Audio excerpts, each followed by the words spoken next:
All right, gang, chapter two, commission rules and regulations. In this chapter, we're going to identify standards set by licensing law and commission rules regarding the brokerage business. We're going to explain commission regulations for the broker business relationships and advertising. And we're going to describe violations and penalties of licensing law and a lot more other things in this chapter as well. So we're going to start off with what can a salesperson not do?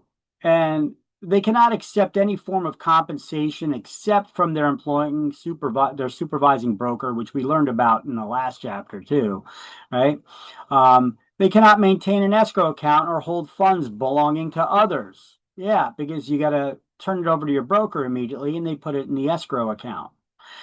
You cannot work for more than one New Jersey broker at a time. That is correct. So if you're working in property management, you want to dip your toe into sales. Most brokers don't do both. They're one or the other. Um, so it you got to make a decision if that's the case that your broker doesn't do both. Um, you have to make a decision. Do I want to stay in property management or do I want to go into sales? Okay. You can't work for one broker for property management and another one to do the sales. Yeah. So you can only work for one New Jersey broker at a time, unless you can find one that does them both. Okay. All right. So every broker who is a broker of record in New Jersey and is a resident of the state of New Jersey basically means that you got your own business, right? If you're a broker, or or you were hired by someone to be a broker of record. So you must maintain a physical place of business. No virtual offices are allowed in New Jersey like New York has. You have to have a physical place of business for your brokerage. The business can be in the broker's house, of course, if it's zoned for it. You can't just start a real estate brokerage in the middle of a residential neighborhood. So that I'm just clarifying the obvious, but it's not always so obvious for some. So I'm just making it clear. Um, if a broker has a home that's in an area that's mixed use, commercial, residential, then they're the only one who can have an office in their house. However, it has to have a separate entrance visible from the street and has to have a sign with the broker's name and the words licensed real estate broker on it. That could be window etching, it could be a sign, whatever, as long as the public knows with whom they're dealing with, who's the broker. And the office must never be in any of the associates of the broker, any of the salespeople, referral agents, broker salespeople. Only a broker can have an office in their house. This is to prevent the illegal practice of license lending. I told you guys when I went and I started my brokerage, I did so before I had a broker's license. I just hired a broker. Um, you know, when you hire brokers, you'd be surprised how many are out there that have brokers licenses that are willing to lend their license and not have anything to do with the business. They just want to collect a paycheck. And then if you got a call from the real estate commission or anything, just give us a buzz and we'll stop in then. Otherwise, it's your business. You run it how you want, and we're not going to be anywhere in sight.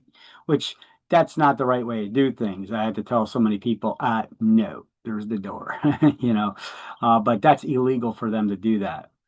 Now, office management, who can manage a branch office or a main office? Somebody with a broker type license, either the broker of record, but they can only be in one place at a time. So if you have more than one office, who could manage the branch office?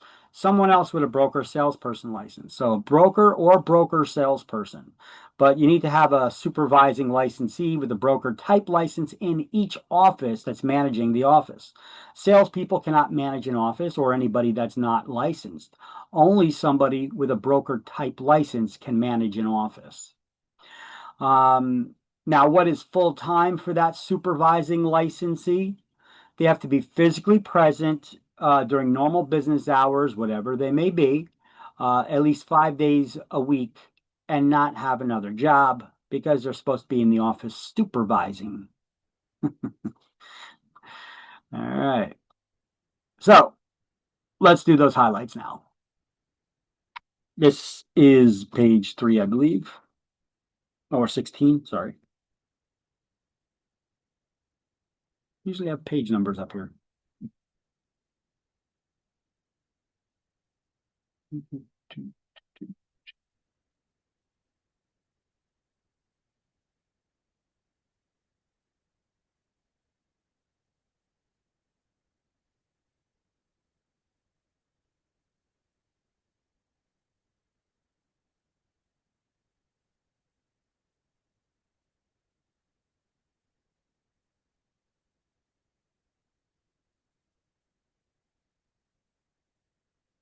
By the way, good morning, everybody. How is everybody? I know we just jumped right into it. Well, we good. But you laughed when you said that the broker's supposed to be supervising. So in actuality, it's not the same.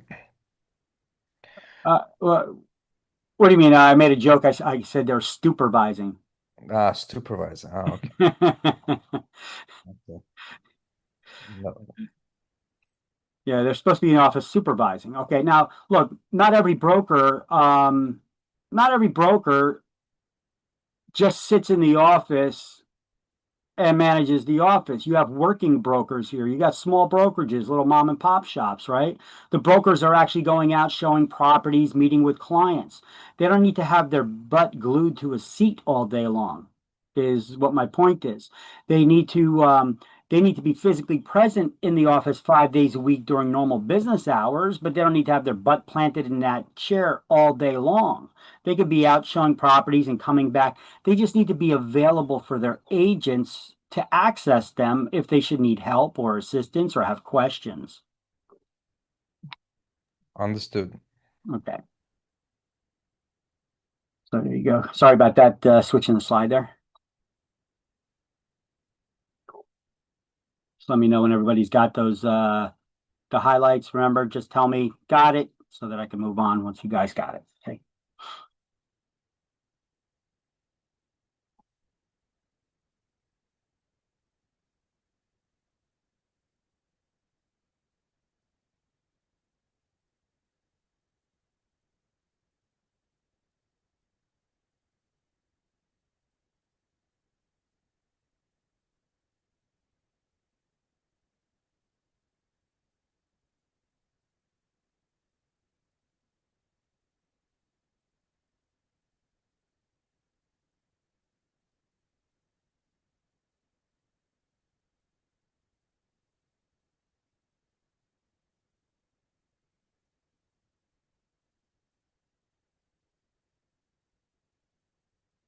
Everybody got it, or is anybody still writing?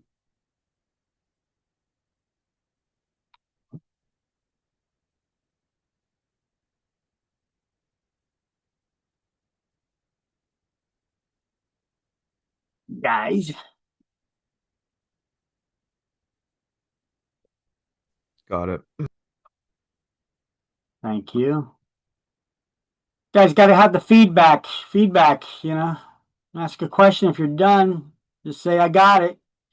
If somebody doesn't stop me, then I'm just going to move on. Okay. Just tell me that you got it so I know that everybody's got it. And then if somebody still needs to take some highlights or notes, you say, wait, wait, wait, I need another second and I'll stay there. Okay. But I need to have that interaction with you. When you guys are done, you see the highlights, I leave it there. Just say, got it, so that I can move on to the next one. Okay, please.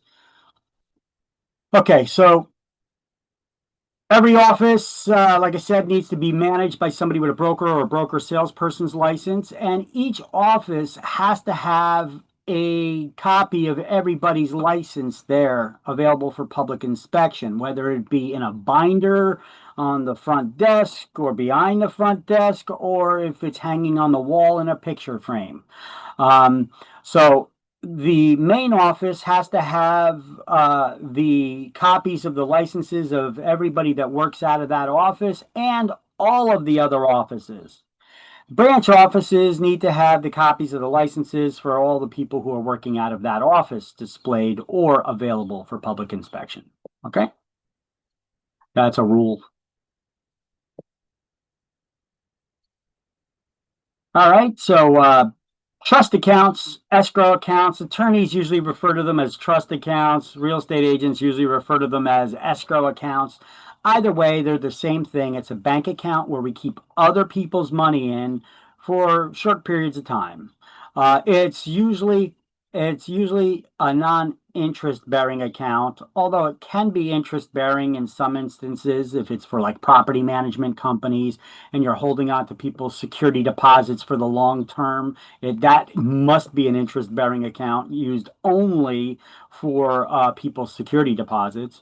And then if it's a real estate brokerage firm, maybe you're dealing with very expensive high-end homes only. And those people, when they put their deposits down to purchase these homes, maybe they want to be earning interest on that money because it's a lot of money. Most cases, people put down 10, 20, $30,000. It's a non-interest bearing account. It's less of a hassle. We don't need to get people's social security numbers to give them accounting and let them know how much interest they earned and then paying them out interest and then sending them tax papers at the end of the year. That's a hassle. So usually it's a non-interest bearing account. And if it is an interest bearing account, the broker can't keep the interest if it is, because you can't make a secret profit on your client's money. All right. Now, the account must be clearly labeled as an escrow or trust account. Brokers are required to deposit funds that they get in their keeping promptly, which the commission defines as within 5 business days of acceptance. Not the offer being accepted, but within 5 business days of that salesperson accepting the money from the client.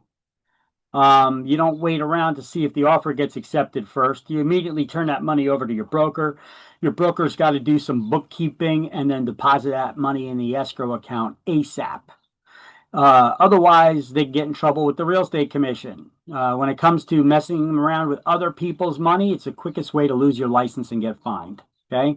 So you always got to look out for other people's money. They give you a cash or check or whatever it is, you immediately give it to your broker. Your broker does some bookkeeping, writing down in the escrow books, who that money's from, who the agent's working on transaction, what property is it for? Is it for a purchase or a lease or what is it for? And the date and all that stuff. And then when it gets paid out, they have to make that notes in the escrow account as well. So they got to do some financial bookkeeping there.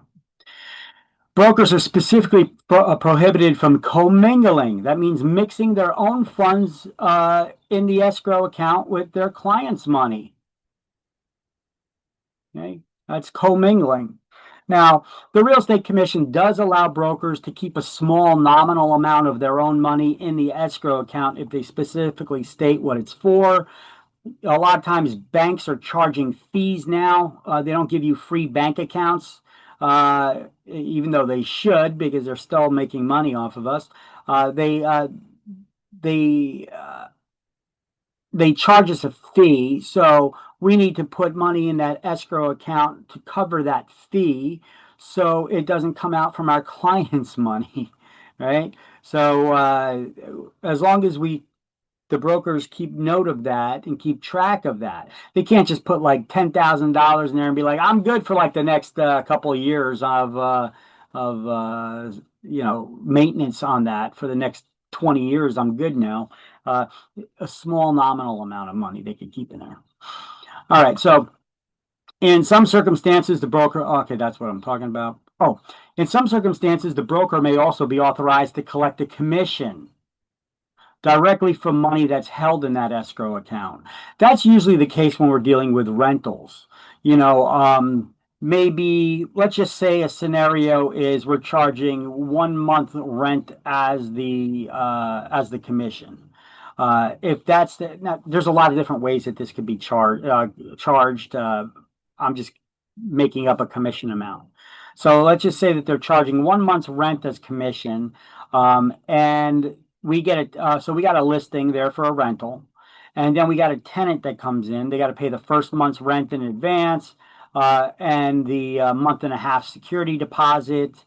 And so now we have all that 2.5 months of rent there sitting in the escrow account. we don't just give that money over to the owner of the property because, I mean, we have to wait for the inception of the lease to come about. We have to wait for city inspections to happen before anybody can occupy the premises. And then after all that stuff is done and the day of the lease comes about, we give the tenant the keys, we give the landlord the money. Now, sometimes the landlord may be like, hey, listen, instead of you giving me that 2.5 months rent, and then I got to write you back a check for 1 month's rent for the commission that you're charging, you know what? Just keep the 1 month's rent. Just write me out a check for the month and a half. You know, and if that happens, we have to make note in the escrow account who gave us the authorization to do that, how much it is, what it's for, and then we need to immediately transfer that money out of the escrow account into our operating account. Otherwise, the broker can be accused of commingling if that money is there for more than 5 days. So 5 days in, 5 days out with escrow accounts. Okay, otherwise that could be commingling. Okay. All right. So here we go. I've got a couple of slides here that just basically go over the same stuff that we had highlighted right here from page 16 and page 17. Everybody got those highlights, right? All right. So brokers have two bank accounts, an operating account, that's the one used to pay all the fees, you know, the rent or mortgage, marketing, advertising, agents' commissions, you know, everything. You pay all the bills. And the other one is that escrow account, which is used to temporarily keep other people's money in. Now, the broker cannot keep interest if it is an interest-bearing account, can't make a secret profit on our client's money. Escrow accounts must be clearly labeled escrow or trust account on the bank account records so that in the event the broker is ever sued or divorced or dies, that nobody can ever claim that money because that money in that account is not theirs. Licensees must give any deposit money to their brokers immediately because then your broker has how long to deposit it into the escrow account? 5 days? 5 days. 5 days, 5 business days. So the broker must deposit the money within 5 business days of receipt from the time that the money is given to their agent. That's when you start counting that time. You don't, if you're an agent, you don't hold on to that money to first see if the offer gets accepted. You get other people's money, you got to immediately turn it over to your broker. Okay, that's the way you safeguard it. I'm telling you because you know I've had situations before where an agent tried holding on to the money to see if the offer would get accepted first, so they put the check in their desk, you know. And I had a real estate commission investigator walk into my office, and you know the secretary wasn't at the front desk for whatever reason, and the guys just started walking around and started opening up drawers and desks, and then I noticed him, and I'm like, "Oh, what are you doing?" And then he identified himself as a real estate investigator, and he said, "Oh, what's this?" He happened to open up one of the drawers where there was a check sitting there. And I seen whose desk it was. I had to call them up. I asked them what that was all about. You know, they never turned it over to me or anything, but yet I'm the broker. I'm responsible for that. So, but they, you know, thank goodness they didn't file any charges or anything like that against me. And I did deposit that money into the escrow account. So, brokers must keep bank deposit slips and escrow records for 6 years. They got to keep those escrow books and the original deposit slips and things of that nature. They can't just have photocopies or scans. They need to keep the original documents. The same thing with contracts and leases and sales contracts and all that. They need to keep the originals of everything for 6 years. Can't just digitize it and be like, okay, we're done. They got to keep all that original paperwork for 6 years, including the banking records. Commingling is prohibited. That's when the broker mixes their funds in the escrow account with our client's money. Anybody know what they call it when the broker spends that money when they're not supposed to? Embezzlement. Conversion. I'm converting your money to mine when I spend it. Yeah, that's actually a word. That's actually a thing. You're not going to get it on exam, but that's a thing. Written receipts are required for cash deposits, but I always advise people don't take cash. Can you come up with a couple of reasons why you shouldn't? Why you shouldn't accept cash from your clients? I mean, cash is king, right? We're not talking about Muhammad Ali either. Uh, but what do I mean by that? Why shouldn't we accept cash? I mean, you can, you're allowed to, but why am I advising you that you probably should not take cash from your clients? For deposits and such. Can you come up with any reasons? You don't want to get robbed. Yeah, you don't want to get mugged. Somebody mugs you, who's responsible for that money, right?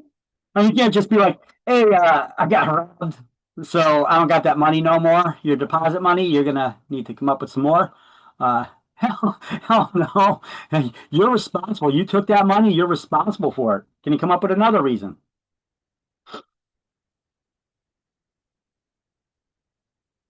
What if they gave you a couple of counterfeit bills? I mean, they didn't know they were, but what if there was a couple of counterfeit bills in that batch that all that money that they gave you? Who's responsible for it? You think you go to take that money to the bank and they're going to deposit it, or you think the bank is going to seize that funds and then report it to the Secret Service? Yeah. Or what are you going to do? Go back to your client, be like, "Yeah, you gave me some bad bills. I'm going to need some new ones, some good ones to replace those bad ones." What do you think your client's reaction is going to be? What would your reaction be if that was you? Yeah, a couple of them $100 bills you gave me, they were no good, so I need you to replace them. What would your reaction be? I don't know what you're talking about. I give you all this. Yeah, I don't know what you're talking about. You better have my money, right? Drama, drama, drama. That's all that creates. And what if your client gives you $10,000 in cash or more? What are we supposed to do with that? Some kind of when we deposit in the bank, they ask you for extra documentation. You're supposed to report it to the IRS. If they gave you cash, you got to report it to the IRS. I don't know about you guys. I personally don't like communicating with the IRS, right? And when you communicate with the IRS, it's always got to be on a special form. Couldn't even tell you what that form is because I don't accept cash. You know, um, Real estate is not an overnight transaction where people are coming in with a duffel bag full of cash. And if they ever do, I wouldn't accept it. Likelihood of me getting mugged or killed on the way out that door with that duffel bag full of cash. I'd be looking at my coworkers scared that they're going to jump me when I walk out the front door. you know, so yeah, yeah, don't do it. Don't accept cash. Even though, are you allowed to? Yes. Should you? Probably not. I don't even like accepting personal checks from people because they bounce. And when they bounce, what does that do to the transaction? We have a legal obligation to treat everybody fairly and honestly. So we have to go let the other side of the transaction know, hey, our buyer, they gave us a check, but that check bounced. So even though I wrote the contract and said that we have the deposit money, the check bounced, so we really don't.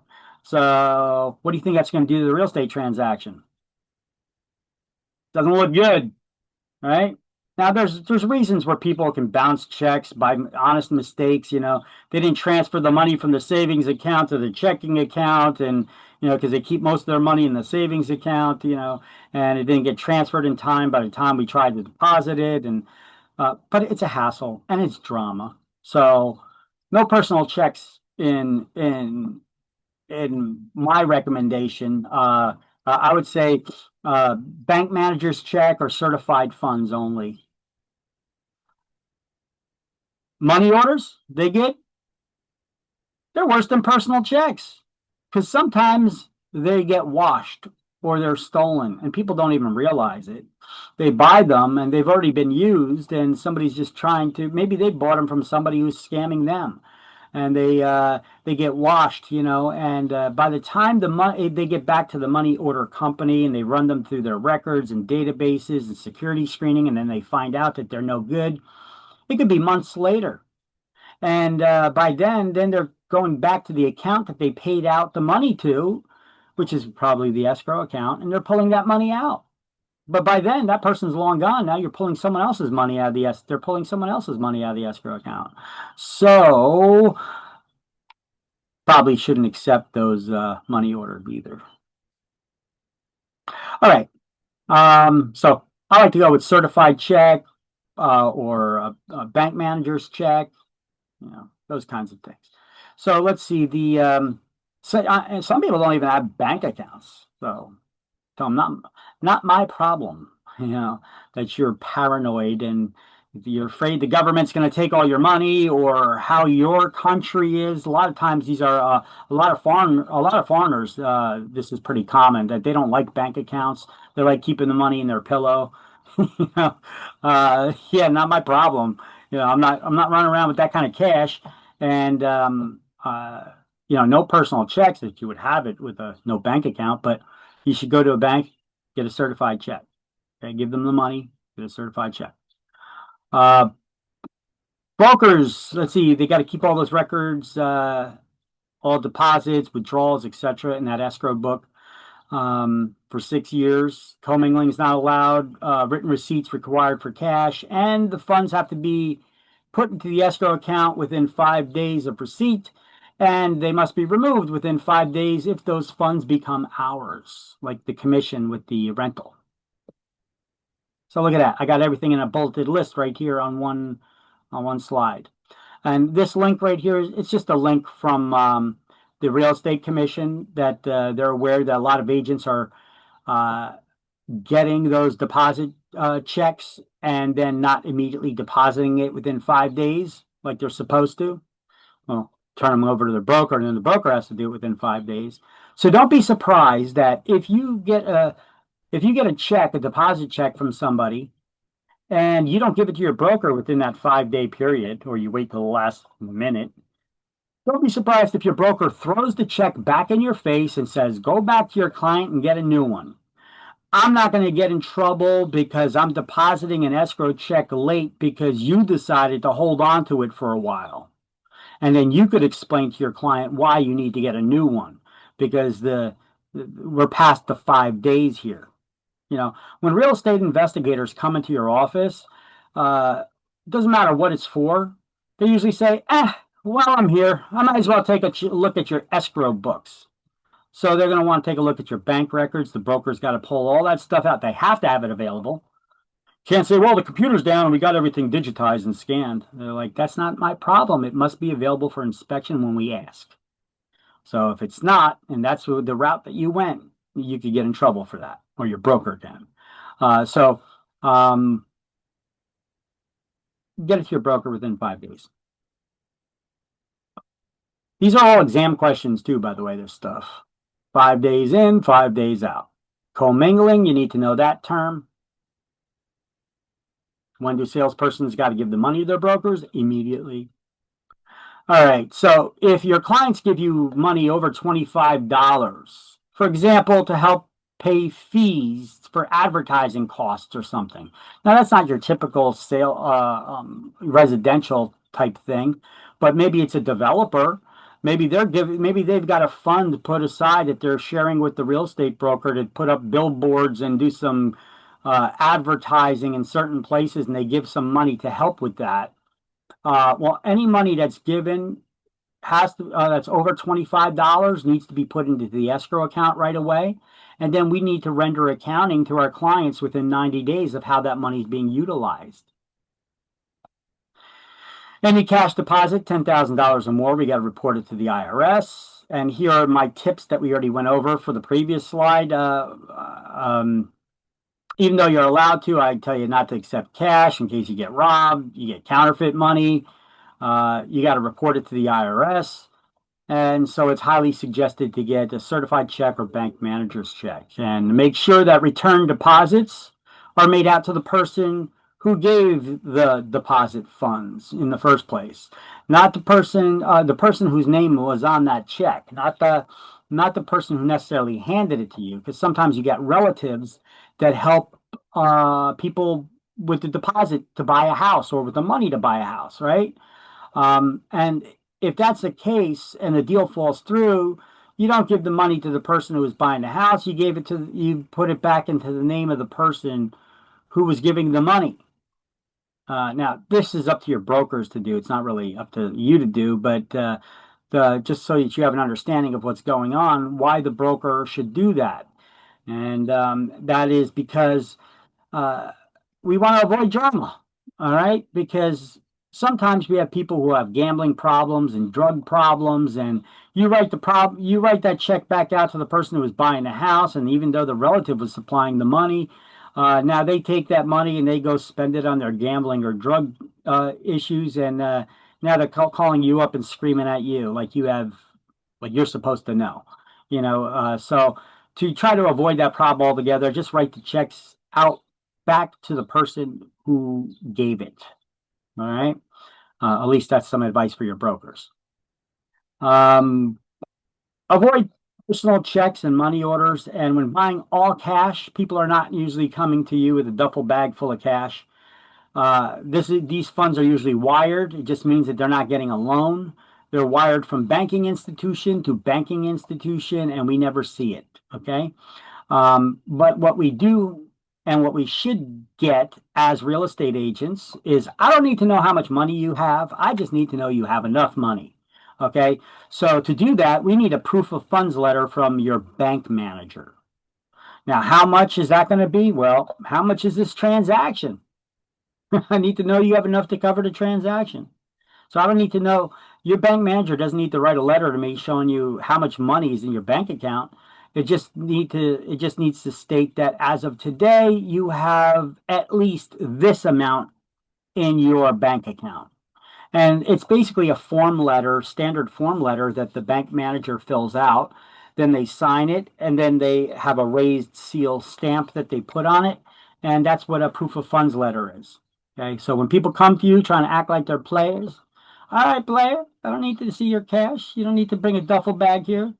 Not unless you're giving it to me to keep. Otherwise, I need you to get a proof of funds letter from your bank manager. That's it. That's all I need. All right. Advance fees. We already did this. We're just highlight it now. These are just the notes now on page 17. This is just the same stuff that we saw in the previous slides. We're just highlighting the notes.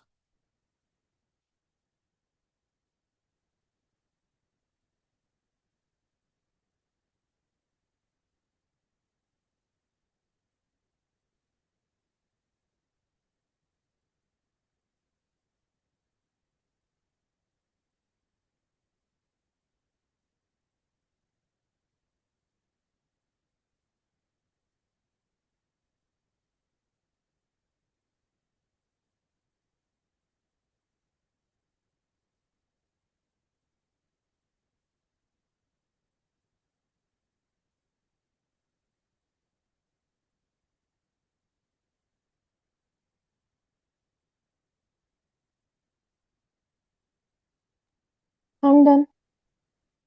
Okay, everybody good? All right. So also on page 17, permanent records. Make this modification, cross out of trust account activity and just write the word all above records. So every broker must keep all records for at least 6 years, except expired listings and unaccepted offers, which must be kept for 6 months. That's a note I wrote in there. It may say it somewhere else here in the book, but let's keep that statement all together. It's easier to remember instead of how long do you need to keep this document? How long do you need to keep this document? How long do you need to keep these bank records? How long do you need to keep this? So brokers need to keep everything for 6 years, except for 2 items. Offers that were made that were not accepted, and expired listings. Now, let me clarify that a little bit more, just to be more accurate about it, even though exams may not get into that kind of detail. Expired listings that never had offers accepted on them. Because if they ever had an offer accepted on them and then they fell through, well, that could always turn into a lawsuit later on down the road. Who the heck knows? And so we need to keep those records for 6 years. But if it's just an expired listing that never had an offer on it, and or it was an unaccepted offer that was made, 6 months for those things. Everything else, 6 years. We need to know those time frames. I will absolutely be on exams.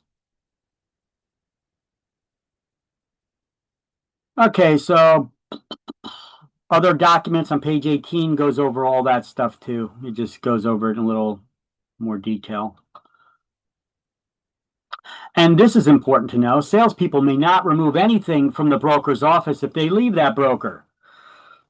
You can't take transaction files or anything with you because let me ask you a question. Because I hear this often from real estate agents. When you get a listing or you're dealing with a buyer or a renter or whatever, people call them my client, my listing. Whose client is that person that you're working with that you got through your marketing and your advertising, or maybe through somebody that you know? Whose client are they really? The brokers. The brokers. And why is it the brokers and not yours? Well, who's the only one that's authorized to charge the public fees for services performed?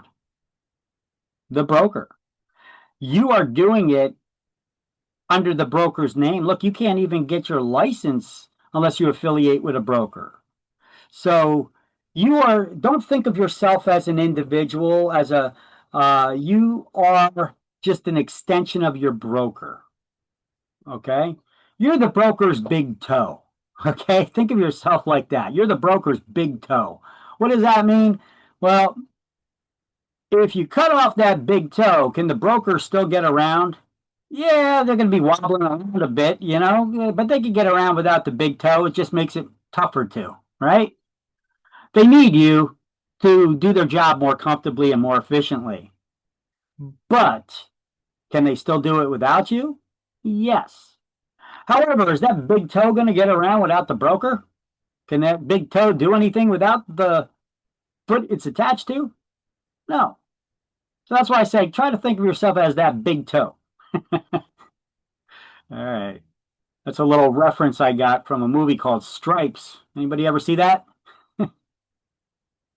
A lot of young crowd here, I guess. I mean, it's not that old of a movie. It's from the early '80s. Stripes. If you've never seen it, watch it. It's a funny movie. They're not going to make a movie like that today. It's a little too many inappropriate references that are not socially acceptable, but it's a funny movie. All right. Sergeant Hulka and his big toe. All right. So let's see.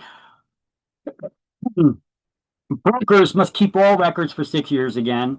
That includes all of these types of records, except for the expired listings, or even expired listings that had offers accepted on them, and then the deal fell through. The only things that they keep for 6 months are unaccepted offers like purchase and lease contracts, and expired listings that never had offers accepted on them. Everything else they need to keep for 6 years. Let's see what happened here. Oh, here's some agents who got in trouble because they didn't turn over the escrow money to their brokers right away. Let's see. This person was a broker salesperson in Atlantic County. By failing to supervise a salesperson under their employee, so that means that they were an office manager. They were a broker salesperson, branch office manager. They failed to supervise a salesperson under their employee.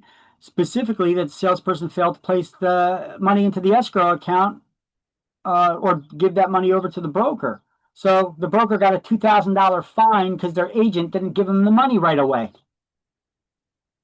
Now, this person is that agent that worked under this broker. Salesperson admitted violating that they failed to deposit the buyer's deposit check within 5 business days of receipt, and they got a $2,500 fine. So there you go. The state made $4,500 in fines off of the salesperson and their broker for not depositing those funds within 5 business days. It happens. Just showing you. Now, here's another one. Broker salesperson failed to immediately turn over escrow monies received by her to her broker for deposit in their trust account. Person agrees to complete an additional 3 hours of CE that won't count towards their license renewals, CE, and had to pay a $1,500 fine. All right, so sales contracts, page 17. Under regulation of documents, sales contracts.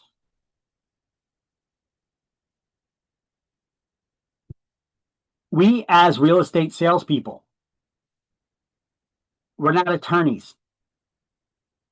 So we could only prepare contracts for residential 1 to 4 families and single residential lots where a house can be built on. Anything else, more than 4 families, more than 4 units, commercial properties, tracts of land, that's all considered commercial, and those contracts must be drawn up by attorneys. We cannot prepare them. Otherwise, we're engaging in the unauthorized practice of law. So, licensees can prepare sales contracts only for 1 to 4 family homes and single building lots. For commercial properties, we prepare a term sheet or non-binding intent to purchase or lease, also known as a term sheet or letter of intent. Okay? That we just put together all the details, we get the parties to agree on it, but it's not legally binding, it's not a contract. And then we turn it over to the attorneys, and the attorneys will actually write up the contract based on that information. For commercial properties, it's usually difficult to have one universal contract that covers all commercial properties, all types of properties. For residential, hey, it's easy. It's 1 to 4 family. I mean, there's not a whole lot of difference there. So we could have that one universal contract for 1 to 4 family houses. But for commercial and industrial properties and retail properties, and there's a lot of different types of when I say commercial, that covers a whole plethora of categories and types of properties. So you can't have one universal contract that covers everything. Each one of those need to be custom drawn up by the attorneys. So that's why we can't prepare them. All right.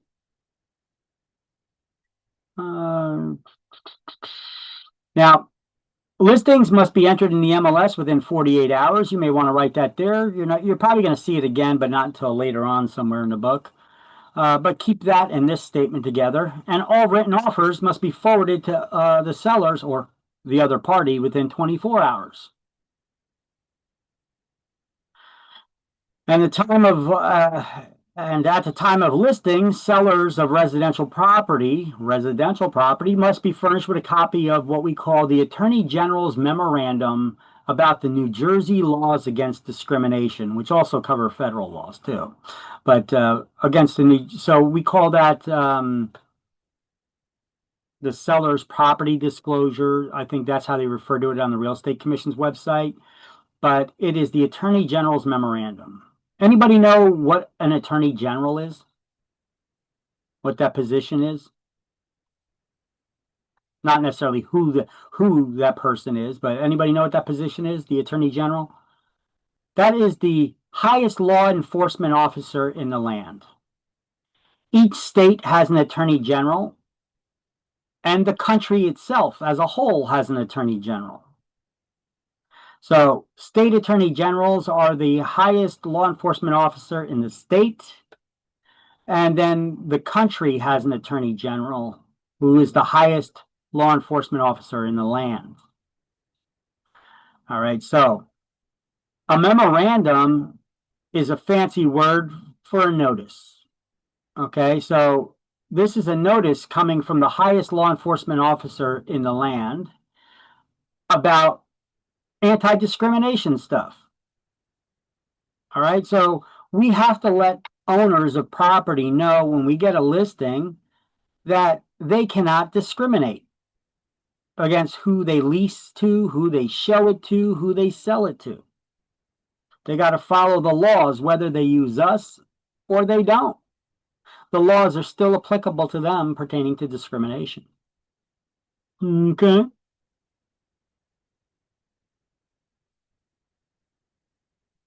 Can I change the slide?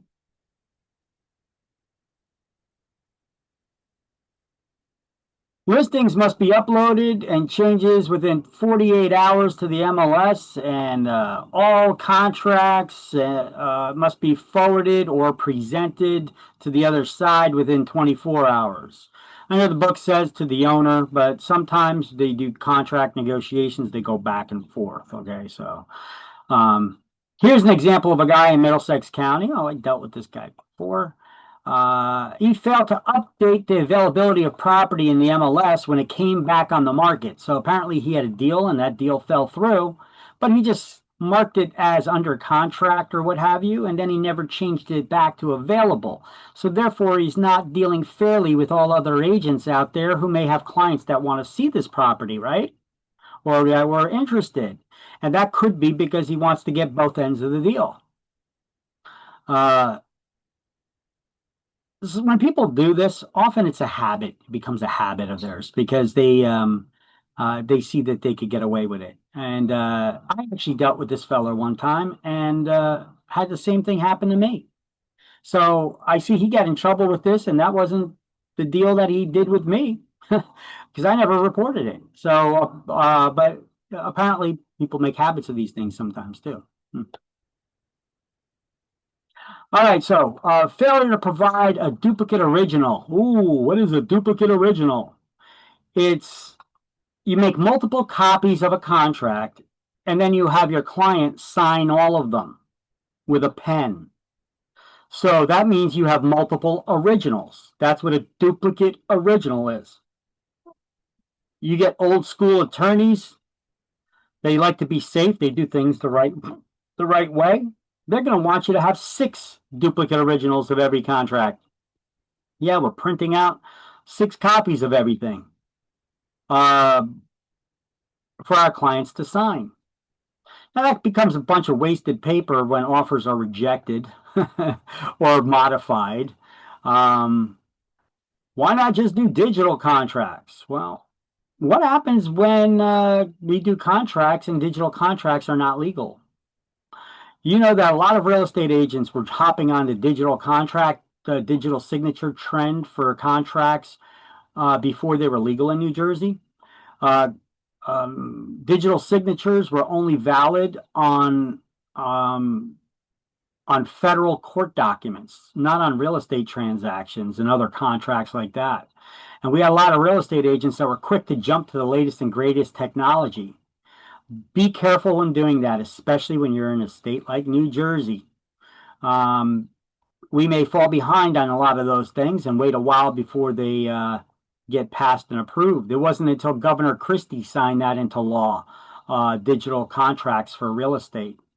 So anybody that was actually using them before Governor Christie signed them into law when he was governor, they were putting their clients at risk. Because if a deal ever fell through and somebody wanted to sue, and all you got to show is a contract with digital signatures, if they're not legally valid, you got no proof. You got no contract. You got no nothing. So you put your clients at risk because you wanted to show that you're fancy and you were able to get signatures with your iPad or do the digital signatures through another signing service. Yeah, they're legal now. So when you do contracts with the electronic signatures, the digital signatures, just print out another copy. There's a code that's down at the bottom, verifies it, so it's just as valid as the first one you printed because there's no actual wet signature on them. All right. They're just a major pain in the ass to set up. Okay. It seems like that technology, they would make it a lot easier to set up contracts with digital signatures. But it is a little bit of a pain because then if you go back in, if you make these contracts and everybody's and you got everything in place, and then you send it out to somebody. If you make one change to it, it resets everything, and you got to put the contract all together again. Okay, here goes an initial. Here's where that person's signature would go. Here's where that signature would go. It's like you're building a document. All right. So real estate licensees are required to promptly provide a duplicate of the original. We call that a duplicate original to every person who signs any kind of a contract. You have somebody sign any kind of a contract or disclosure, you give them a duplicate original of it immediately. Why? Well, because the law requires it. That's why. Good enough, right? So all parties should initial any additions or changes to a document as well, like this. If we had an offer that was accepted for 300 or made for 300,000, but then the seller said that they countered it for 310, and then the buyer accepted that, we could just cross that out and write 310. But then you need to go back and get every party to initial and date next to each of these changes that were made on the contract. Okay. Or you could just go back and rewrite the whole entire contract over again and come back. So it's up to you. On the spot, this will work. Now, here's an agent who failed to do that. They made changes to they didn't provide the duplicate original, and they made changes, and they failed to have all the parties initial next to each change. And so this agent got $1,000 fine for that.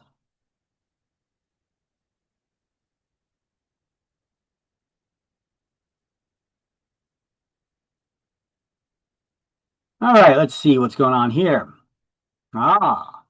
If a real estate broker is also licensed as an insurance broker, mention of the buyer's purchase of insurance from that broker, if included in the sales contract, must be confirmed separately in writing, not less than 5 days before the actual closing of title. So what is that? What are they talking about? A lot of these real estate one-stop shops where you could get real estate services, mortgage services, title insurance, and everything all under one roof. They usually have custom contracts, if you'll notice. And usually in there, they'll have like a checkbox for you to get the insurance from us, checkbox for you to get the mortgage loan through us, checkbox, and people assume that, oh, well, I checked the box, I signed the contract, I got to get it from them. So the real estate commission says, no, no, no, no, no. You need to, on a separate document, have that buyer sign off that they know that they do not need to get insurance through your company. They just could choose to still, but they don't have to. So you got to give them that notice at least 5 days before closing so they have the opportunity to get it from someone else if they want.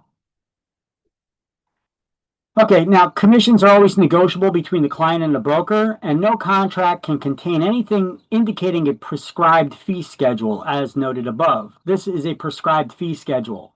If you had a custom listing agreement or whatever, or brokerage service agreement, and the commission line is like this, 6%, 7%, 8%, 9%, 10%, pick one. That's not negotiable. Negotiable is a blank line where you handwrite in there a dollar amount or a percentage of the sales price, right? Otherwise, when did you negotiate? This isn't negotiation. This is giving me limited options to select from. So keep this in mind too, that if you guys are charging low commissions and you want to brag about that in your advertisements and such,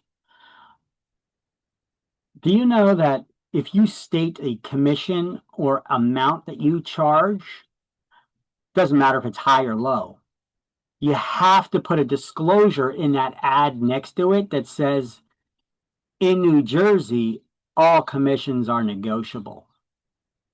So even if you're charging a super low commission to begin with, and now you put that disclosure there, what do you think people are going to want to do? Negotiate. They're going to want even lower. But so why do they have that? Why do they have that requirement that you, if you state a commission or amount that you charge the public, that you have to put next to it? In New Jersey, all commissions are negotiable. What's the purpose for that? Anybody know? I actually have it written here at the bottom of this slide. Anybody see that, or is it cut off in your thing here?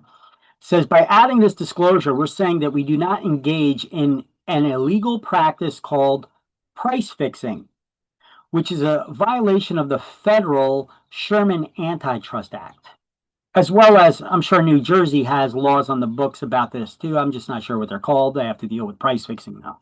And I know New Jersey Real Estate Commission has rules against that too.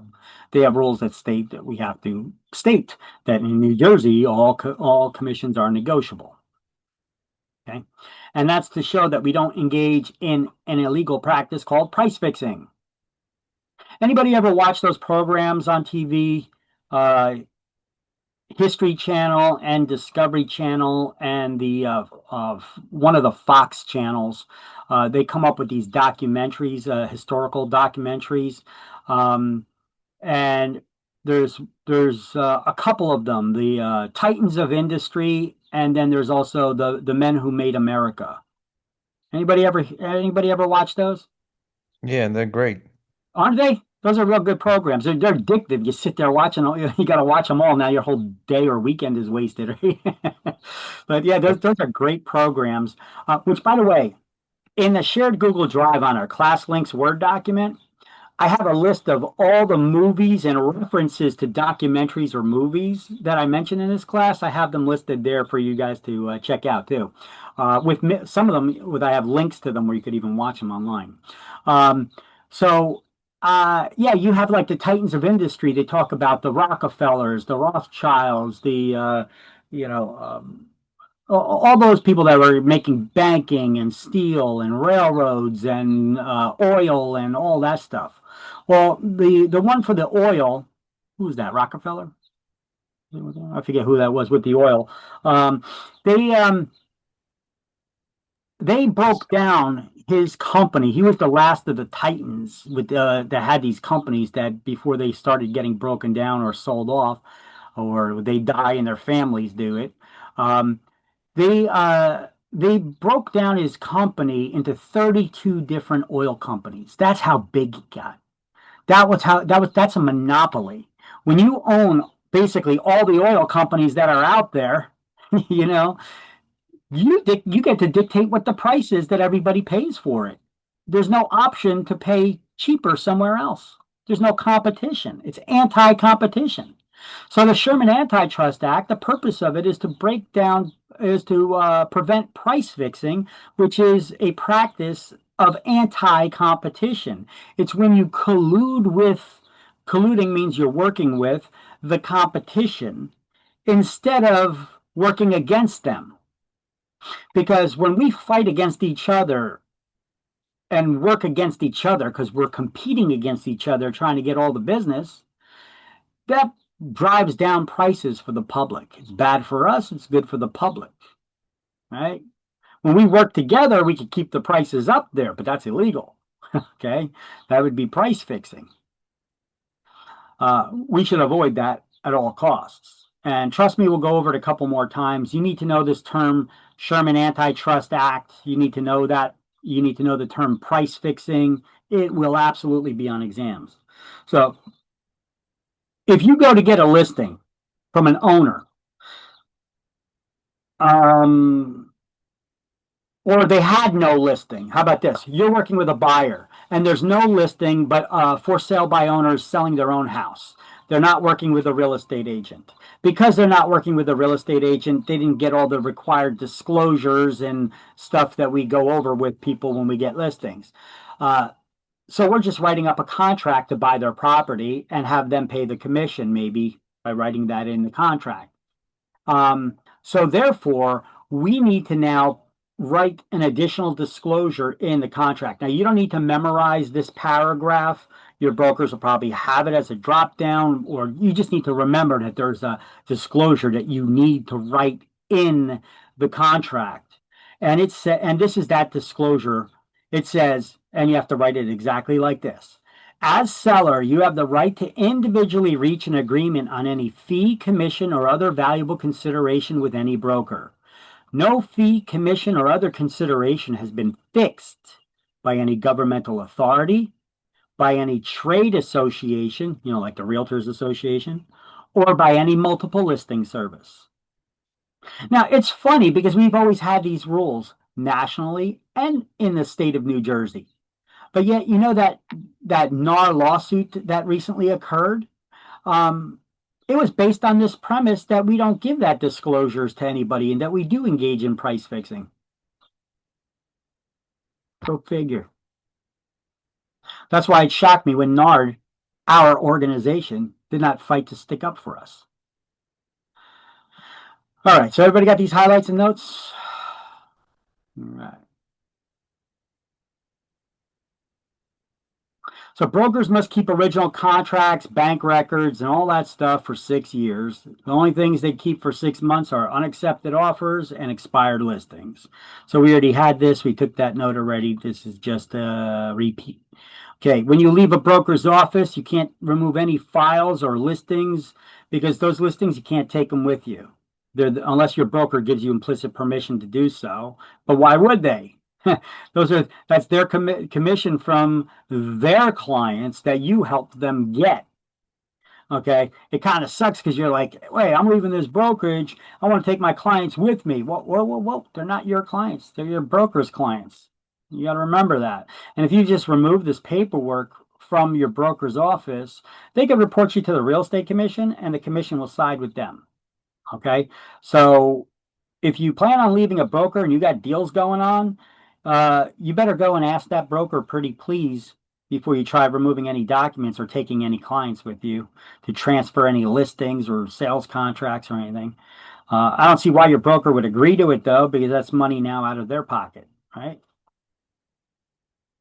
So if you're planning on leaving a broker, make sure you do all your deals and close everything that you can before you go.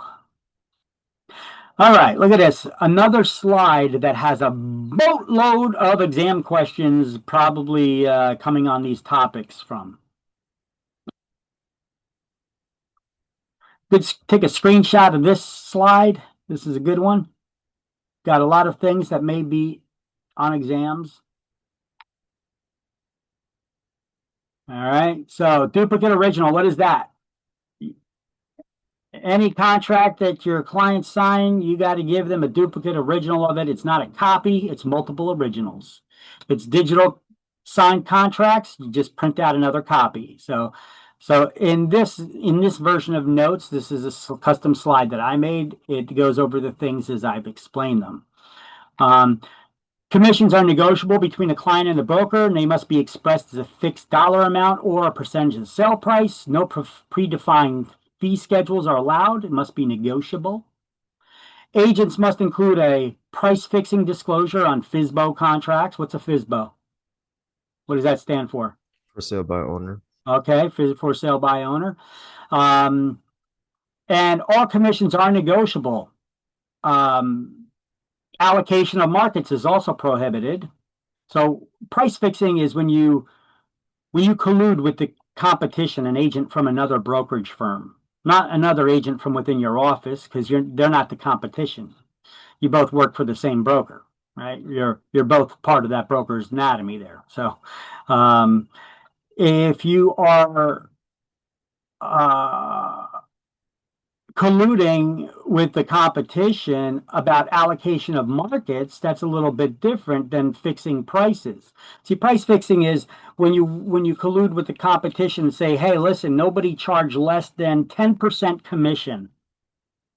And then pretty soon, nobody's going to be able to sell their property with an agent for less than 10% if everybody agrees to abide by this unwritten rule, right?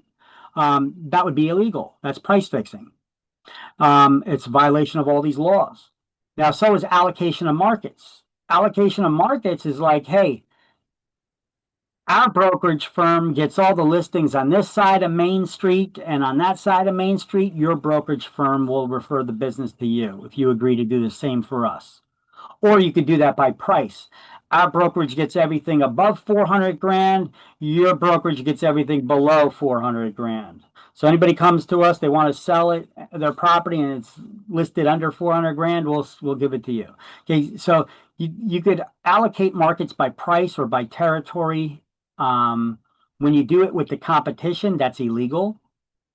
However, agents can do this within their own company. Your company can assign territories, this agent, this is their area, this agent, that's their area. They could assign territories, but you don't really see that much anymore, but it can be possible. Now, licensees can prepare contracts only for 1 to 4 families and single building residential lots. Anything else is considered commercial, and those contracts need to be prepared by attorneys. Agents would start the process by selling or leasing by writing a non-binding intent to purchase or lease, also known as a term sheet. Written offers must be forwarded or presented to the owner within 24 hours, and all listings must be entered into the MLS within 48 hours, unless directed not to by the owner. Ooh, who can direct you not to put a listing in the MLS?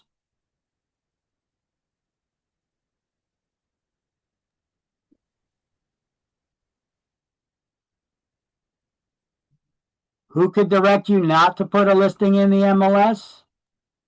The owner? Only the owner. Your broker can't tell you not to put it in the MLS. It's not going to be anybody else, a buyer or another agent or another broker or the real estate commission. The only people who could tell you not to put a listing in the MLS is the owner of that property. But you know what? You're required by law to put it in the MLS. This is how real estate agents share our listing inventory. So if an owner directs you not to, we need to cover our butts by getting them to sign what's called a waiver of broker cooperation form. That's your cover your booty form, okay?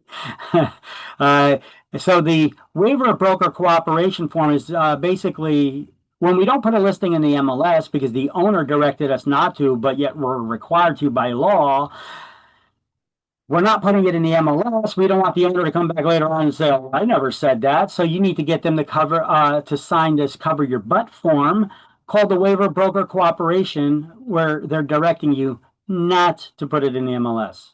Don't worry, I'm going to show you examples of these forms and what they look like later too. But there's an example of one on page 19.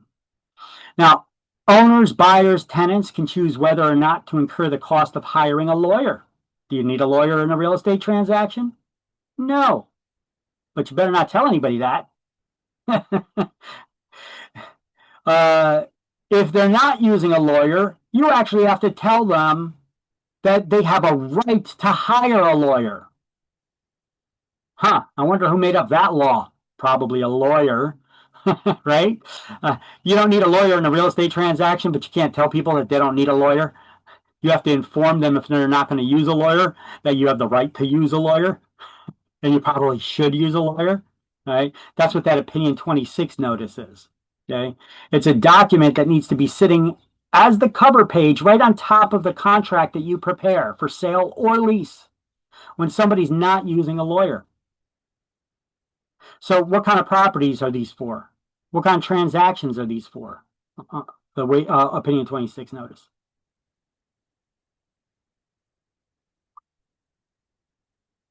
What kind of properties do we not need to use lawyers on? Residential 1 to 4 families and single residential lots. All other ones are being prepared by lawyers. There's already a lawyer involved, right? So this is only for the 1 to 4 families and single residential lots, the ones that we prepare, the contracts that we prepare. If somebody's not using a lawyer, we need to have the Opinion 26 notice sitting on the top of it as a cover page that says you have the right to use a lawyer, and not using a lawyer runs special risks. It's a big fear-mongering document to hire a lawyer. Created by lawyers. All right. Now, if the real estate broker is also licensed as an insurance broker, if offering to sell insurance to the client, they must confirm separately from the contract in writing, not less than 5 days from the closing of title, that they can use any insurance company they want. They don't need to use yours, but they can if they want to. Okay, you see a lot of different topics here. There's a lot of exam questions coming off of this slide. If you didn't take a screenshot of it yet, I suggest you do. There's some pretty good notes, if I do say so myself. Yes, I'm tapping myself on the back. All right. All right, so owners, buyers, and tenants can choose whether or not to incur that cost of hiring a lawyer. So here's where we take the notes for that. Well, actually, no, that's not where we do that. But licensees can prepare contracts for residential 1 to 4 family homes and single residential lots. All right. When we start working with anybody, the first document, at least for residential real estate, but it wouldn't hurt to give it for commercial either, but it's required for residential only. The first document you need to give it to anyone you intend to do business with is the CIS, the Consumer Information Statement, the CIS. It's not CSI, that's a TV program. CIS. So right next to that CIS form, page 46-47, there's an example of it there, although it has been updated. So this one's kind of outdated already. So I do have an updated of the modern, newer CIS form on our shared Google Drive. But either way, the Consumer Information Statement on New Jersey Business Relationships, which is gone over in Chapter 3.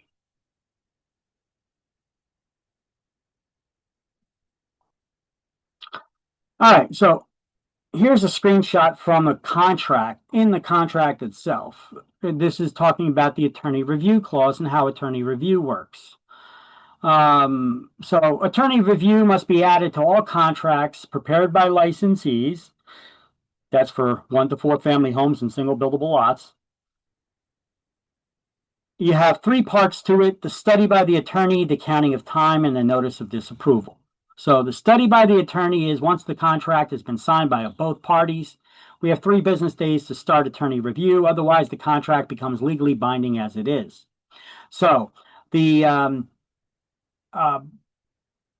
within 3 business days, we need to know who our client's attorney is that they're going to be using, so that we could send them the copy of the contract so that they could start the attorney review process.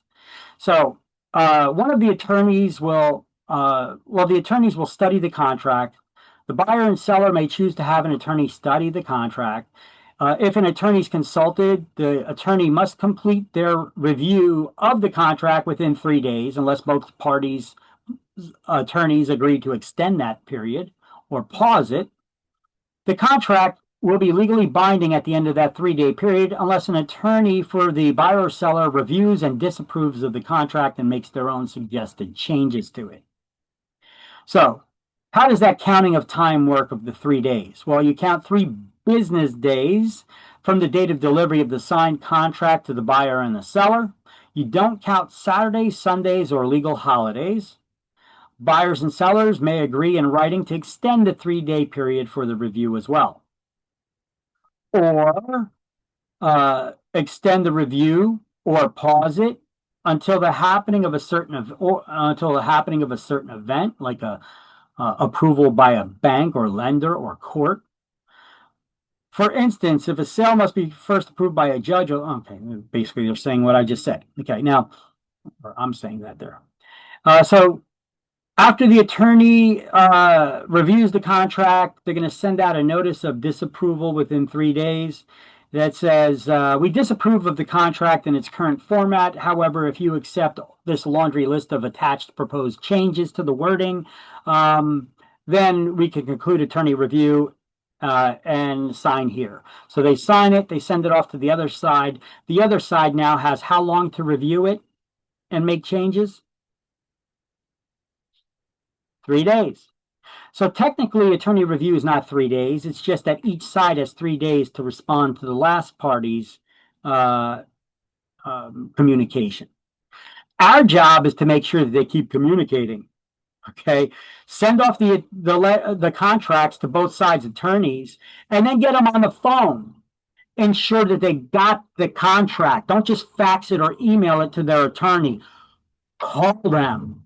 Make sure it didn't get caught in their spam folder. Make sure that they seen it. Make sure that their fax machine didn't run out of paper, or that their fax machine's set to get it digitally so that and not print it. They have to print it manually or whatever to avoid wasting paper and ink. Call them up. Say, listen, um, I'm Victor Kaminsky with Jersey Brokers. My client is Mr. Smith, and that's also your client.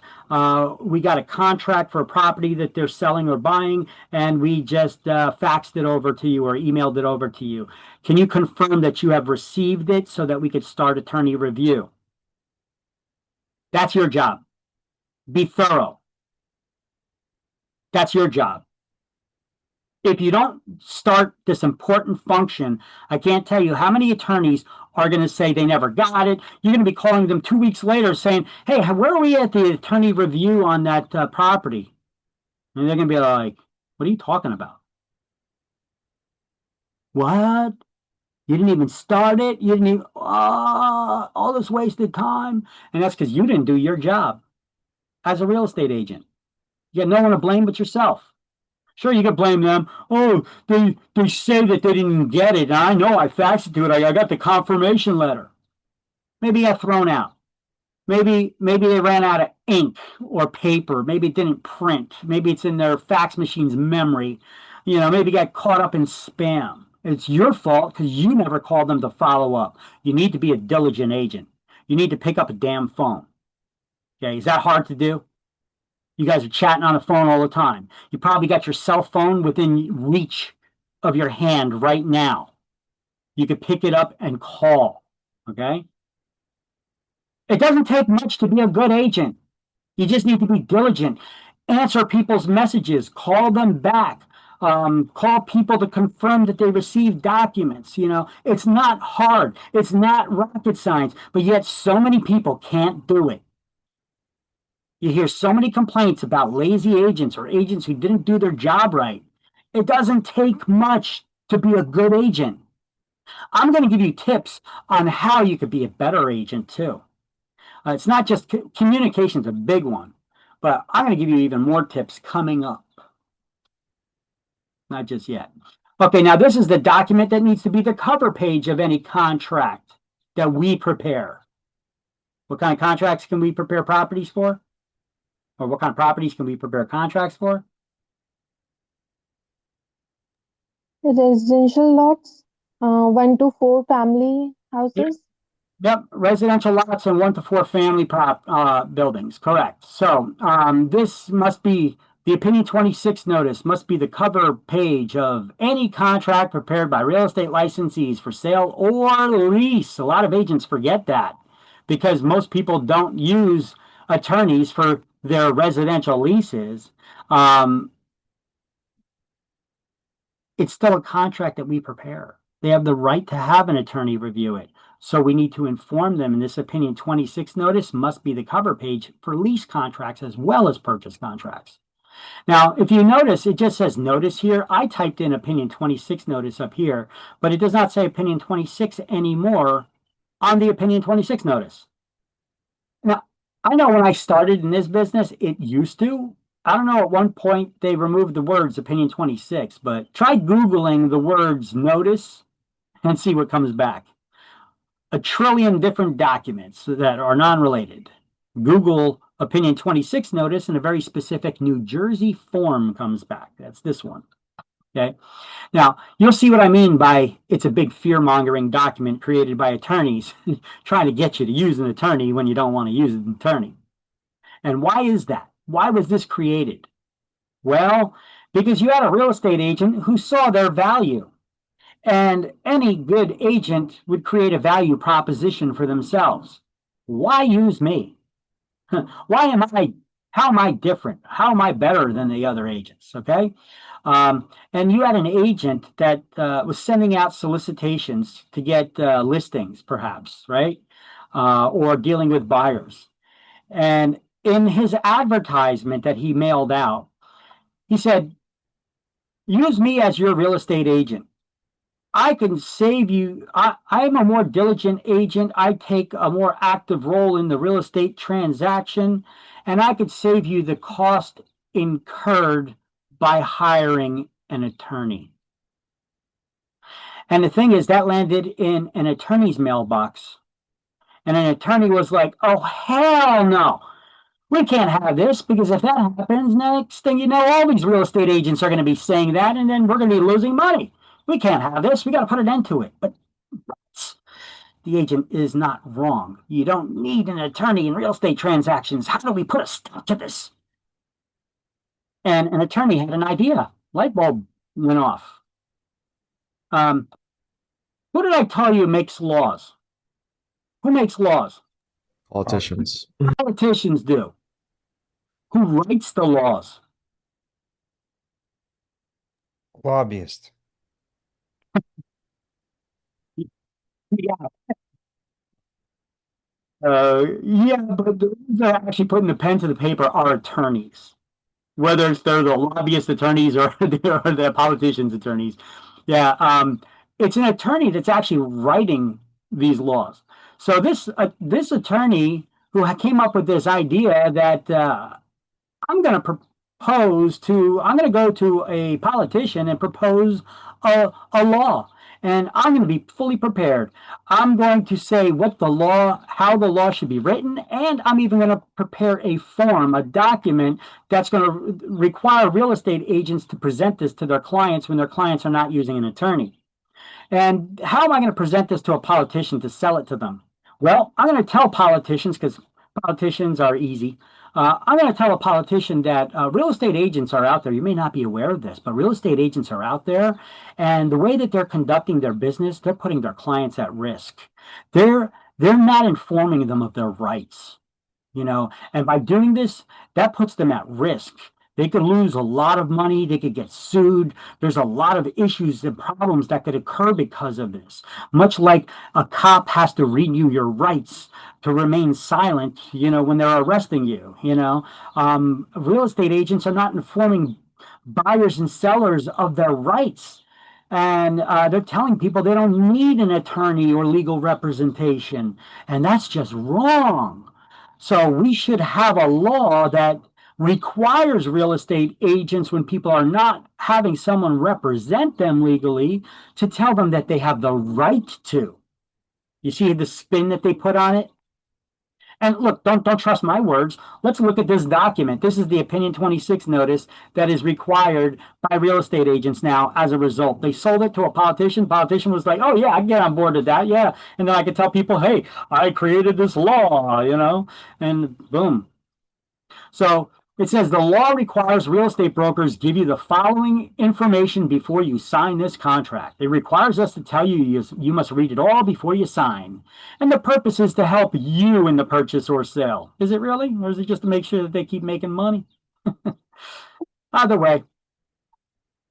Number one here is a disclosure, what we call the disclosure of agency representation, and it can be found on every contract and disclosure that we give to people, except for the lead paint addendum for properties that were built prior to 1978. It basically says who we're working with as of now, or who we intend to work with as of now. It says, as a real estate broker, I represent, and then you'll check off one box. The seller, not the buyer, buyer, not the seller, both the seller and the buyer, or neither. Now we get into the attorney stuff. You will not get any legal advice unless you have your own lawyer. Neither I or anyone from the title company can give you legal advice to either the buyer or the seller. If you don't hire a lawyer, no one will represent you in legal matters now or at closing. That's not entirely true. You could hire a title company and they got lawyers on staff, but let's just go with this. So neither I nor the title company will represent you in those matters, unless the title company got a lawyer on staff, which many of them do. So the contract is the most important part of the transaction. It determines your rights, your risks, and your obligations. And signing it's a very big step. A lawyer would help your feeble minds better understand it. Now, I know I'm injecting a couple of words in there, but that's kind of what it's saying, isn't it? A lawyer would help you review that contract, help you understand it, and negotiate its terms. Okay. The contract becomes final and binding unless your lawyer cancels it within the following 3 business days. And if you don't have a lawyer, you cannot change or cancel the contract. What's this next word?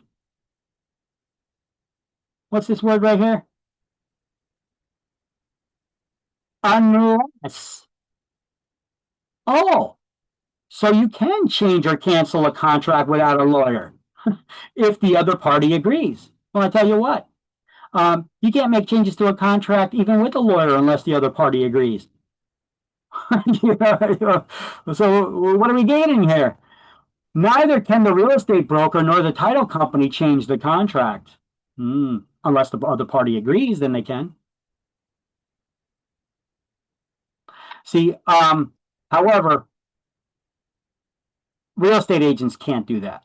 Because if a real estate agent's making changes to a contract after parties signed it, that's practicing law without a license. But you could have a seller and a buyer or landlord and a tenant do it amongst themselves, and it's okay. Another important service of a lawyer is to order a survey. Can a real estate agent or the owner of or the buyer of a property order a survey? Can they call up a surveyor and order a survey? Sure they can. Or a title? Can they order title work, title search, and title insurance? Sure they can. Here's a little trick though that a lot of people don't know. Many attorneys, not all of them, but many attorneys actually have ownership in title companies. So who do you think they're ordering that title work from?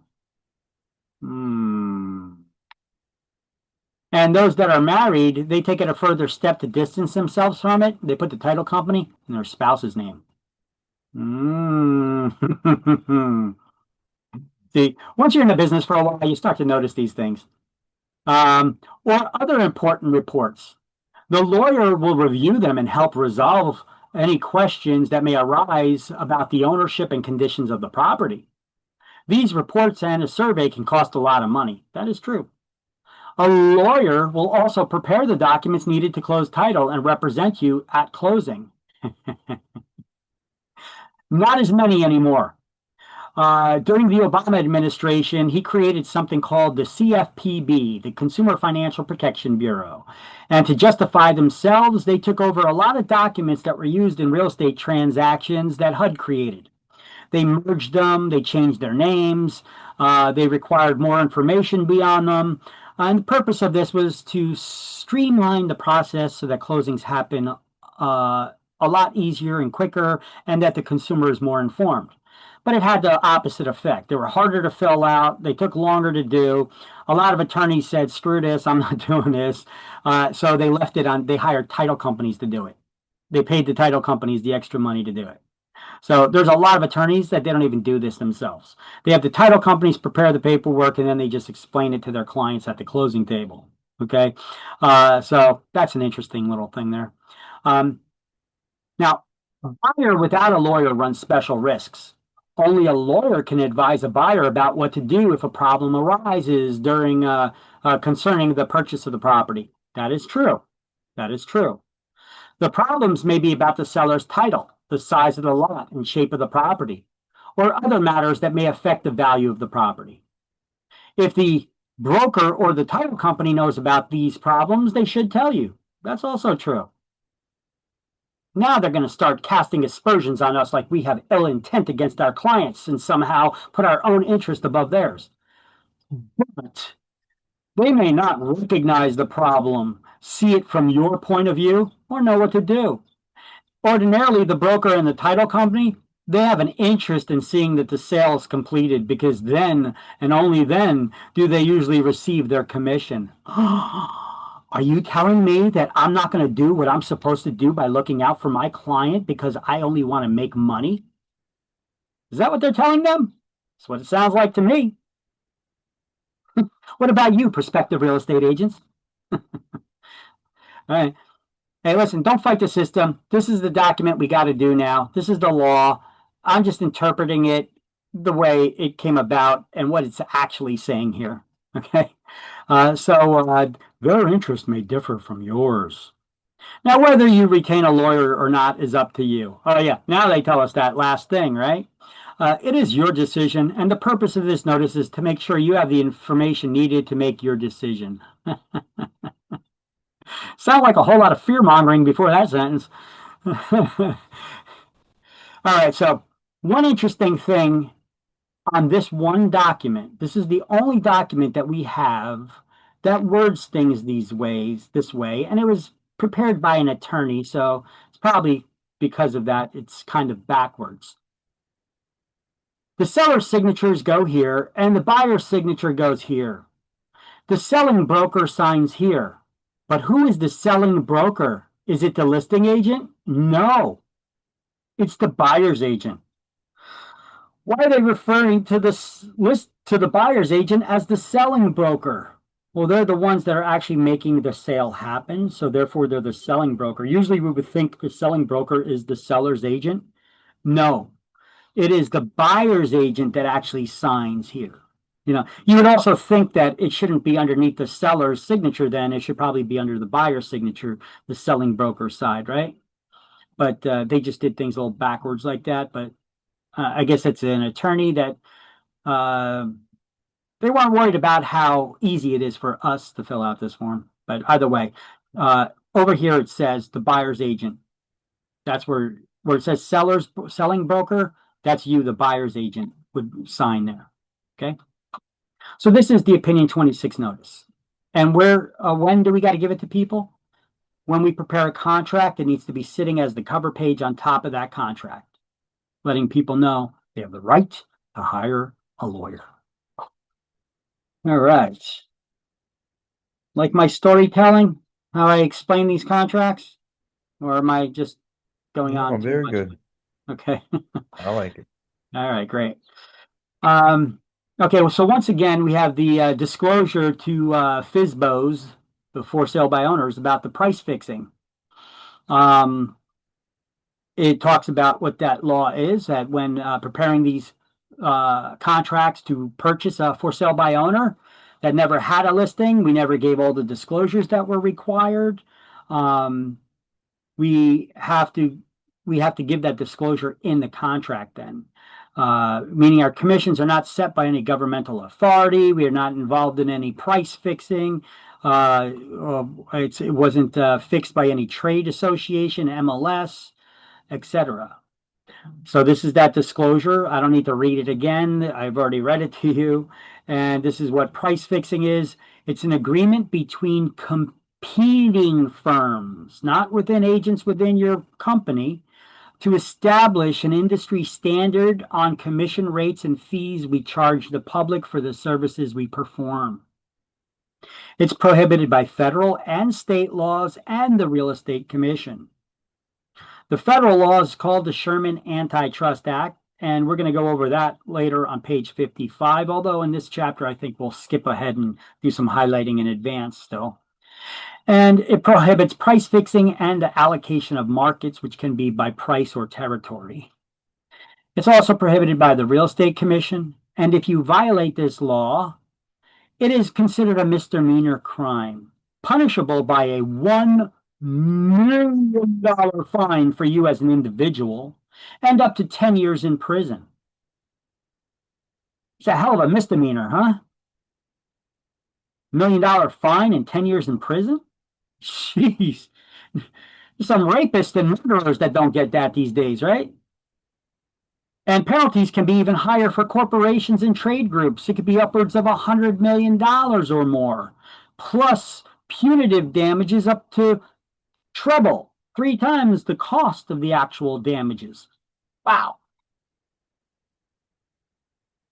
Do you know that the Sherman Antitrust Act, I already explained to you that that's how they broke up the oil companies.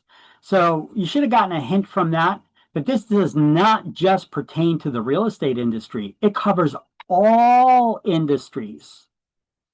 It's against the law for anybody in any field of business to collude with the competition to try to set prices, to fix the prices, to get involved in that price fixing or allocation of markets. It's anti-competition. Okay, so this law is to prevent anti-competition and to spur competition in the marketplace because it lowers the prices for the consumers. Have you guys heard about in recent years? And there's a major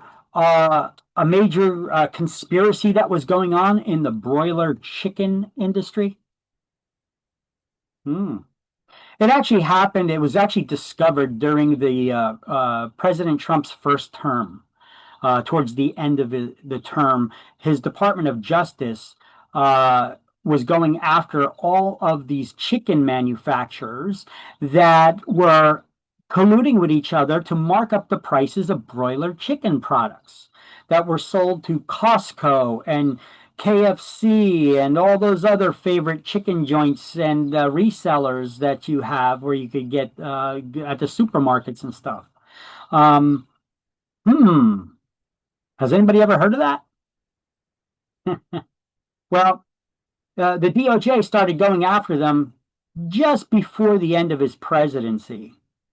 But once the presidency changed and Biden became president, what was his priority?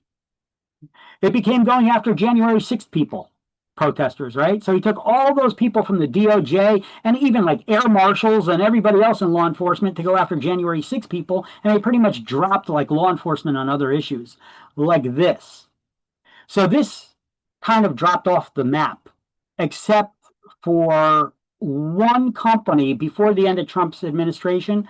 They admitted guilt and they paid $104 million fine for engaging in this price fixing with these other companies. So they actually admitted that they were actually doing this with the other companies and paid $104 million fine. You think that it might be true?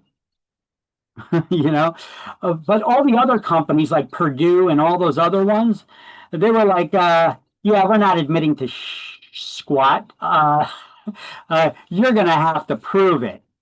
And they knew that it was the end of the presidency. There was going to be another president that was coming in, and his priority wasn't going to be going after them. So there's statute of limitations that come into play and all kinds of other stuff like that. So it still has not been picked up, or it was just dropped, and that's it.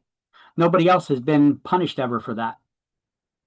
But you see, this Sherman Antitrust Act does not just deal with real estate. It also dealt with chicken industry. It deals with the oil industry. It deals with any kind of industry where there's price fixing and collusion going on in the marketplace, anti-competition.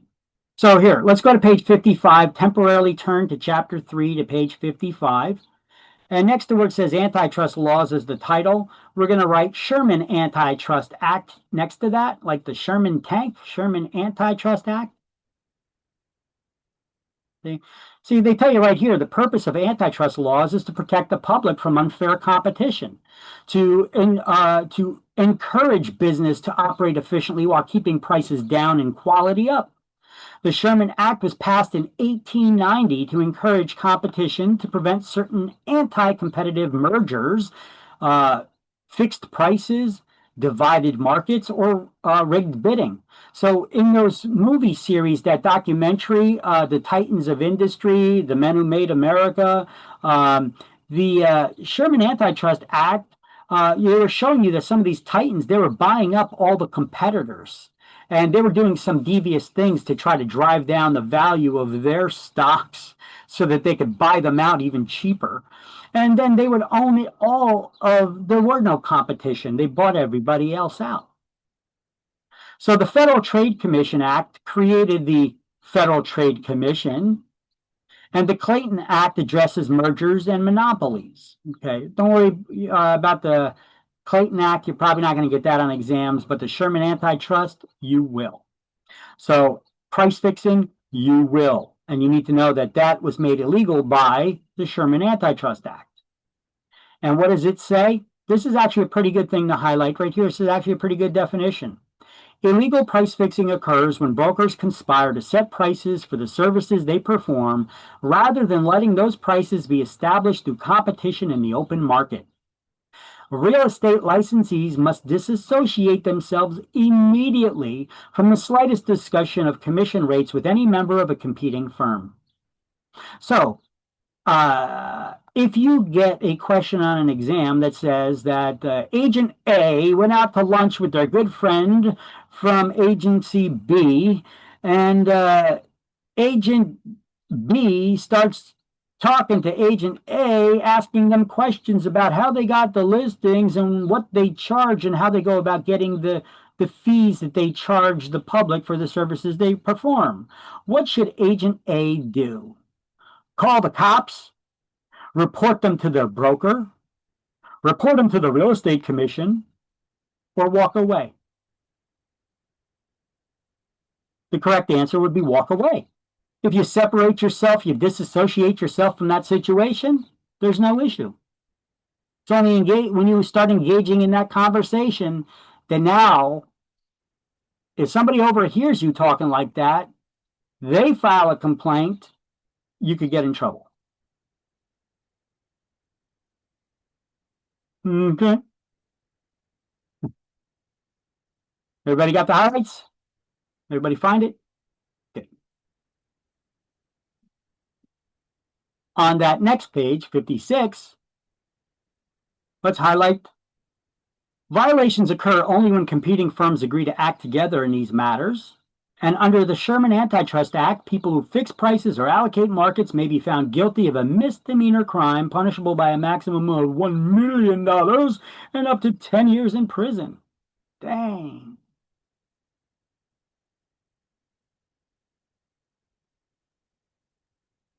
Now, the funny thing is, in this same paragraph here, they talk about bid rigging for like auctions. They say bid rigging is also prohibited, and then they start to give you examples of how it happened in California and Mississippi. I don't know why they didn't give New Jersey an example.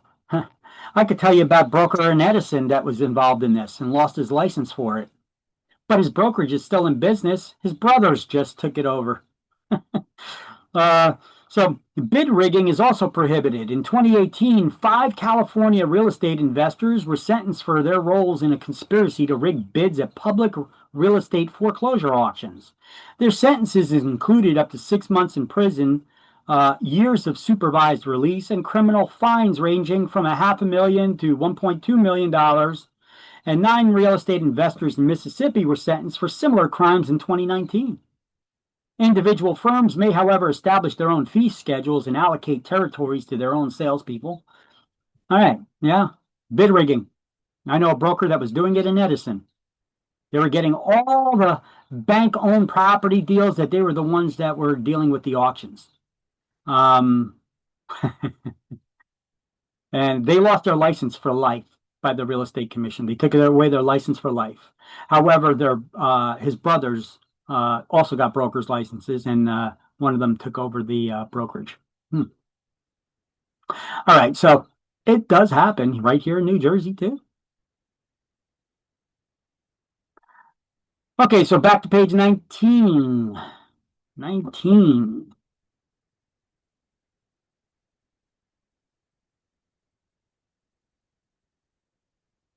Okay, so here's where some things changed a little bit about the different types of agency relationships and how we could work with people.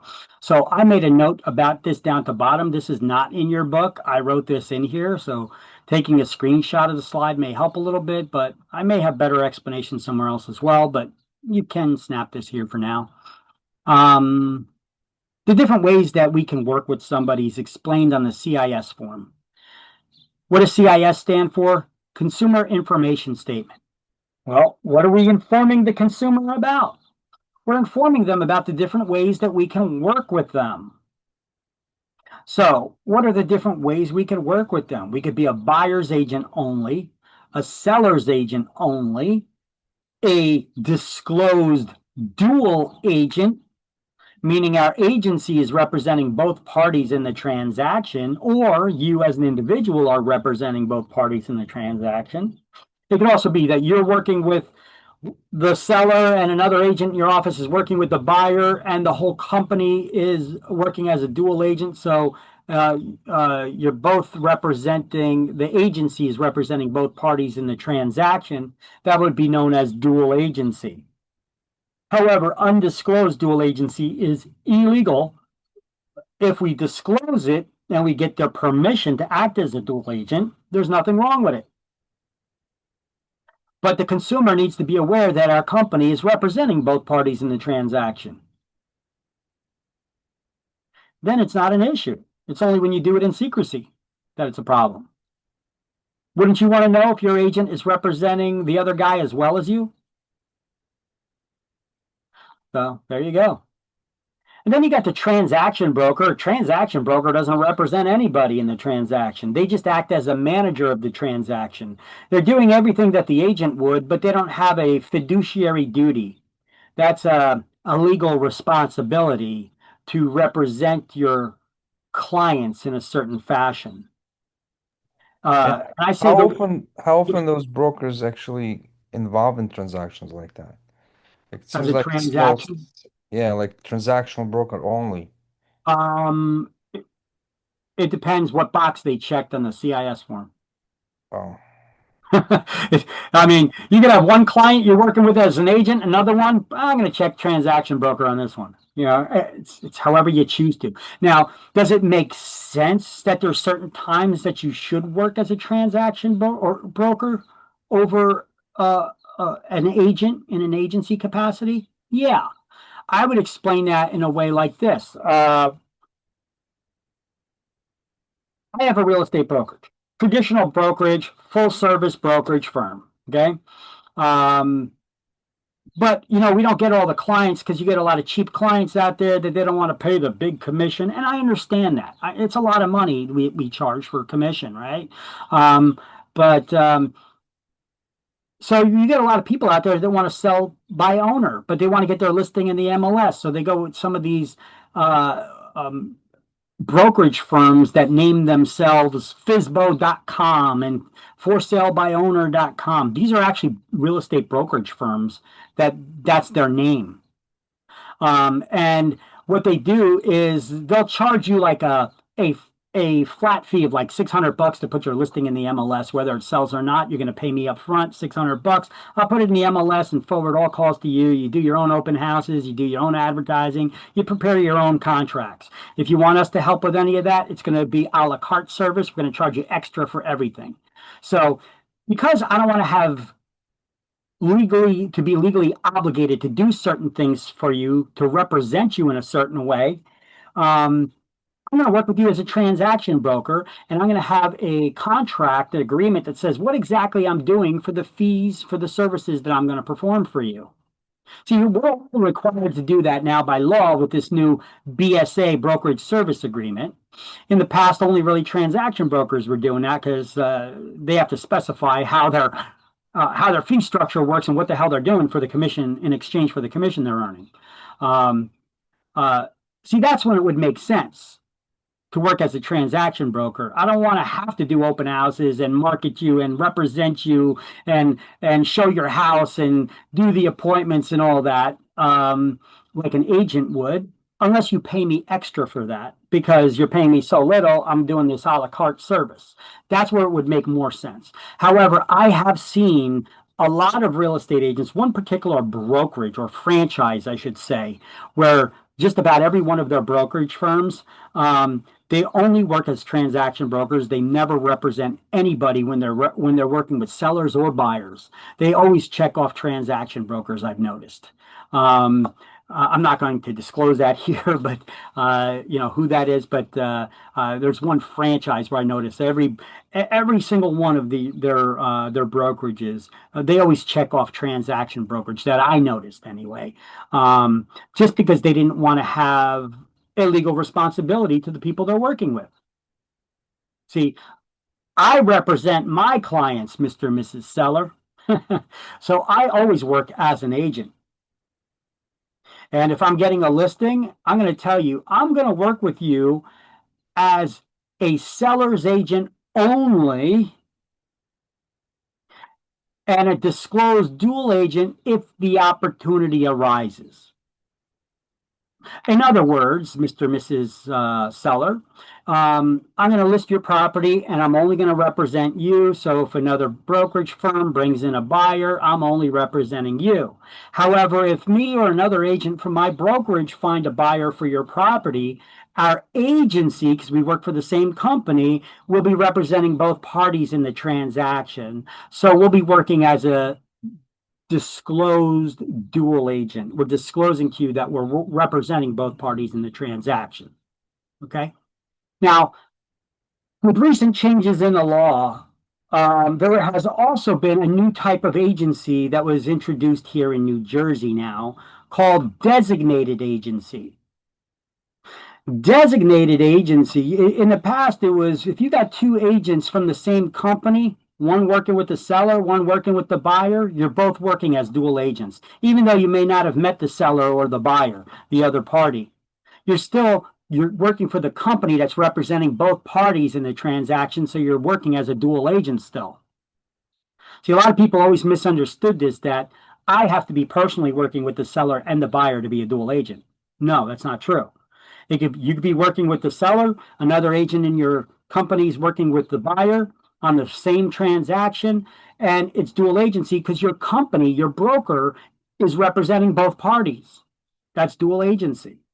Remember, you're just a representative of the broker, the agency, the company. However, now we have introduced a new type of agency called designated agency. This is when a broker has one agent working with the seller and one working with the buyer.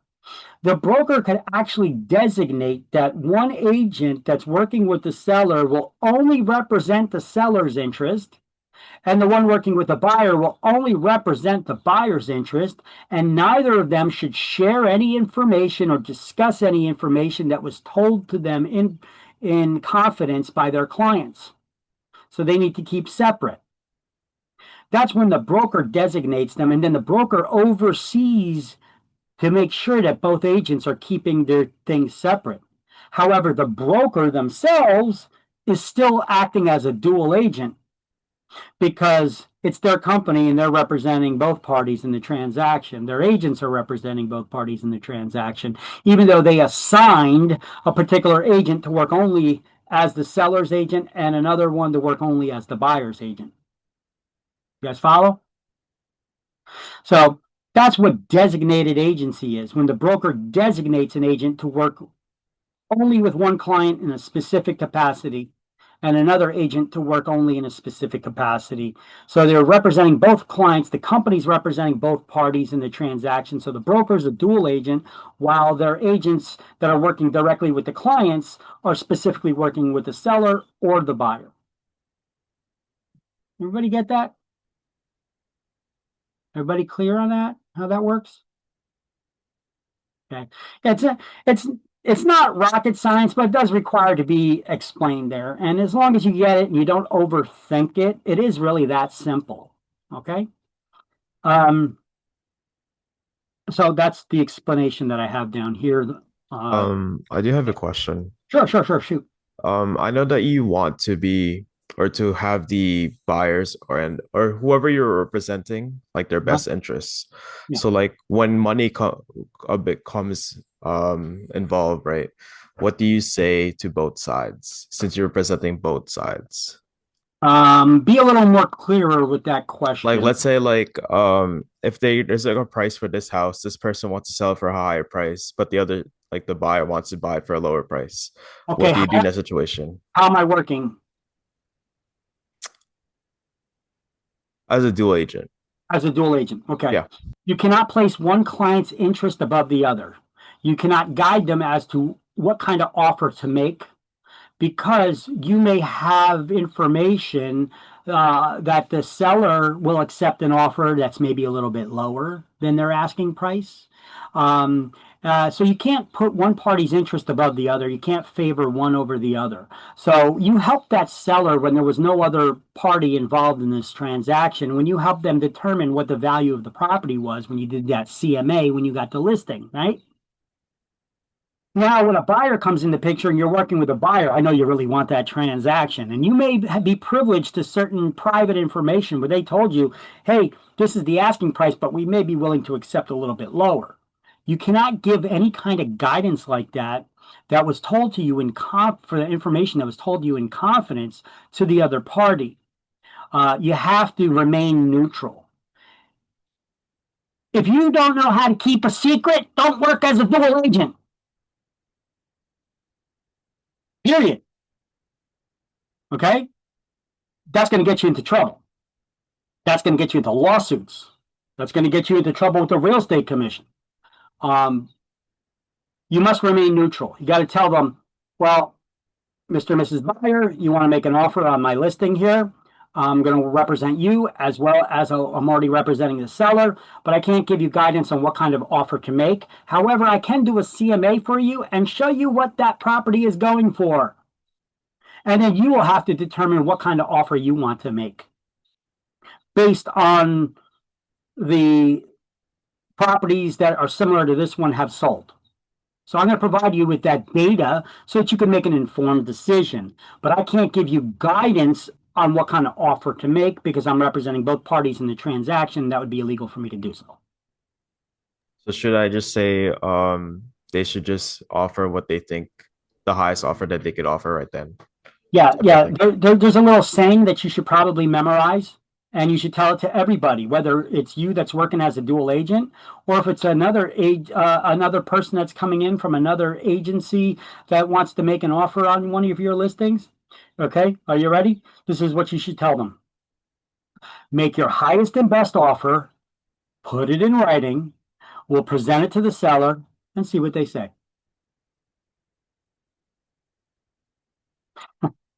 Make your highest and best offer, put it in writing. Because if it's not in writing, what is it? It's a fishing expedition. Now you're going to get somebody that's going to be like, will they accept 380,000? No. Will they accept 379,000? Will they accept 378,000? Will they accept 377,000? Will they accept 376,000? I've had people do that in the hundreds. Forget about the thousands. They were talking in hundreds of dollars. They kept going, and I was like, listen, I'm not playing this game. So in order to make it a little bit more difficult for them and more of a hassle so that they wouldn't be playing that game, because we got to present every offer that comes in, I told them, make your highest and best offer and put it in writing. But your agent's not going to want to put an offer in writing for differences of $50 or $100 and keep presenting that offer. Pretty soon that listing agent and that seller are going to have a conversation, and they're going to say, we don't want to entertain any offers coming from this jerk. They get offended. It does happen. Emotions get involved. And they're like, what's wrong with this guy? Right? And this could actually backfire on people when they start acting like that. And I've had people that acted like that before. Hell, in some parts of the world, negotiation is expected. In some cultures, it's a given that we're going to negotiate. So with some people, it's like you got to expect it. You got to expect it that they're going to negotiate. Some people will even want to renegotiate. But once you got things in contracts and in writing, you'd be like, nah, we're not renegotiating. You're under contract. You're legally bound to it. But before that point, verbally, you could go back and forth and negotiate the hell out of things. Okay, so to try to cut down on the BS, make your highest and best offer, put it in writing. We'll present it to the seller and see what they say. Probably the best approach to do it. Thank you. You're welcome. Yeah, negotiations are a skill. You could take classes just on that. Hell, I did take a 2-day class on it. Although I didn't think that class was worth it. But hey, it allows you to put a designation on your business card now that you are a certified negotiation specialist or some kind of bullshit like that. But you can learn a lot of different strategies. So I'm not going to tell you not to take these kinds of classes. I take classes. My business cards, I don't have any designations on them. None. Although I've taken classes and I've earned designations. I just don't. I mean, agents like to tout that and put all the logos and the initials after your names, like an accountant can become a CPA and all that. And you could put that stuff on there, but then you're going to pay every year to keep that designation on your license and all that too. So that's also a pain in the ass, not worth it. It may be, I don't know for you, I don't know. But I like to take the classes to learn the information and then apply it to make the money.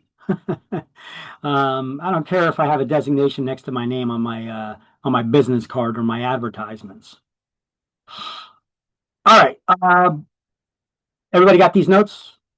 Exclusive buyer agency agreement, page 43, doesn't matter. We got these brokerage service agreements now when dealing with buyers or sellers or what have you. In order to earn a commission legally now, we have to have an agreement in writing. It's called the BSA, brokerage service agreement. However, exclusive buyer agency agreement, you're trying to get that buyer to work exclusively with you.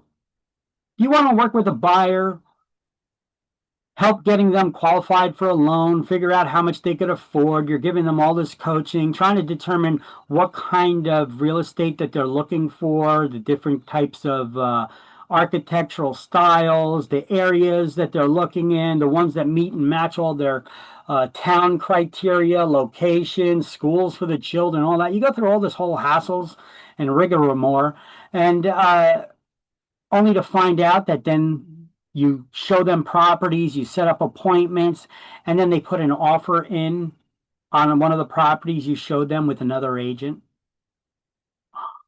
You cheating on me? Yeah. Hey, it's a relationship. Just like any other relationship, it's a business relationship. People do cheat. Okay. Do you want to enter into a relationship where someone's going to cheat on you after you put so much hard work into it? Okay. Maybe not.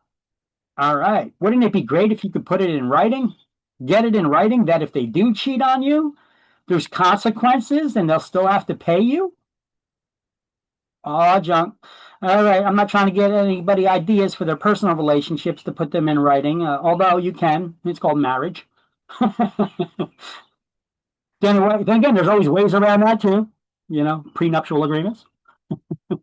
But you guys get the idea. I mean, these are relationships. Any relationship can be contractually based, and when working with buyers, a lot of agents out there have this saying, you probably heard it, buyers are liars.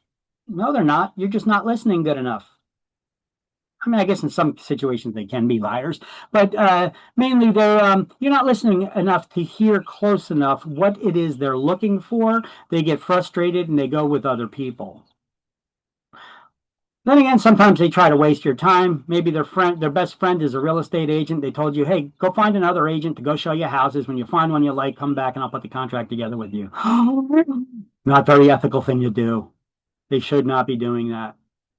And if they do that, I'm going to make sure I'm going to have a contract with that buyer that says that I was working with them and I'm the only one showing them the properties. They would have to fire me and give cause and all that stuff before they could put that offer in with another agent, because if I find out about it, they're going to have to pay me. Okay, so transaction brokers on page 20. We'll just highlight the things that we already went over. Transaction brokers are under the same obligation to make reasonable effort to ascertain material information on the physical condition of properties and to disclose to parties in the transaction such efforts that would be revealed.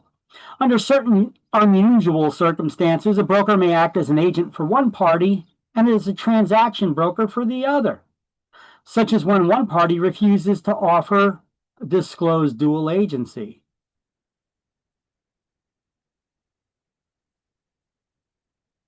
So that way you as one agent can work with both of them. One you represent as their agent, the other as a transaction broker. Now you can't split yourself in two, but when there are two agents involved within the same brokerage, you also can work as designated agents.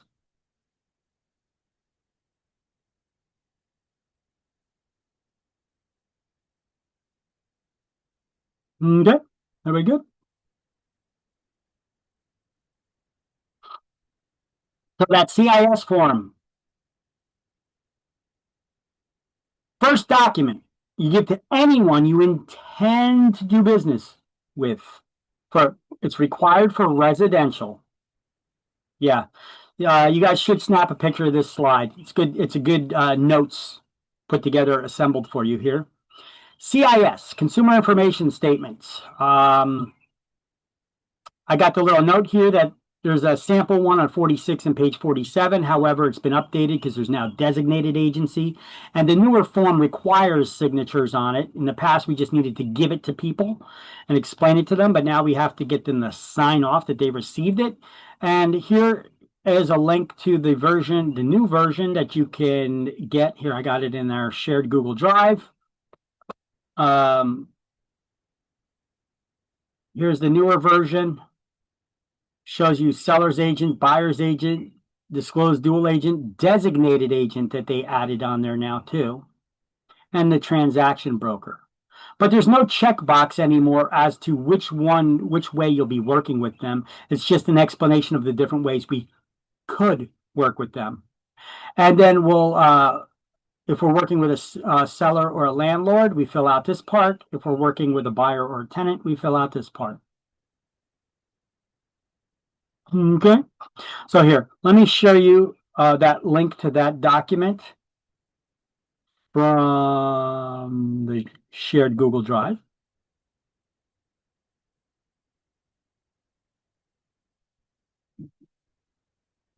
Oh, you know what I'm going to do? Hold on a second.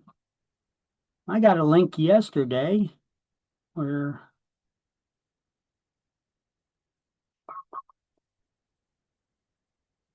Mid-Jersey MLS forms. Yeah, here we go.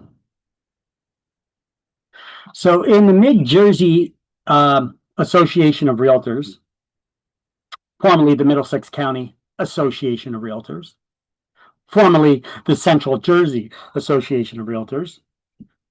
They've all been changing their names a lot lately. I don't know why. They have an example of a residential listing agreement with the commissions actually on there too. Wow. The permission for the lockbox, the LAD, the New Jersey Law Against Discrimination, Consumer Protection Act. Here we go. The New Jersey CIS statement. Okay, here, there's quite a few forms on here, actually. So I will share this link with you. You can get it directly from the source, not just our shared Google Drive, in case it's updated.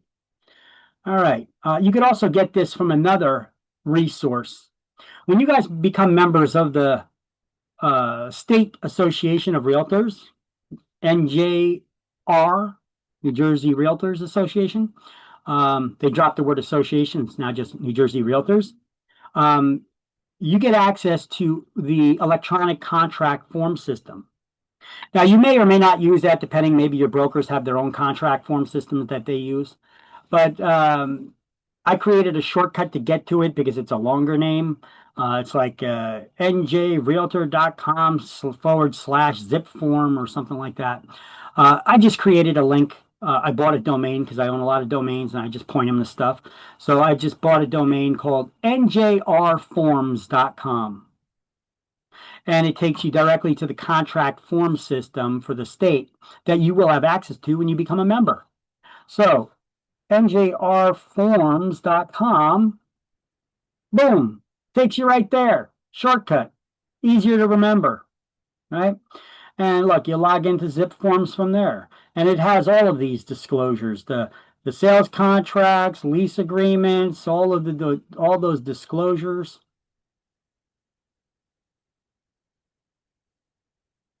Yada, yada, yada. Okay?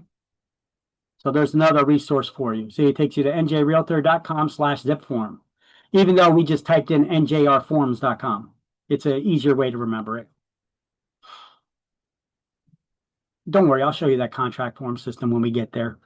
All right, so the CIS form, the Consumer Information Statement, is a disclosure of agency relationships describing how your agency intends to work with or represent somebody in a real estate transaction.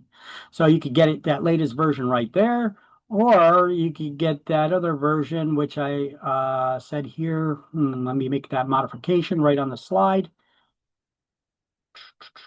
Just got to find that slide where we're at now. Antitrust relationships. There we go.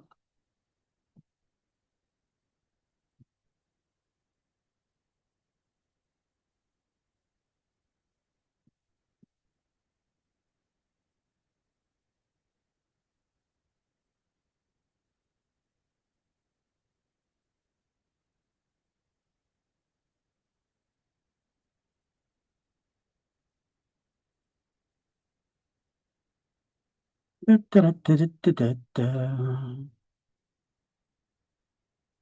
Hyperlink there and make it that. There you go. There you go. I put a link right there. So I'll have to also add that to our class links Word document. See, because I created another link that I put in there. So we'll put that in that class links Word document as well, which was that link to the Mid-Jersey forms here, which takes you to that CIS. See, this is the same thing I showed you before.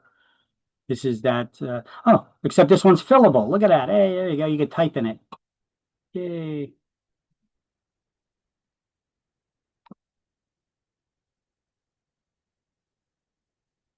All right, so it's the first document you give to anyone you intend to do business with, the CIS form.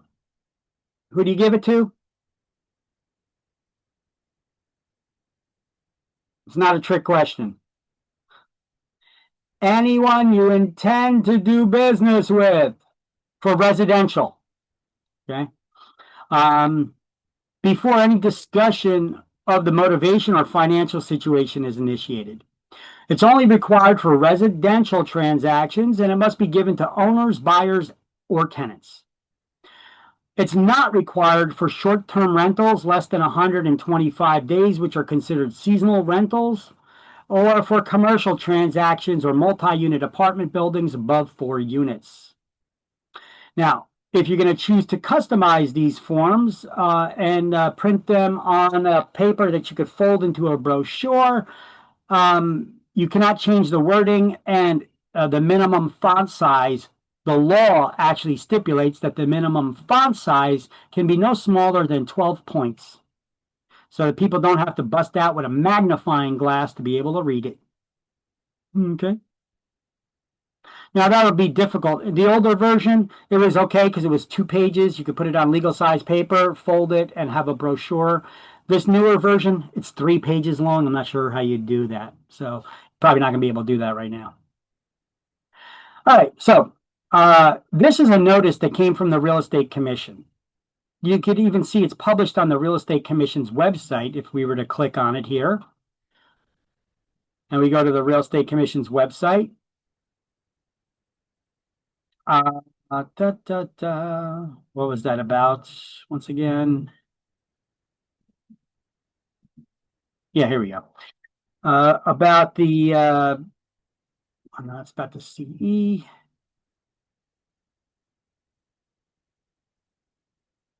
I think this crap may be spread out all over. Recent bulletins. Oh, this is the bulletin right here.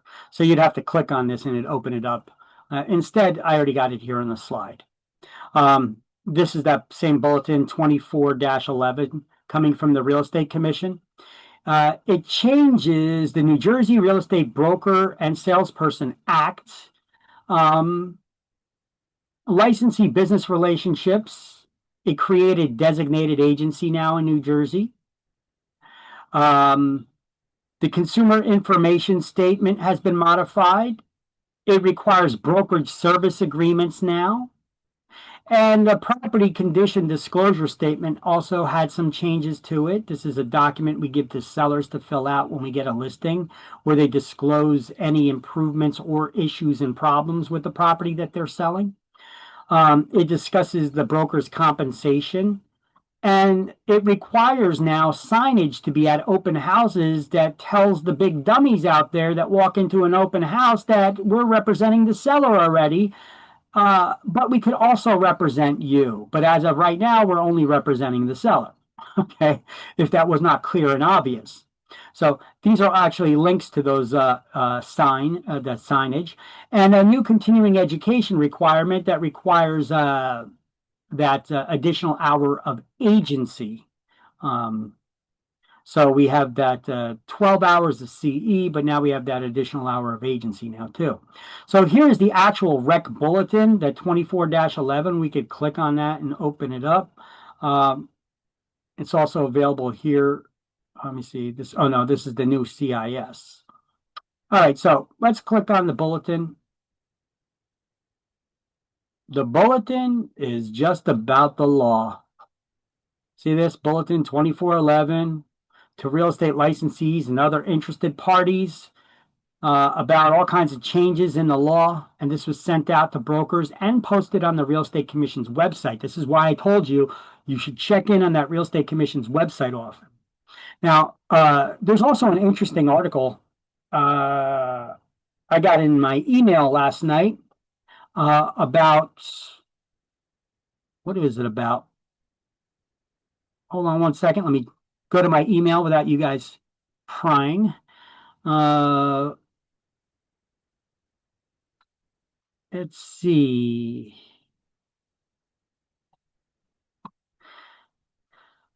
All right, so I tell you guys that we often have changes in our laws, and we could see and sometimes foretell changes coming in the law based on things that are going on in society right now. Okay. What's going on right now in what's a big deal that's going on right now? Well, in women's sports, as an example.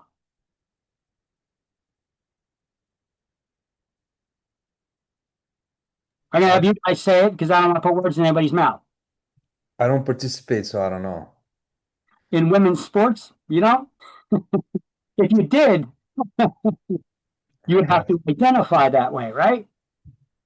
All right. So here, basically, I got this this email from Houseo. It's one of these real estate websites. So I'll just open it up. You guys see this here? NAR changes a hate speech policy, and they claim that it has nothing to do with politics or President Trump. It says at NAR's mid-year conference, Sears, he's from the Association of NAR, National Association of Realtors, proposed a hate speech policy that with updates. He stressed they're not connected to Trump's stance against diversity, equity, inclusion, which is basically you're giving credit or you're giving people an advantage not based on their abilities but based on their identities. Okay, we've seen that this has been a problem in various job positions. Look at California tried this with the community policing. They gave illegal immigrants the opportunity to become police officers, and then what happened? They started killing people. I guess in their society, it's okay for police officers to put extreme pressures on people. We have had instances now where there's people that were hired in air traffic control positions that were mentally unstable or simply did not have the skills. Even though they underwent the training, they were not the best candidates for the positions, but they were applied to those positions because they met a certain identity, whether it was because of their color or sexual preferences or disabilities or what have you. These are the arguments here from both sides. It's a political argument, but you could see that actually, if you were to look into reality and focus in, forget about political parties, and just be objective about the actual issues, it does make a lot of sense. It says this has nothing to do with who's sitting in the White House. He spoke during a session called the Leadership Scoop along with NAR CEO Sears addressed a projected $32 million revenue decline by 2026. I wonder why. They're losing members due to expected membership drops by 1.2 million. So what's changing? The Focus revised the standards of practice in the Realtors Code of Ethics that we have to follow. Now it says, and this makes sense, that you cannot do hate speech or anything like that against any of the clients or people that we work with. Yeah, obviously, I don't hate anybody. But, you may have an opinion on certain things, people's identities or sexual preferences and things like that. Good. Keep it to yourself. You can still be polite to people, and everybody has their own opinions on things. Okay. I don't want to go as far as they call it hate speech and sexual harassment, because you got it up here, but, you've got, some proposed updates that, even though they have it in the rules that you cannot speak negatively against people and things like that are your clients, why would you? That would be stupid. But they're trying to expand this, and I think this is going to become a First Amendment issue, that NAR's Code of Ethics and conduct that we as real estate agents have to abide by. This limited disciplinary action to business-related conduct, encouraging but not requiring ethical behavior in your personal life, because it's your personal life outside of the workplace, right? Aiming to protect local associations and volunteer leaders from inconsistent enforcement and legal exposure. So these changes stem from a 2023 legal review completed by feedback from local associations concerned about vague language and enforcement risks. So the proposals will review by NAR Professional Standards Committee on June 3rd. That's today. If approved, NAR's Board of Directors will vote on them on June 5th. Okay, so what did we just read here? We read that, we deal with clients from all kinds of backgrounds, right? All kinds of issues, things that you may not agree with, either because of your religion or because of just your morals. You may have different moral sets than other people. And, when you are dealing with people, they're our clients, we're helping them find a house. We're trying to do our best to help them. And you should, no matter how they act in their personal lives or anything like that, they conduct their own personal lives. It's personal. That's up to them, right? We're here as real estate professionals to help them find what they're looking for in housing. So we have to conduct ourselves in a certain manner. And the Realtor Code of Ethics is stressing this, that we cannot offend people. We need to, act a certain way. Now, this new proposal says that now, in your own personal life too, when you're out in public, if you're online on Facebook or wherever it is, you cannot speak, and they want to control your speech on how you can talk and express your opinions on things as well. This I foresee to be an issue that's going to turn into a lot of lawsuits. What do you think? You think that would be too, if our Association of Realtors is now going to try to impose how we act in our personal life and away from the work life with our clients? I see that to be a projected issue. Now, that has nothing to do with real estate licensing or your real estate licenses. It has to deal with your membership in NAR. Okay? Which we need to be members of. If you want to be a member of most residential MLSs, they require you to be a member of an Association of Realtors in good standing. I just like to look forward and see what things are going on. I try to keep my eyes on everything, and it's good to be informed and to look out for stuff. We don't know if stuff is going to bite us, bite us back. So interesting stuff. That's all. That's the only reason why I brought it up. I think it's interesting. I'm not expressing any opinions one way or the other. All right. So, this bulletin goes over all of this stuff. So I pretty much broke it down to just a discussion of these things. And these are the things we're going to be going over. We already went over the CIS, and I showed you we have the new designated agency now. I also told you we have to have brokerage service agreements, and I even showed you one from a listing agreement from the Garden State MLS, which now also includes how we're going to get paid. We'll go over some more again. There's also a general one that was created by the New Jersey Association of Realtors, that if we go to, where was that? The forms here. Okay. So we have the New Jersey listing agreements here for that Mid Jersey Association of Realtors real estate forms. If we were to click on that, they actually give us this is like a universal listing agreement that could be with all different MLSs. See, in the past, MLSs, they wanted us to use their specific forms for everything, with commission agreements, with changes to listings we put in the MLS. Now they're like, after the NAR lawsuit, they're like, you don't need to submit any forms. You need to create your own forms for your commission agreements and listing agreements. We don't want to get sued. Everything is about them getting sued. So really, what purpose do they serve us anymore other than a database where we put the listings in to share with each other? So now they're starting to distinguish themselves, and we should probably start working towards one that we use. In New Jersey, we actually have 6 or 7 different MLSs that we use. So anyway, here is a New Jersey residential listing agreement. It's also serves as a brokerage service agreement, because if we were to look at the table of contents here, let me zoom in on it. By the way, can you guys see this? Did I change the screen to the browser? What are you guys seeing right now? You seeing the table of contents here? Hello? Yeah, we can. Okay.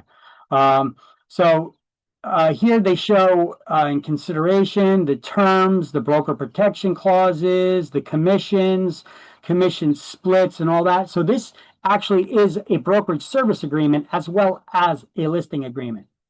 See, in here it talks about what the total commission is, if this is going to be an exclusive listing or not. How long is our contract going to be with the client we're working with? What MLSs can we submit it to? So this particular contract was created by Bright MLS, formerly Trend MLS.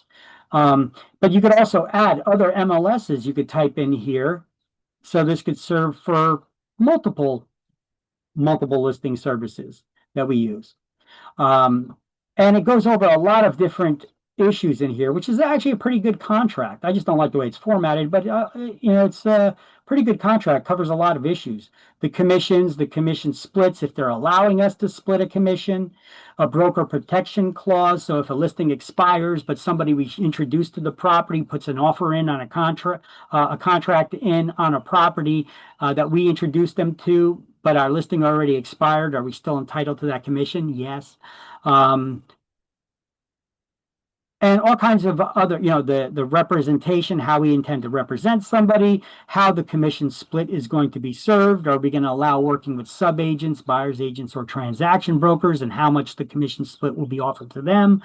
Any exclusions, yada, yada, yada. Okay, so this is our brokerage service agreement. They even have some stuff here I've never even seen in listing agreements before. Like, is this a bank-owned or real estate owned, or third-party approval required, short sale? That's usually in the listing paperwork and not in the listing agreement itself. Allowing lock boxes or not. So this is actually not a bad listing agreement right here. If you guys want me to share it with you, I'll just show you the direct link to it. But you can also find it in that njrforms.com. They also have this one listed there too. All right.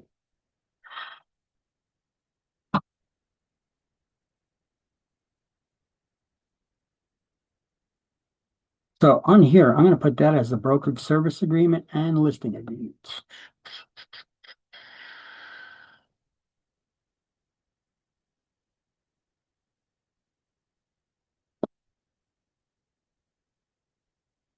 Turn that into a link, sorry. Yeah, right now. Boom, boom. All right, so Different agency relationships and disclosures that we now have. Let's see. We'll be adding a recording explaining these things to our website. I actually have it. I went over all of these explanations and showed each and every one of these forms and went over an explanation for each and every one of these forms. I even created a video for it. I think I even put the video in the slideshow. We're not going to see it. I'll just have it posted on our Facebook page and on our website. I will update this. There's no reason for me to go over these in detail. It will add hours and hours and hours to this class, and we'll never finish on time. Ever since we did this, every one of my classes have been going over an extra day or two. So I don't want to do that. So here are those forms. I'll give you a brief explanation of them. I'll point out to you the forms and you could go over them on your own. But I'll have the video explanations posted on our YouTube, our Facebook, and our website. And let me see. We have the CIS, we have all of these different forms, the open house flyers, brokerage service agreements, listing agreements, CIS forms, and updated CE requirements as changed in this law. Here's a link to our shared Google Drive for exclusive buyer agency agreement and other new forms and disclosures. Some of these ones that I'm showing you, and I have to add a couple in there and update a few still. Now, remember this one, we already went over this, the CE requirements. Well, we have that new CE requirement, which I also had updated in the previous slide that you saw in chapter 1 about it, that the 12 credits, the 6 core credits, 2 have to be in ethics, 1 in fair housing, 1 in agency law, and the other 2 in any core topic. And the remaining 6 can be in any approved class, whether it's core topics or electives. We got that CE tracking system where you could see if you completed all your CE and if it's been reported to the state yet or not, so that you could renew your license and not get that $200 processing fee, because your CE needs to be completed 2 months before your license renewal, so by April 30th. All right. Let's go over some other stuff. If a property is available for you or any other agent to show within your office, it must be available for agents from other brokerage firms to show as well. You're not allowed to have any secret pocket listings, not unless the owner told you that they did not want you to share the listing with other agencies, and then we get them to sign a waiver of broker cooperation form, right? Right. So no secret pocket listings allowed. You, as a real estate agent, should never encourage a seller, an owner. I'm going to say an owner because they could be leasing as well. Seller, leasing. So I'm going to call them an owner. You should never encourage them to sign the waiver of broker cooperation. This should be something that they bring up, because it's not in their best interest to sign a waiver of broker cooperation. We only have them sign it to cover our butts when they request that we don't share the listings with other agencies, when we have to market the property on our own and we don't cooperate with other agencies. See, if we cooperated with other agencies, it would bring more exposure to the property, to thousands more agents that may be working with clients that may be interested in the property in this area with these criteria in this price range, than would not be than for the people that we're only working with, right? So we would be able to sell the property probably quicker and at a higher price. So that's why it's in the client's best interest to always put it in the MLS. So you should never encourage them to sign a waiver of broker cooperation. You only get them to sign it when they direct you not to cooperate.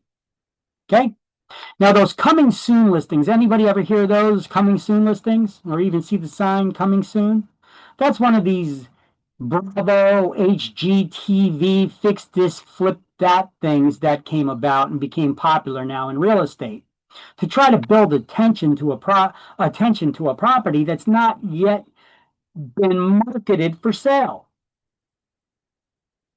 Can you advertise a property that's not listed? Probably not. No, absolutely not. You need a listing agreement where an owner hires you to market their property to help them find a seller or to find a buyer or a renter for their property. Okay.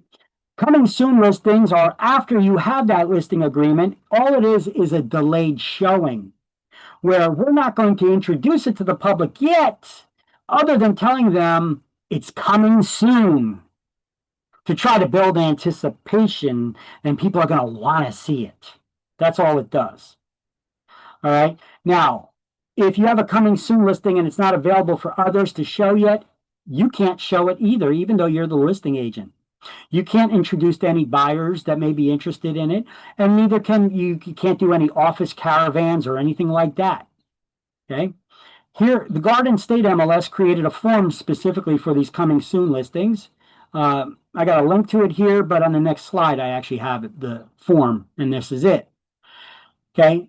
You fill in the information here, when the date of first showing is going to be available. And then they got this disclosure here. Seller and listing broker agree that no showings of the property to the prospective purchasers nor any real estate agent previews or office caravans prior to the first showing date. This prohibition against showings, previews, or caravans applies to the listing broker, any affiliated offices they have, as well as outside agencies as well. So there's no exceptions to the prohibition against showings before the first showing date. Now, if you want to update it so that you can show it sooner, or you want to extend it because you can't have these coming soon for more than 10 days, you'd have to fill out another one of these coming soon listing forms with the delayed showing forms with the new date on it. All right. Written offers must be forwarded or presented to the owner within 24 hours, and all listings must be entered in the MLS within 48, unless directed by the owner not to. And then you need to cover your butt and get them to sign the waiver of broker cooperation agreement. And this is what the waiver of broker cooperation agreement looks like as printed on page 19. So we're going to highlight above it, anytime a seller directs a broker not to cooperate with other brokers, the seller must sign a waiver of broker cooperation. And you can put a highlighted box around it because this is the actual form. Doesn't look too fancy here, just printed in the book, but here's the actual form, what it looks like. Okay. You may also want to write at the top of the page, listings must be entered into the MLS within 48 hours, unless, and then you have this highlighted.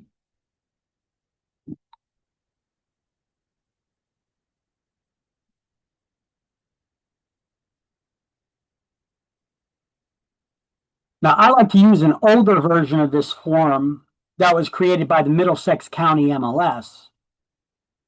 That's exactly the same. Goes over everything. It's just formatted and it looks a little bit different. And it's 2 pages. So on the reverse side of this paper, if you were to print it on both sides, it actually quotes the laws and gives explanations about this. Because you could get an agent that you call up and you want to get information. Hey, I drove by and I seen a sign for sale on this property. I'd like to show it to my client. And the agent says, okay, well, you could have your client call me because we're not cooperating with other agencies. And no, it's not me that suggested it. It was the seller that did. So if you want if your client's interested in the property, you could send them to me and I'll work with them. Are you going to get a commission on that? No, not unless you give them you send them over a referral agreement and they agree to sign it. They don't have to, especially if you just told them that your client seen it and was interested in it. Why would they sign a referral agreement? They'll be like, just send them over to me and I'm going to make the money. We're not working with other agencies. You can request that they send you the copy of the waiver of broker cooperation that was signed by the owner at the time they got the listing, and they have to send it to you. They should have it on file too. Otherwise, they got to cooperate with other agents. So I'm going to show you that form in just a moment after you guys wrote this here. Everybody write this. Listings must be entered into the MLS within 48 hours unless, and then you highlighted this stuff. Okay. We'll go over this in a little bit more detail, and I'll show you the version of the form that I like and that I actually have access to in the shared Google Drive. Right after lunch. Yeah, look at that. It's that time already. So let me pause the recording. All right, so licensing law requires all agents who share their listing inventory with other agencies. If a listing is available for you or any other agent in your office to show, it has to be available for agents from other companies to show as well. Unless the owner specifically directed you not to cooperate with them, and then you need to cover your butt and get them to sign a form called the Waiver of Broker Cooperation Agreement. So now you got proof that they told you not to cooperate with other brokers. Okay, so it has to be signed by the owner at the time you get the listing. You need to keep it on file, and any other agent that requests to see it, you need to provide it to them. You must never introduce this form to people so that you get that secret pocket listing, okay? Because you're not operating in their best interest. You're operating in your own best interest so that you could get both ends of the deal, okay? Don't do that. It's only when they request, okay? So here's an instance where it doesn't make much sense. Apparently, this broker had somebody sign a waiver of broker cooperation agreement, but then put it in the MLS anyway. Not sure what's up with that. Just getting used to sticking forms in people's face and getting them to sign it, I guess. I don't know. So that one doesn't really make much sense. But either way, this agent, she got in trouble, paid $1,000 fine because she failed to comply with her client's request not to cooperate with other brokers by putting it in the MLS. All right, so there we go. Here's the example of the waiver of broker cooperation agreement I like. Well, here's the form right here. So I like this version because it explains here, it has all the same wording that the other form has, like you see it in your book. All the wording is the same, you know, it's all in capital letters. What happens when people type in all capital letters and in bold? They're shouting at you, right? So you're shouting at the client here that says, I understand that cooperating amongst brokers produces wider exposure of my property and may result in it being sold or leased sooner and at a higher price than would be the case were my broker not to cooperate with other brokers. I further understand that when my broker cooperates with other brokers, I could still have all the showings made to all the showing, I can still have all the arrangements for the showings of the property and all negotiations with me or my attorney made only through my listing broker's office, should I so desire. However, despite my awareness of these factors, I direct this properties to be marketed only through the efforts of the listing broker. The listing is not to be published in any multiple listing service.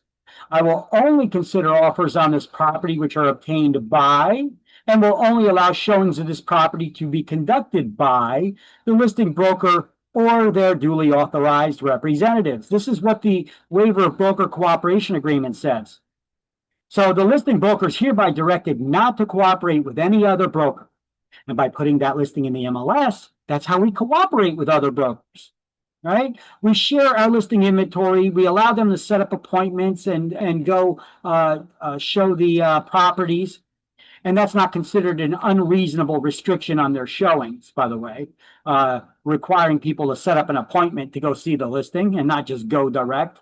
So by signing below, the parties here to confirm no pressure or undue influence has been exerted upon the owners on how the properties can be marketed by you, the broker. So the owner further confirms receiving a copy of the fully executed listing agreement on this property and this waiver of broker cooperation. You got to give them a duplicate original of it. And then here everybody signs. And I like this version because this version, actually this is half the page, not the whole page, or you could print it on both sides, however you like to do it. I like this version because it includes this, quotes from the administrative code. Title 11, Chapter 5.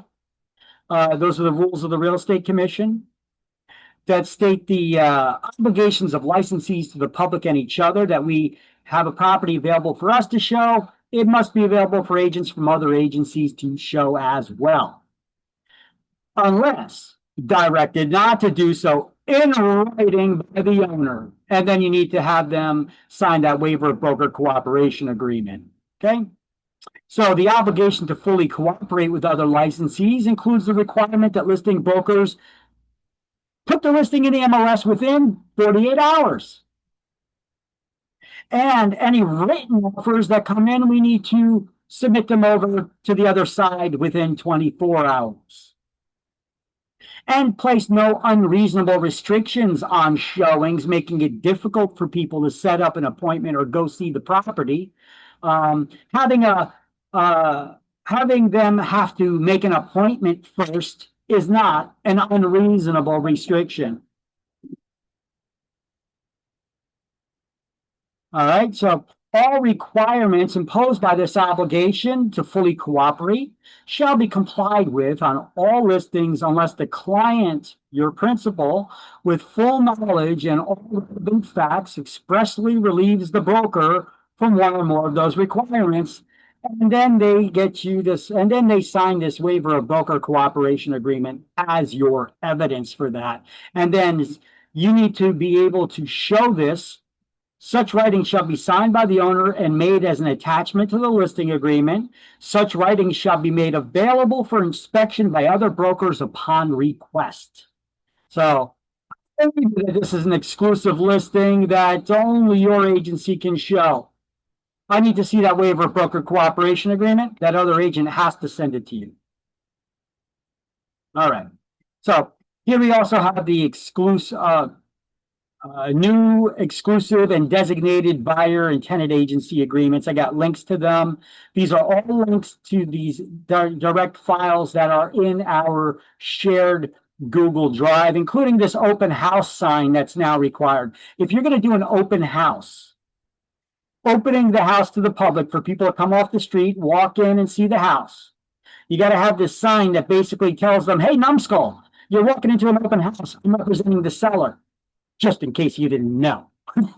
But it could represent you as well. Right now, you're working for the seller. Okay, so if it wasn't obvious enough, the politicians now made this part of the law. We now need to have this, politicians as well as the Real Estate Commission, that says this: attention, this is to advise you that the agent who's conducting this open house represents the seller and is required by law to promote the interest of the seller. Any information you give this agent is not confidential. Under New Jersey law, it would be disclosed to the seller of this property. You as the buyer are entitled to have someone represent you as a buyer's agent if you're interested in this property. The duties of buyer's agent include helping you evaluate the property, prepare an offer on the property, and negotiate in your best interest. If you as the buyer are already exclusively represented as a buyer's by a buyer's agent, you're required to disclose this representation on the sign-in sheet now. And if you as a buyer are not already exclusively represented by a buyer's agent, please be advised the open house agent is not precluded from being a disclosed dual agent and representing you as well. Okay, so this is basically a requirement now. You have to have this at open houses. Okay. Now, we didn't get into this yet. We'll probably get into it later on in chapter 3. When we talk about security systems and video cameras and possibility of owners spying on people when they're looking at their open houses, it's not an issue.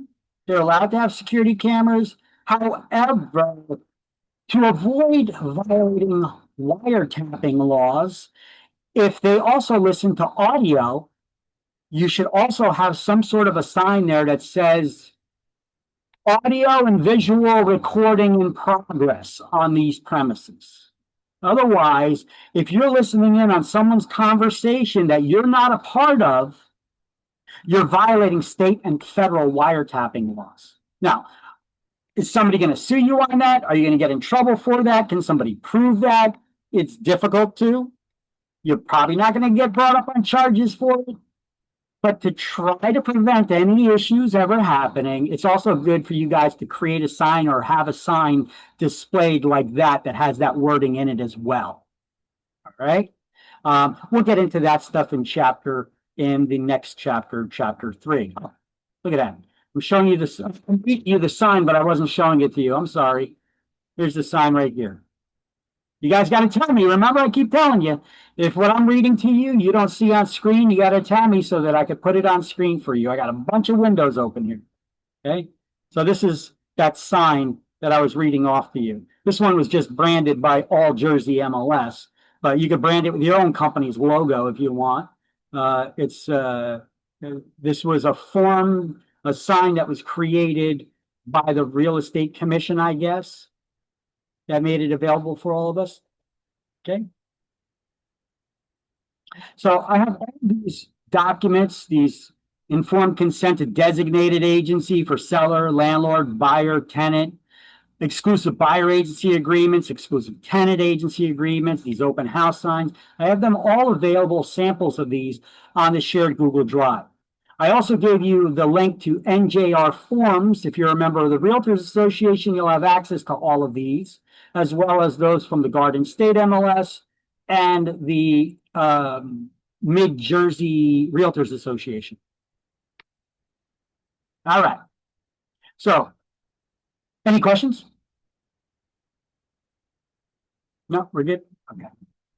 So exclusive buyer rental agency agreement video explanations will be on our website because they take too long to go over all of these forms in detail for me to show every form and go over them in detail with you. Instead, I'm just going to explain to you these forms, what these forms do. Okay. Later on, your brokers can teach you how to do this. You guys will get used to it. It'll become second nature. All of the forms that you use in the business, you don't use them all on every transaction with every client. Different transactions go over different issues. And they don't all require the same forms. But what's the first document you give to anyone you intend to do business with? For residential property, anyway. CIS? The CIS. What is that? I'm playing stupid right now. What is it? What is the CIS? What does that stand for?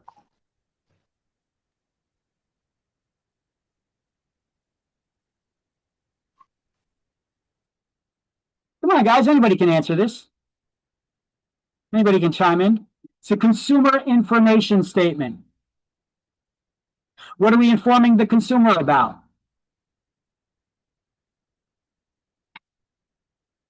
The different ways we can work with them. Remember, buyer's agent only, seller's agent only, disclosed dual agent, designated agency, that's a new type of agency, or we could work as a transaction broker where we don't represent anybody in the transaction. We just act as the manager of the transaction.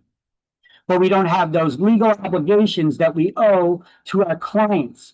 What do we call those legal obligations we owe to our clients? They're called fiduciary duties. Okay? If you're working as a transaction broker, you do not owe fiduciary duties to those that you are working with. You don't even call them clients. They're called customers. Because what's the difference between a customer and a client? A client is someone you owe these legal responsibilities we call fiduciary duties to.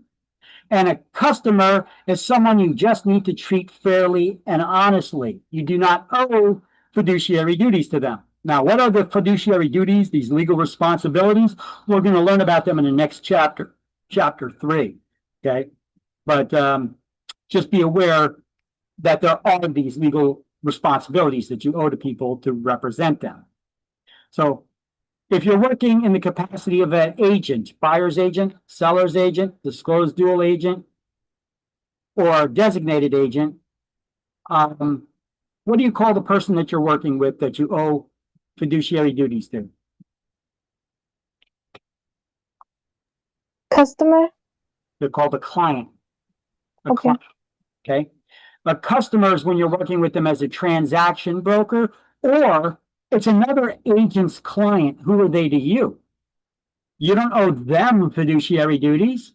Their agent does. They're a customer to you. You still need to treat them fairly and honestly. All right. So, look at this one. Love letters. Oh, love, love, love. Now, I always thought that these things were manipulative. I always hated these things because you get agents that they would use them and they'd use them very successfully, but I hated them because I'm not a manipulative person, but I think this is very, very manipulative for agents to do this. They would sit their clients down and have them write some sort of a love letter to woo the seller and convince them to accept their offer instead of someone else's. Yeah, we were the family with the little kids, we loved your house. We're not going to change a thing in it. They're basically writing you a love letter, trying to convince you, tugging on your emotions to accept your offer instead of someone else's. However, this is now years and years later now, it's finally found that these could be discriminatory. So let's check out how. Let me fine tune the audio so that you guys could hear that good for videos. And here you go.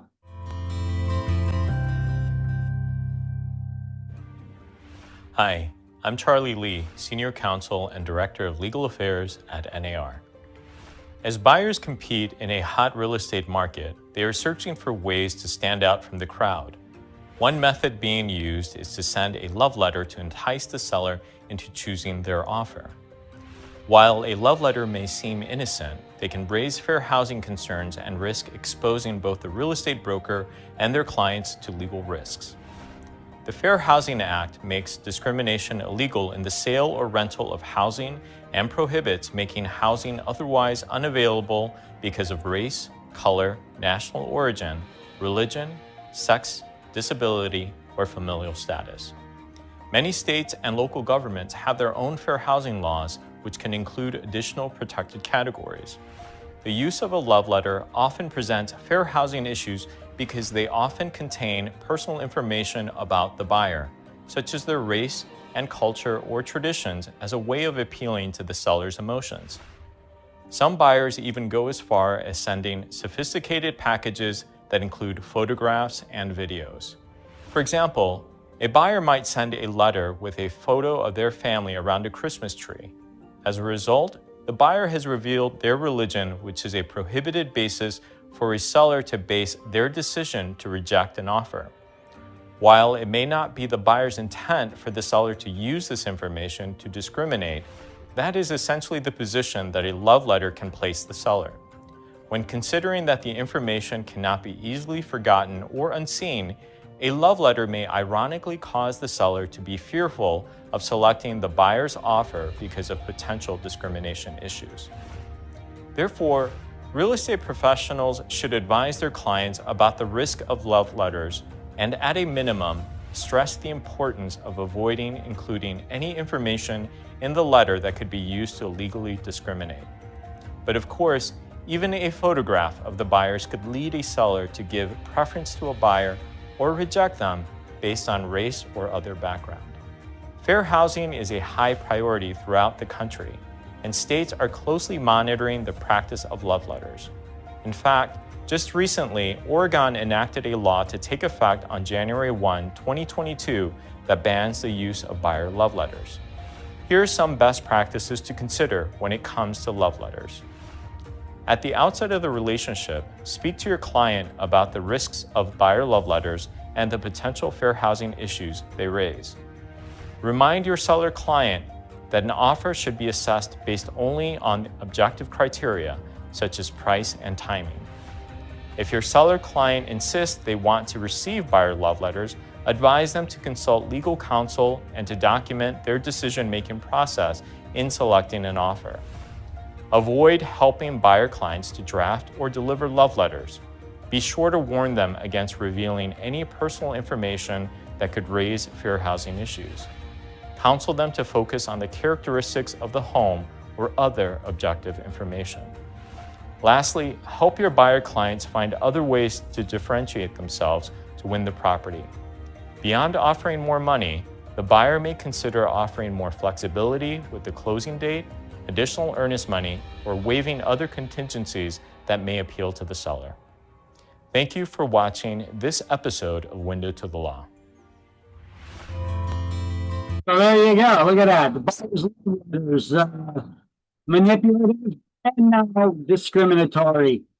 All right. So all agents must place their client's interest above all others, including your own.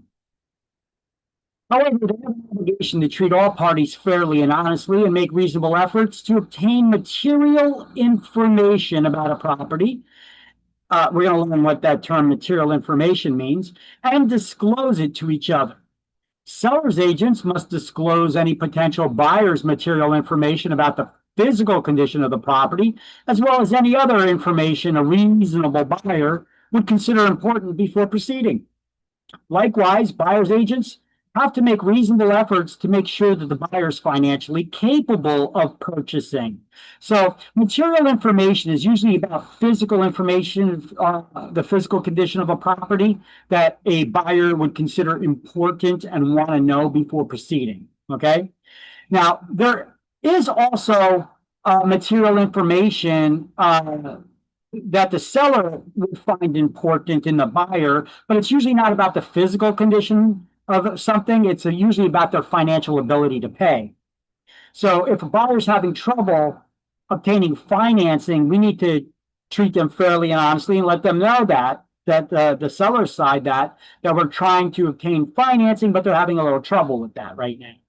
Okay, you got to treat everybody fairly. You can't expect them to keep their property off the market thinking that this deal is going through when your client, the buyer, is actually having trouble obtaining the financing. Now, could that possibly kill the deal by you disclosing that? Yeah, it can. But we got to treat the other party fairly. We know they're having difficulty getting this financing, and if that's the case, we can't just keep their property off the market knowing that without informing them that we're trying to obtain financing and exploring our options right now. Okay. Minimum a pre-qualification letter should be obtained from a lender and disclosed to the seller. If they become aware that a condition would make the buyer unable to proceed, well, like bounced checks or inability to get qualified for a mortgage because of their employment or income or debt to income ratio or something, we got to be honest and let the other parties in the transaction know about it as well. So all of that is covered right here under listing broker and seller as the principal. I just broke it down here and put it in plain English. Okay. But it's basically the same kind of stuff that they're writing here. Everybody got that? Okay. And I have a question. How often that happens that, death and income ratio like causing the problems? Is that like the main reason why the deal cannot, like financing cannot work out? Yeah, because you can't get a loan to purchase the property. A lot of times people are shopping above their means, especially when property values are going through the roof and people are offering above market values. And, it becomes that you have to overextend yourself more and more to try to get these properties by making higher offers. But can you qualify for that? Can you afford it? It becomes eBay. You know, people start bidding, a bidding frenzy. But the problem is, can you afford? Are those payments going to be comfortable, first of all? But can you afford to get the loan? Even if a lender is willing to give it to you, are those payments going to be comfortable? We shouldn't be forcing people to purchase a property that's beyond their means. They're just going to end up getting foreclosed on in the long run. They're going to have difficulty making payments, and it's really going to screw up their situation. Don't push people to shop beyond their means, you know. But does that become a problem? Debt to income ratio? Absolutely. It's one of the factors in qualifying for a loan.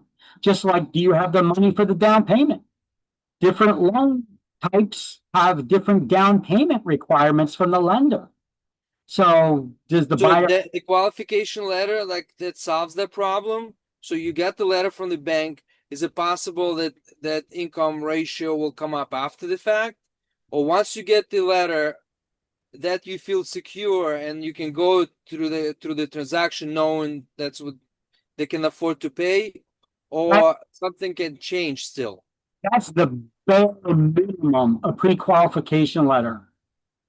You could get a pre-qualification letter automated just by plugging in some information that you're telling yourself. You could go to some lenders' websites, you could get an automated pre-qualification letter just by typing information in. Now, does that mean that information was accurate? Does that mean you're actually going to get the loan? No. A pre-approval letter is much better because nothing in a pre-qualification letter was actually verified. Like I could get on the phone with a mortgage rep and tell them, hey, I make this much money and this is my approximate long-term debts and I got these kind of assets in the bank. And nothing's been verified, and they're just going to be like, okay, well, what's your social security number so we can run your credit to make sure you don't have a 200 credit score, okay? And then they're going to run your credit and see, okay, is your credit decent? What is the average credit rating? Anybody know? Average? They call that prime? What? What'd you say? I don't know, 650? No, it would be 620. 620. That's considered prime. Anything below 620 is considered subprime. It's a poor credit score. Okay. So you'll have tougher time getting the loan. You can still get a loan. I've got resources where you get loans for some prime lenders. They're not going to give you the best rates, though. They may require you to put more money down because it's a riskier loan. Okay. But if you're getting an FHA loan, you could get these loans from a lot of lenders with credit scores as low as 580. Okay. In those circumstances, I would probably advise the client that they should get their financial house in order before they actually start shopping for a house, though. Otherwise, they're going to make it harder for themselves to maintain their finances.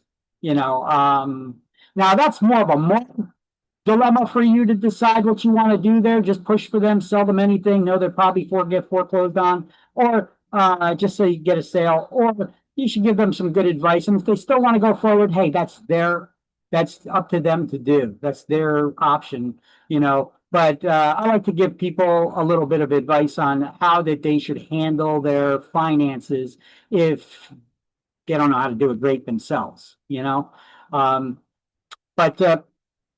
Yeah, so you said mortgage pre-qualification letter is the minimum that we should submit an offer with. You know, if they're buying all cash, we need to get a proof of funds letter from their lender to submit that with the offer to show they're not getting a loan, but they got the cash. Okay. And if they're getting a loan, what's even better than a pre-qualification letter is something called a pre-approval letter. You've already been approved for the loan. You're not only telling the lender what your credit score is, you're also telling the lender what my income and debts are, but then you're verifying it with providing bank statements and pay stubs and tax returns. And then the lender makes a decision whether they're going to approve you as the buyer for that loan, and then they'll issue a pre-approval letter. So which is better, pre-qualification or pre-approval? Pre-approval, because all the information's been verified. Now, that buyer's definitely getting the loan, provided that, there's a big asterisk on that form, that the purchase price isn't above a certain dollar amount, that the taxes aren't above a certain dollar amount, and if it's a condo, that the association fees aren't above a certain amount, and that the buyer's employment situation doesn't change. You should advise the buyers that you work with, don't make any large purchases, leases. Don't go buying cars or leasing anything. Don't go buying furniture and putting it on layaway in anticipation of buying this house. You don't have the house yet, and that will count on your credit score. It will show up in your credit reports. Make sure you don't go doing any of this stuff that could change your debt to income ratio. All right. I have had situations where buyers were getting close to closing and they start going out buying furniture. And it shows up on their credit reports, and the lender does multiple searches of your credit score. They don't just do it once at the beginning. They do it multiple times through the transaction, and often just before the closing, before they give the authorization to release the funds for the purchase of the property. I've had a situation before where buyers bought so much stuff, they threw their debt to income ratio out of whack that they could not get approved for the loan, and the lender did not authorize the release of those funds. So they had to go get money from their parents to help pay off. It was actually a car that they ended up buying, and it threw off their debt to income ratio. And I said, listen, do you have the money to pay this off? Because right now it's negatively affecting you and you're not going to get the loan. The lender called me and they told me. They said, well, we could get a loan from our parents. I said, no, it can't be a loan. Loan still is is factored into your debt to income ratio. You would also need your parents to sign a letter, because the lender is going to require them to sign a letter that says that this is a gift and not a loan, and it does not need to be paid back. Okay, so even if it is a loan from your parents and they sign such, or are they willing to sign such a document that says it's a gift and not a loan and doesn't need to be paid back? Because if they don't, you're not getting this property now. Okay, it's a very important conversation to have with buyers when they're looking for homes. Don't change your employment, especially to a different type of job than you were previously doing. There's a lot of issues. We're going to discuss them later on, but those are a lot of issues about that stuff that we should coach our buyers that we're working with on. Any other questions?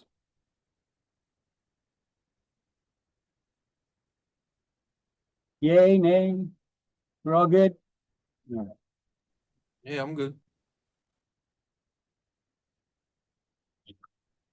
Okay, so we have 5 business relationships. Previously on the CIS form, we only had 4. We had seller's agent, buyer's agent, disclosed dual agent, and transaction broker. Now we have 5 types of business relationships, 4 agency relationships. They added the designated agency. Okay, so I've already discussed these things. We've already went over them kind of ad nauseum.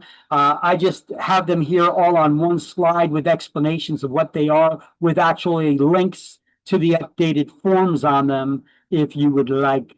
They're all in the shared Google Drive. Okay, got that. Seller's agent only represents the seller. Buyer's agent only represents the buyer. Disclosed dual agent, because dual agency that's not disclosed is illegal. You have to have it disclosed. So to get it disclosed, you need that person you're working with to sign a document giving you implicit permission to work as a dual agent with them. And same thing goes with designated agency. So designated agency, you could have 2 agents within the same brokerage firm, one representing designated by the broker to represent the seller only, and one designated by the broker to work with the buyer only. And of course, the broker remains a dual agent, but both of the agents themselves within the office that are designated will work as a seller or buyer's agent, or landlord or tenant's agent.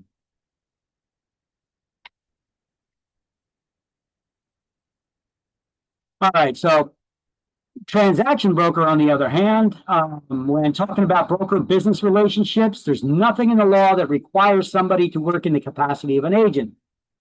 buyer's agent, seller's agent, disclosed dual agent, or designated agent. You could be a transaction broker, just acting as the manager of the transaction without owing fiduciary duties, just being honest with your clients, treating them fair, or your customers, treating them fairly and honestly. So licensees can select to work as a transaction broker at any time. However, it makes more sense to do it when you're offering a la carte services. I think I discussed this earlier with somebody brought it up, when it would make sense to work as a transaction broker when you're offering those. I'll put it in the MLS for a flat fee, and you paid in advance, and then I'll forward all the calls that come in. You do your own open house, you write your own contracts and all that. That's all I'm doing, is putting it in the MLS for $600 or whatever it is, that flat fee. That's when it would make sense to work as a transaction broker and not owe any fiduciary duties to the person you're working with. Now, the law now requires that all brokerages have a BSA, a brokerage service agreement, that stipulates what exactly you're doing in exchange for the fees that you're going to be earning. Agencies that work with FSBOs, for sale by owners, often use this type of relationship because, well, you could charge them a flat fee and a la carte. And there's the example, which I just described. And so a transaction broker is a manager of the transaction. They don't represent anybody in an agency capacity. They don't owe fiduciary duties to anybody, just fair and honest dealing. So the agents have an agreement explaining what they'll be doing in exchange for the money they're earning. The person the licensee is working with as their transaction broker is referred to as a customer, not a client. Clients are people we owe fiduciary duties to, and you only owe fiduciary duties to people when you act as their agent rather than as a transaction broker. Okay, so here's some of those forms that we went over and some that we have not yet. CIS, first document you give to anyone you intend to do business with. It explains the different ways that we could work with somebody, the agency relationships, as well as the transaction broker one. Then we have the informed consent to dual agency, where we're going to be representing both parties in the transaction, or our agency will be. We need to get both parties implicit permission to work in that capacity. There's a different form there's 4 versions of that form. One for the seller, one for the buyer, one for the landlord, one for the tenant. They don't all sign the same agreement. And you can also work as a now designated agent. And there are 4 versions of that as well: seller, landlord, buyer, and tenant. When we prepare a contract for 1 to 4 family residential properties or single residential lots, we need to have the Opinion 26 notice informing people that they have the right to hire a lawyer as the cover page of that contract. Here's a little explanation of the law and how it came about. I got a link to that there. The Attorney General's memorandum, we need to give this document to any owner when we get a listing. Whether it's residential or commercial property, doesn't matter. The Attorney General's memorandum must be given to the owner that tells them that they cannot discriminate, whether they use us as their agent or not, or they sell on their own or rent on their own. They have to follow the law, state and federal laws. They cannot discriminate. Now, the new Attorney General's memorandum includes something called the FCHA, which I'll save that for chapter 4. It may be like a hot button issue right now. I did discuss it a little bit with you guys already. That's the Fair Chance in Housing Act, where New Jersey basically made being a criminal a protected class. But, you know, they did that because, you know, a criminal justice system is racist, inherently racist, and therefore if you do a criminal background check on someone, that by extension makes you racist, you know.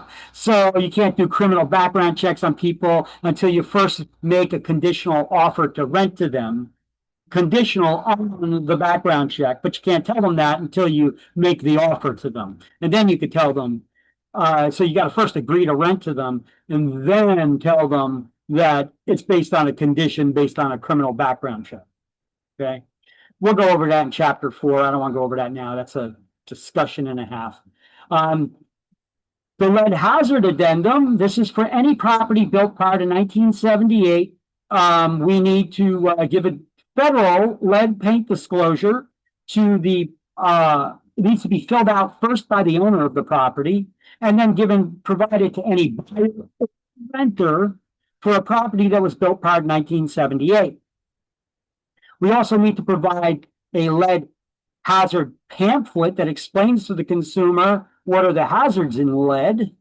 And we also need to give them a 10-day opportunity to conduct a inspection for lead or to waive that opportunity. Now that's under federal law, okay? We didn't get into it yet, but recently, New Jersey doesn't like being outdone by federal laws. They like to make their own stuff and be more restrictive on everything. So New Jersey actually came up with their own lead safe law now that requires an inspection.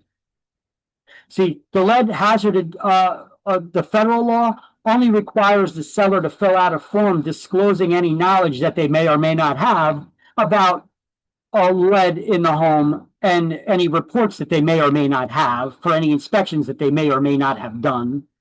All right. Where New Jersey law requires now any property built prior to 1978 has to have an inspection by the owner. And then they get a lead safe certificate showing that it has no lead in the home. And this inspection needs to be done periodically. We'll get into that later on. But that's just another new requirement by New Jersey legislators. Okay.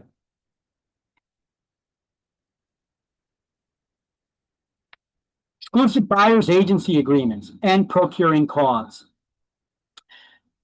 This should not really be so much as an issue anymore, seeing that we now have these brokerage service agreements.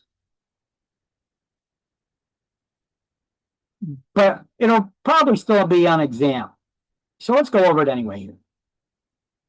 So, I'm also going to write that here on this slide. Give me a second to find this slide.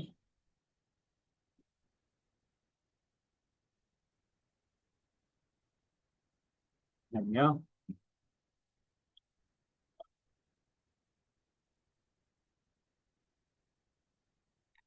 With changes in the law now requiring BSA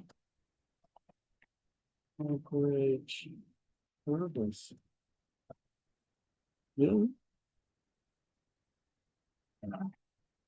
Agreements. This should not be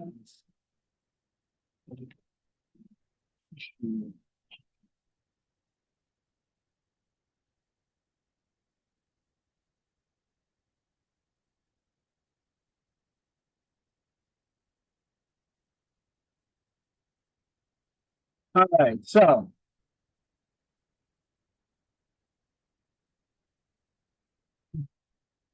when only working with a buyer, you're representing the buyer in the transaction.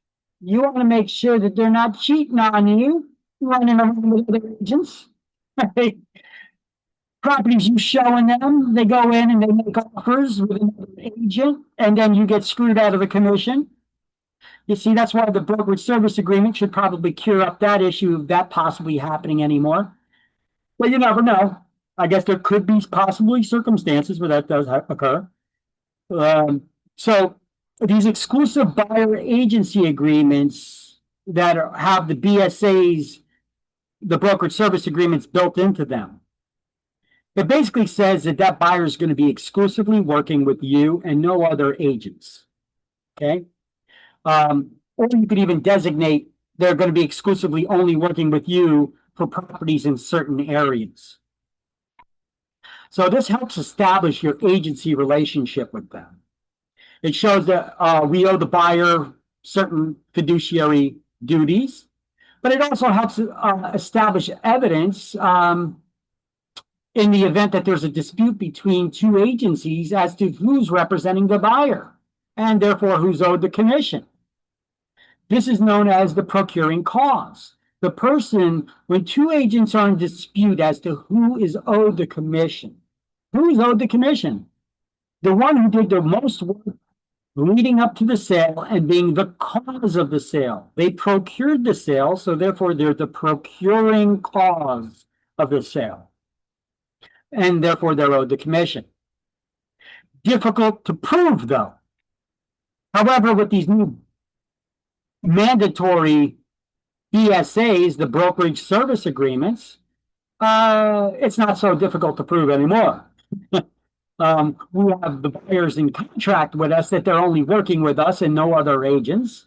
And if they do fire us and start working with another agent, they need to notify that other agent. I was working with another agent. These are the properties that they showed me. And that agent has to, that they previously were working with, has to provide a list of all the properties you showed them so that you could show that you may be entitled to something still. Okay, so it provides evidence to protect the buyer's agent against claims of discrimination by steering as well. That's pretty much cleared up now when you have the buyer's brokerage service agreement. See, even though we always had exclusive buyer agency agreements, most agents never used them for some reason. Buyers like to use them because I've had buyers cheat on me before. Another agent sent them to go waste my time and set up appointments showing them properties, and then they put an offer in with their friend or brother or sister who was a real estate agent, and they just wasted my time. Okay, very unethical, but what are you going to do? Be pissed off. That's about it. So the exclusive buyer's agency agreement provides evidence to protect the buyer's agent against claims of discrimination by steering a client. Because in the past, when we didn't have buyer's brokerage service agreements that stipulated the commission that you're going to get paid, who you're going to get paid by, how much you're going to get paid, it was always determined in between the listing agent and the seller.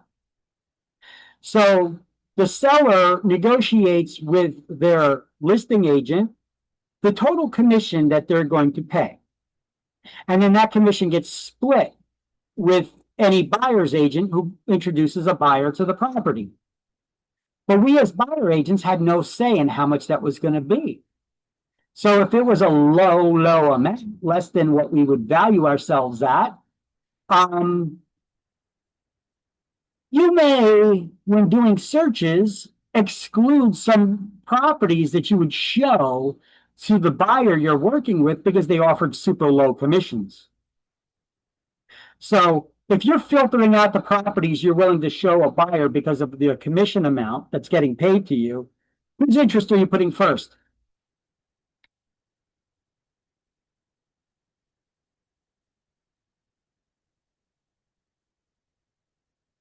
Wake up, answer me. Whose interest are you putting first? Clients. Well, when you're filtering out properties because they're not willing to pay, because they're showing that they're paying a lower commission than you want to get, and you're therefore not even telling your clients about these properties that they exist, whose interest are you putting first? You're putting your own interest first, above your clients. That's not good. You're supposed to put your client's interest above all others. So when you're putting your interest above others, because of the commission amount, if it turns out that you show them a lot of properties, but they're only from one certain area and they exclude another area in town,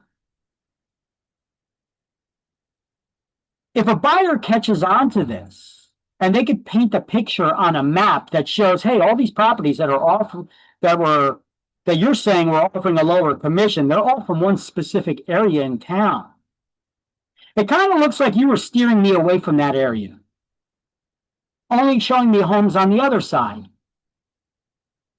Were you trying to discriminate against me and keep me out of that area of town, that section of town? That's actually a violation of federal law called steering. All right. Now, that may have not been your intent whatsoever because you were just concerned about the commission.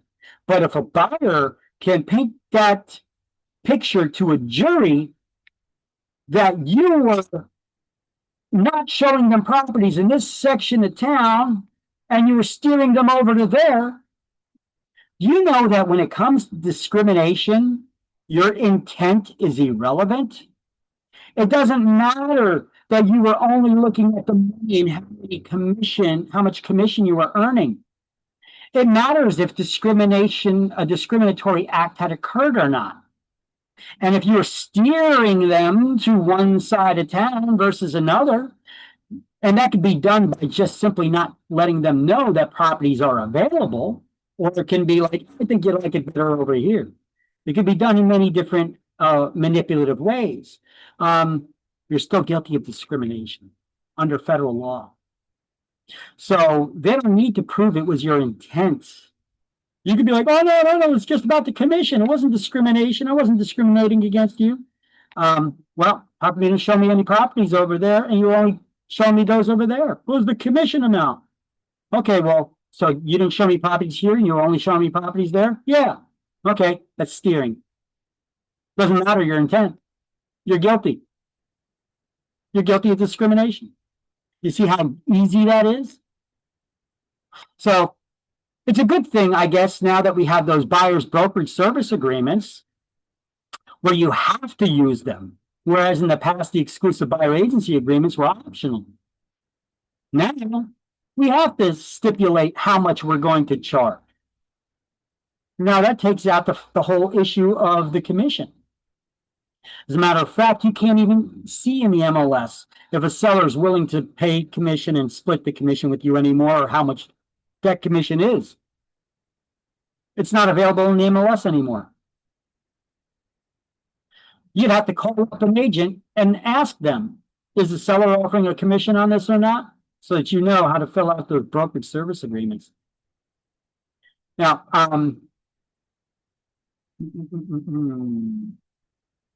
so I always tell people it's a good way to avoid discrimination by having an exclusive buyer's agency agreement in there. And when you have the discussion with them on how much your commission is that you're going to be getting paid. And if it's under an amount that you're willing to work for, you ask that client directly straight out, are you going to pay the commission, or do you want me just not to show you these properties that don't pay the commission that the minimum I'm willing to work for?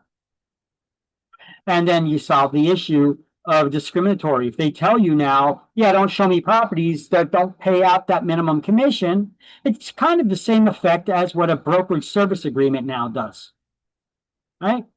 So you would now have them tell you, yeah, don't show me those properties. So now you can legally not show them those properties in those areas, and you're not going to be found guilty of steering.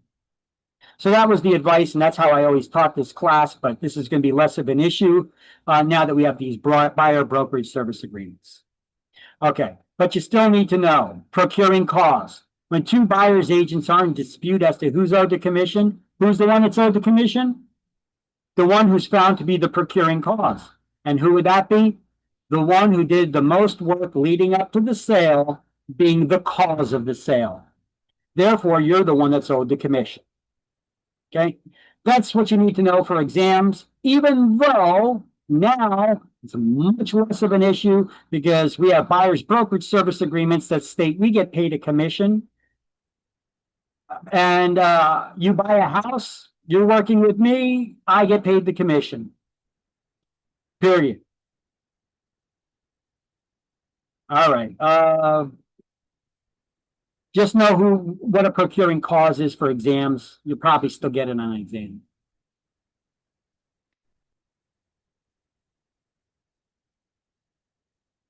All right. Before you can start working for a broker, you got to sign an independent contractor agreement with them. It's kind of like your employment agreement, except you're not considered an employee. You're an independent contractor. You're getting paid on a commission basis. You don't do any sales. You don't do any closings. You don't get paid. Okay? Anybody know what the difference is, though, other than that? What's the difference between an employee and an independent contractor?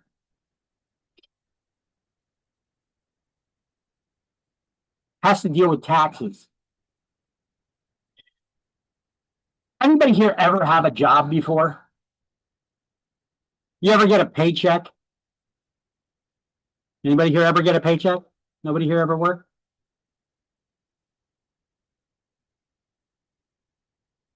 Come on, people, don't get afraid to be involved. Answer the question. Anybody here ever have a job where you got a paycheck? It's okay if you're young and you didn't, you just right out of high school. That's understandable. Anybody else here ever have a job in their lives where they got a paycheck? Oh my God. All right. If you did have a job and you got a paycheck, you don't get the full pay. They take out money for taxes and unemployment insurance and Social Security and all that stuff. You don't get the full paycheck. So by the time you get your first check, you're going to be like, what the hell is this? Welcome to grown-up life. You got to pay taxes, my friends. You just become productive members of society. All right. So anyway, an independent contractor, when you do a closing, you earn a commission. Your brokers are not going to deduct anything from your check. You're going to get paid the full commission. See, you'd get the gross, you'd get that gross pay as an independent contractor. They're going to pay it to you. And then it becomes your responsibility at the end of the year to pay the taxes, to file your taxes and pay your taxes. Okay? Employees, your employer will take out those expenses, those taxes, before you ever get paid. An independent contractor, you're essentially self-employed, even though you have to listen to your broker and their guidance and direction and all that. There's an exception carved out with the IRS that real estate agents are considered independent contractors, and even though you're self-employed, you still got to listen to your brokers in regards to some things. Okay? We'll go over what the specific differences are.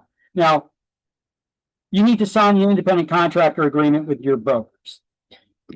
There's a sample one in the book, and we got a sample one, I think, in our shared Google Drive. However, the part that you're going to look for isn't going to be there. These are usually what we refer to as Addendum A and Addendum B to the independent contractor agreement. Addendum A explains the compensation rate that you're getting paid while you're at that brokerage firm, and that's going to vary greatly from one broker to the other, depending on their commission splits, schedules, and agreements, and all that stuff. Okay, that's between you and your broker. Your broker has to. These are things that have to be in that the Real Estate Commission requires to be in your independent contractor agreement.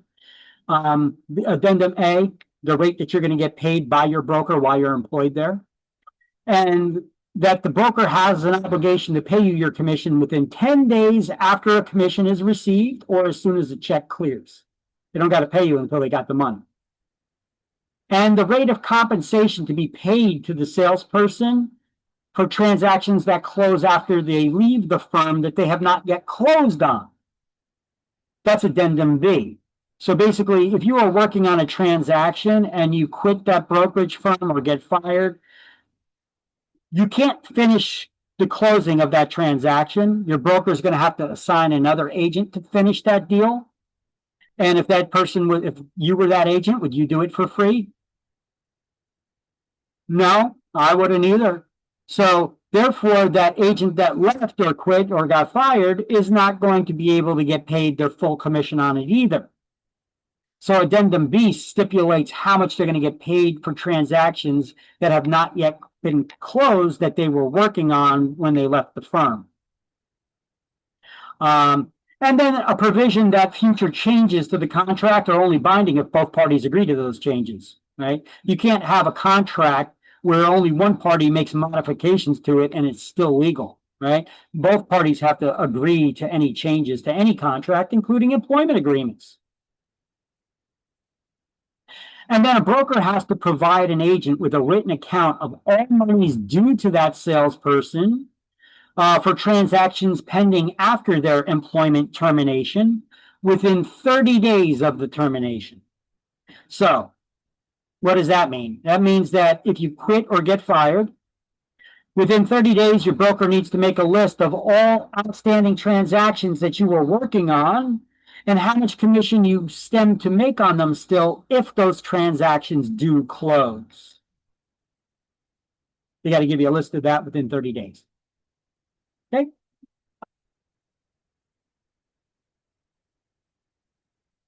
Exam question, exam question, exam question.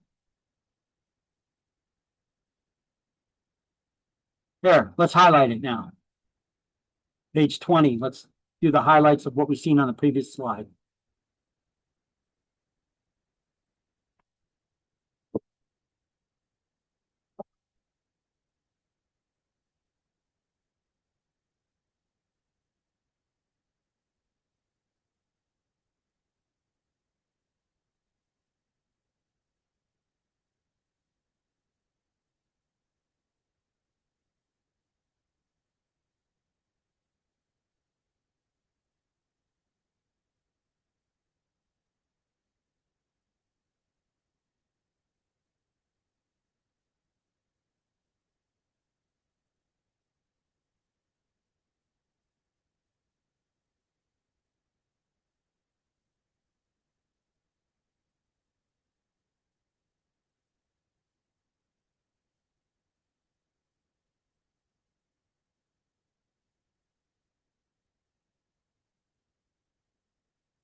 Let me know when everybody's got everything here. You could temporarily unmute yourself by tapping on the tapping and holding down the space bar.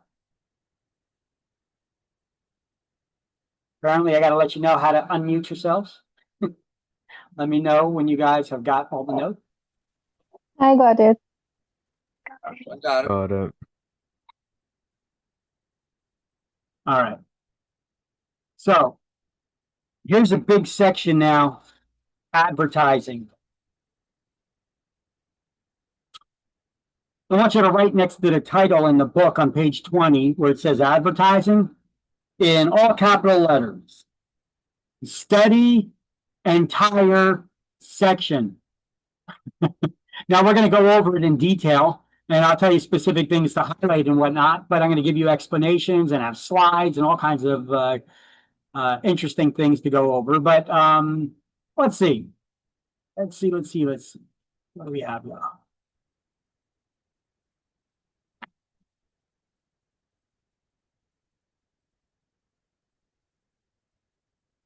So, New Jersey Real Estate Commission regulates advertisements offering to sell, buy, exchange, auction, or rent real property. Now, these rules are intended to let the public know exactly with whom they're dealing with.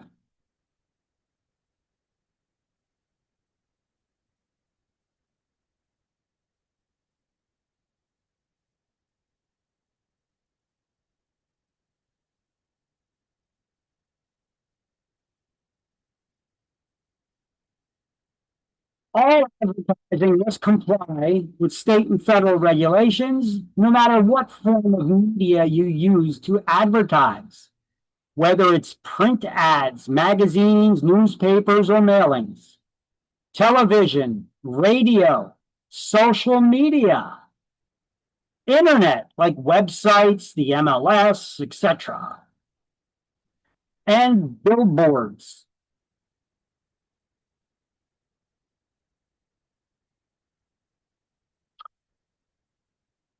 All ads must state the brokerage name, the agency name, the company name, not the broker's name, but the brokerage's name.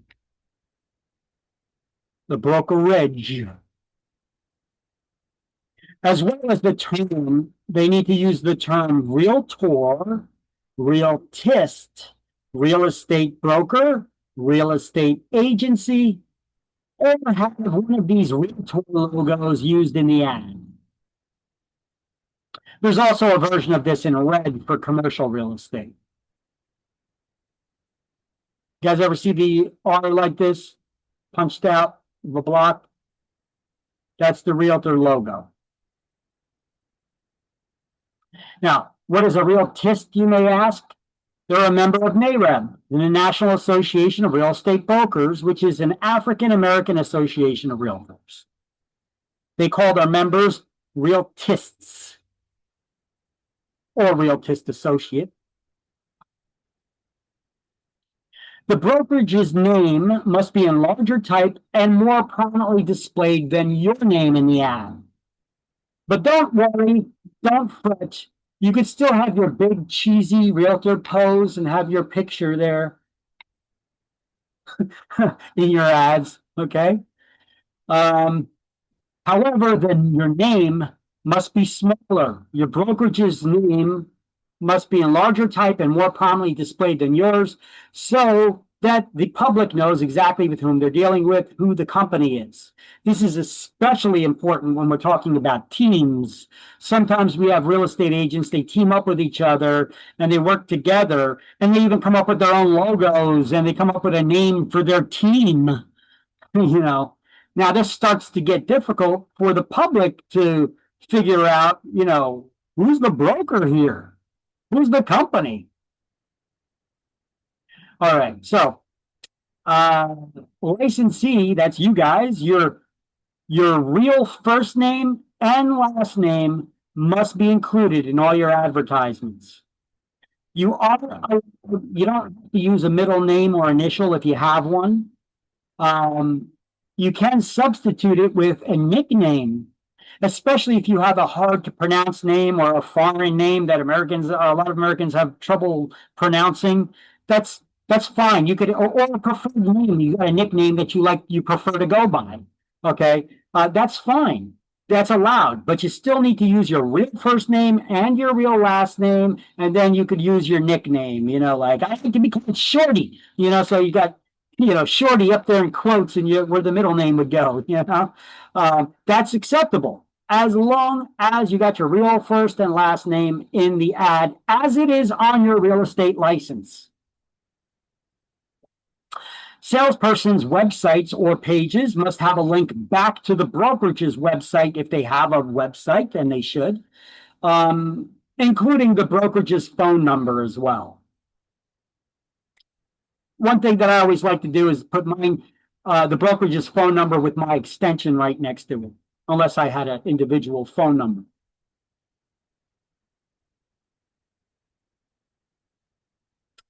Anytime you put a phone number in an ad, you have to put next to it what that number's to. Cell phone, fax, office.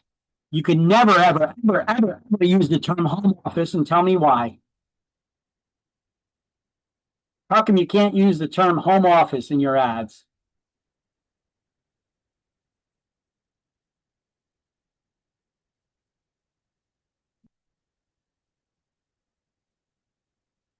Anybody know?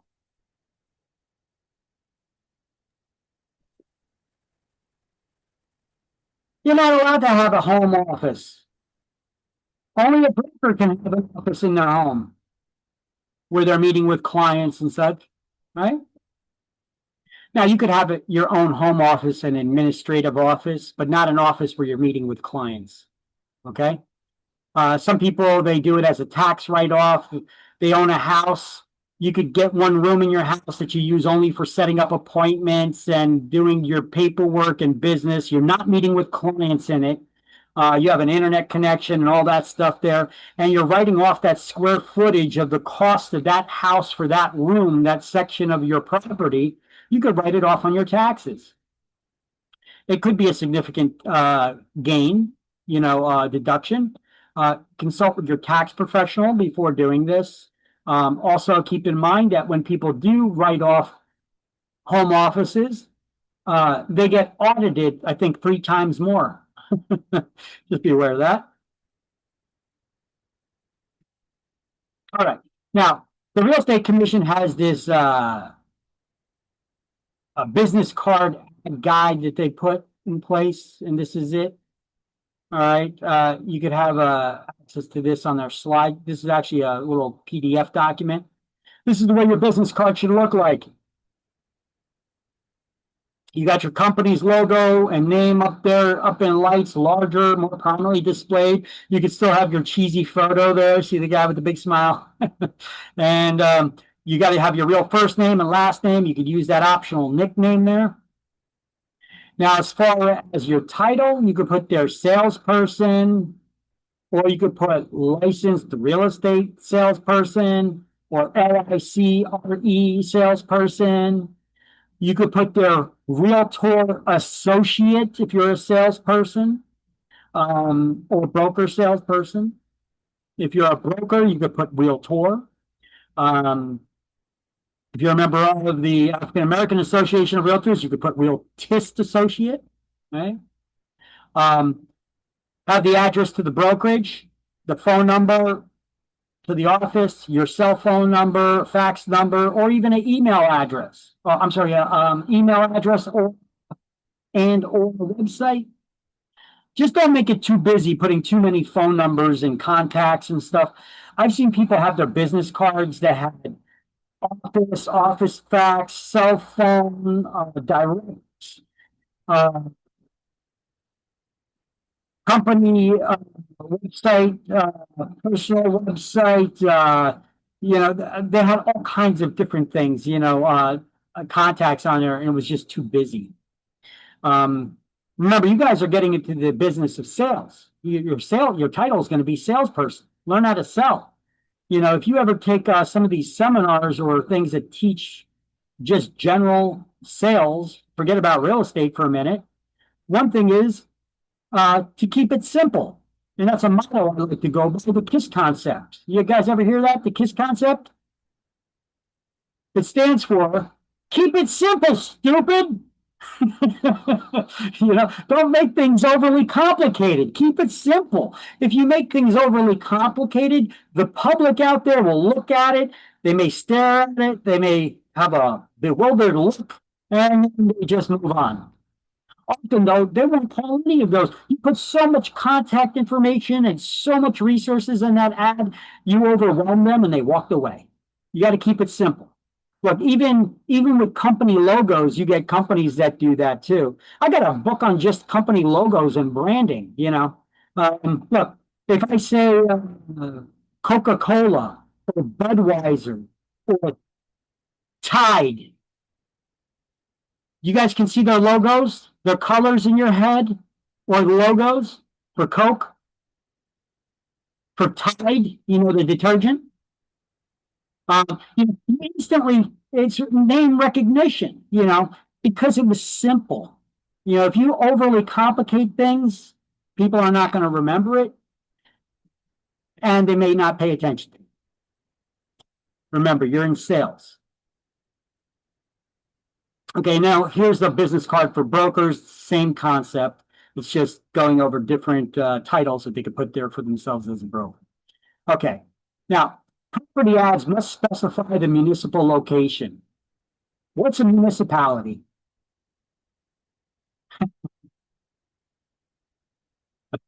All right. We have 5 types of municipalities that we use here in New Jersey. Cities, towns, townships, boroughs, and villages. Those are the 5 types of municipalities that we use in New Jersey. Anybody know the difference between a city, town, township, borough, village, etc.? They're all municipalities. That's all you got to know. So the name of the municipality, Edison, Linden, Cranford, whatever it is, you need to have the name of the municipality in the property ad. You have to state where the property is located. You can't say it's near this landmark, in the vicinity of this landmark. You have to actually state the name of the municipality that the property's in. Okay? It's very important, especially because it could make a difference where somebody's wants to buy a house. Like there's some, you know that there's some towns that share zip codes, but they're different towns, and the kids would actually go to different school systems depending on where it's located. Even though they got the same zip code, they're different towns. They go to different schools depending on which town they're in. It's very important that you put down the municipal location. You can't just say in the vicinity of. I see this a lot in Edison Island border along Route 27. If anybody's familiar with that area, where you got the train tracks on the one side and you got Route 27, and then on the other side, you've got streets that go off to where houses are and such.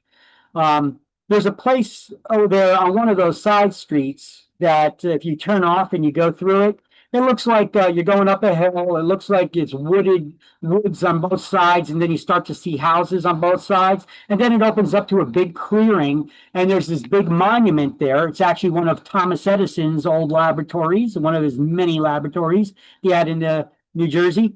And then you got houses all back there all over the place. Now, on some sides, it's Island, and on others, it's considered Edison. You can't put in your advertisement in the vicinity of Edison Tower, because now Edison and Island is a part of Woodbridge Township, different school districts, different city services, police, fire, schools, taxes, than the Edison, right? And people who have children, then they want their kids to go to the Edison schools because the Edison school system's better, right? So they're going to want to go there. But if you just say it's in the vicinity of Edison Tower, potential buyers are not going to know which town it's in where my kid's going to go to school. You have to specify what municipal location. Okay, I harped enough on that. Municipal location doesn't need to be included if the property is under a heading in the ad that says the name of the municipality, because then all the property ads underneath it are within that municipality. Like in a magazine or a website, if it says Edison, all the individual little property ads underneath it are in Edison. You don't need to put in each individual little ad that's Edison, Edison, Edison, because it's under the heading of Edison properties. Right? If in an ad you mention you're a member of an MLS, which MLS? We got a bunch of them. So if you mention membership in an MLS, you have to spell out the full name of every MLS that you're a member of in that ad. If you have 20 lines or more, or if it's wider than one column, so you have enough space to do it. You can't just put down the generic MLS logo like this. There's a bunch of different MLSs. They all got their own logos and such. This is just a generic MLS logo. Ads that refer to a home warranty, let me stop you right there.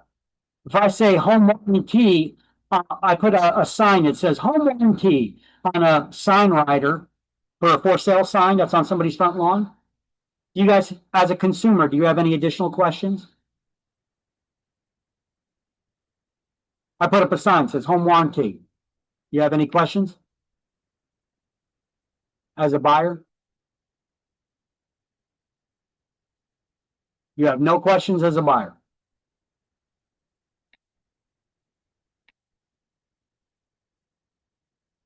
How come you guys don't like talking to me? I know you guys are there. I can see your faces.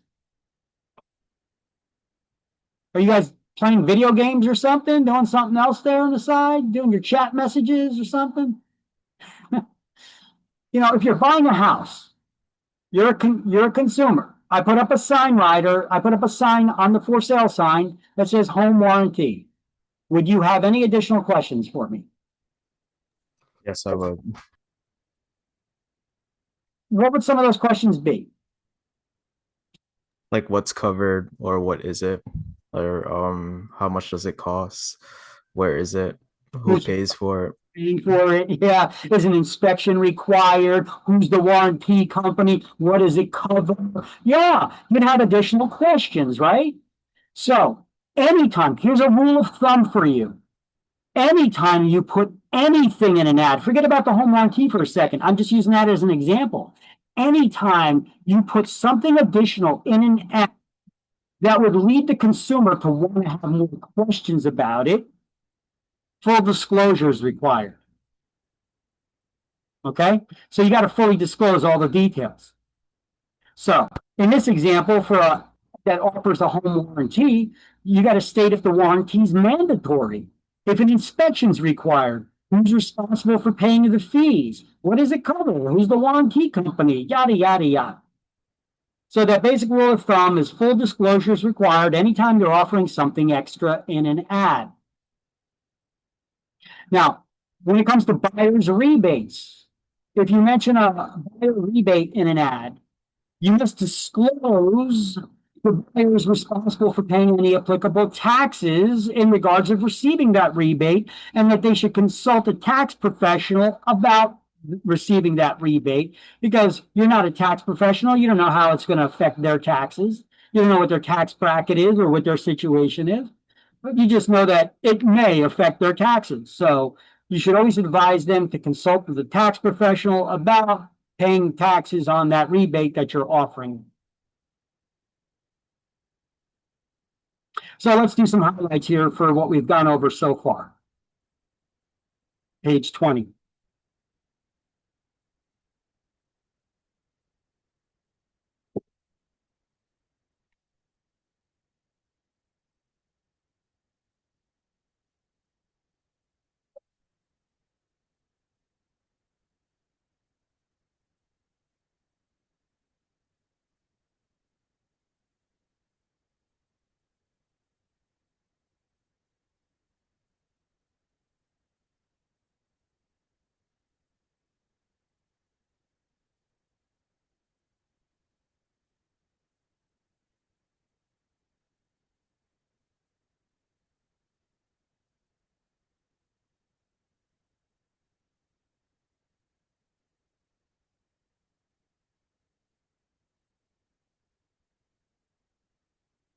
Okay. Got it. And 21. This is basically going over everything I had in that one slide. You know, all ads must specify the municipal location, phrases as in the vicinity of are prohibited unless you also state the municipal location. If in an ad, broker refers to membership in an MLS, your full name of the MLS has to be spelled out. Exceptions are for sale signs and business cards.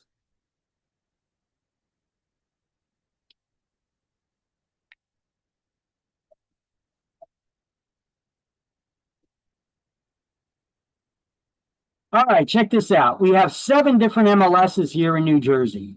We have the Garden State MLS. We have All Jersey MLS, the Monmouth Ocean Regional MLS, RMLS, NJMLS, Bright MLS, and Cape May County MLS. Okay, so I made a lot of changes and updates here because a lot of these MLSs have changed their names recently. Previous videos that I've had of these classes, I had the original names on them. They changed their names quite a lot and done mergers. There's some mergers. I didn't even get involved with the mergers here because that's too much. Don't have enough space and it's kind of irrelevant to this class. I'm just trying to give you some additional information here that you would find helpful as real estate agents. So let's start off with this. You can only join an MLS if your broker is a member of that MLS. And you are licensed and a member of the Realtors Association in good standing, meaning that you paid your dues and you completed your Realtors Code of Ethics training within 45 days of your joining. And then you need to complete that every 3 years as well. You'll be a member of 3 associations of realtors, most likely. Local association, whichever one your broker's a member of. New Jersey Realtors, and NAR. And I have the links here for each one of them. NJ, let's see. Well, there's many different local association of realtor boards. I have a link there that if I click on it, it'll show you. These are all the local association boards in New Jersey. 1, 2, 3, 4, 5, 6, 7, 8, 9, 10, 11, 12, 13. There's 13 different Realtors Association boards in New Jersey.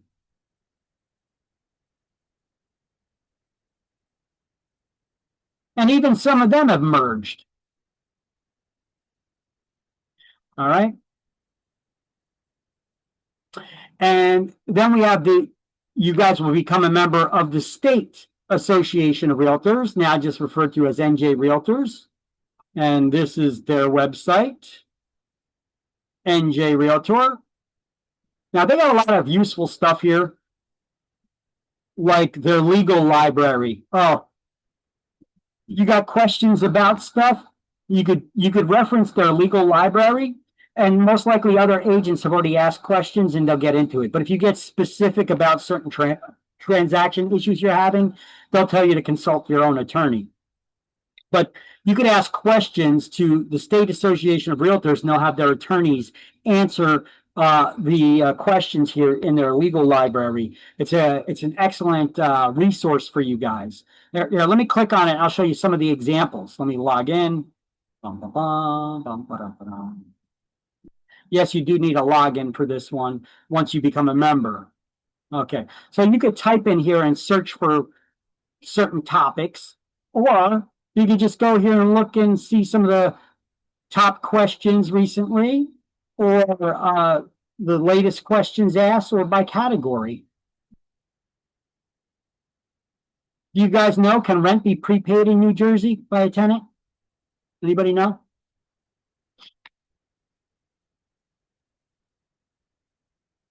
Curious?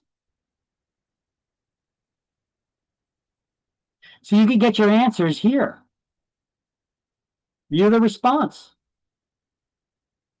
Any prepaid funds held to secure future rents are considered to be part of the security deposit.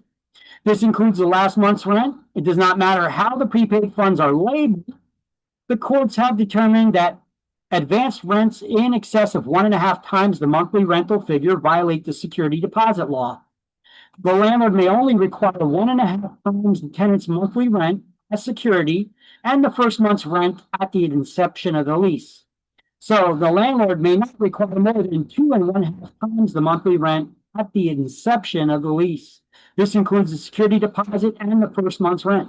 So in other words, can they charge pet security? Not if it exceeds that 1.5 month security deposit that they already got. Now, if the landlord only charged 1 month security deposit, can they charge pet security? Sure. How much? Up to 1/2 month, right? See, this is a useful guide here when people have questions. You, especially as new agents, this is an extremely useful guide for you guys. Okay, now I'll give you guys the link, even though you're not going to be able to access it right now until you get a login. But you guys will become a member of this most likely. So there you go, that legal resource guide. How about this one? Fire extinguishers and certificate of inspection. Does state law require portable fire extinguishers in order to obtain a certificate of occupancy? Actually, yes, we did. However, inexplicably, the governor is way out. He's like blowing up the state, creating new taxes, changing rules, and doing all kinds of stuff. Doesn't even make sense. He actually removed this requirement. We had a requirement that in the kitchen or within 10 feet of any kitchen, a fire extinguisher rated to put out ABC type fires, that's small, easy to handle, under 10 pounds, has to be installed. He just got rid of that rule for no particular reason, just got rid of it recently. All right. So there's all kinds of questions here. You could spend hours perusing through these issues and questions. But let's see, what other kinds of requirements do they have? Well, okay, so we also have that contract form system that I gave you the link, NJR forms to. Here's that link to that. They got their own schools, so they teach classes as well. They also have a political action committee that you could donate money to. They have housing statistics. Let's see. NJ Realtors denounced new tax hike on home sales. So I guess the New Jersey legislature and the governor hiked up the tax for sales. Yep. Starts in 2026. Governor Murphy announced the proposed increase of assessment of real property greater than $1 million.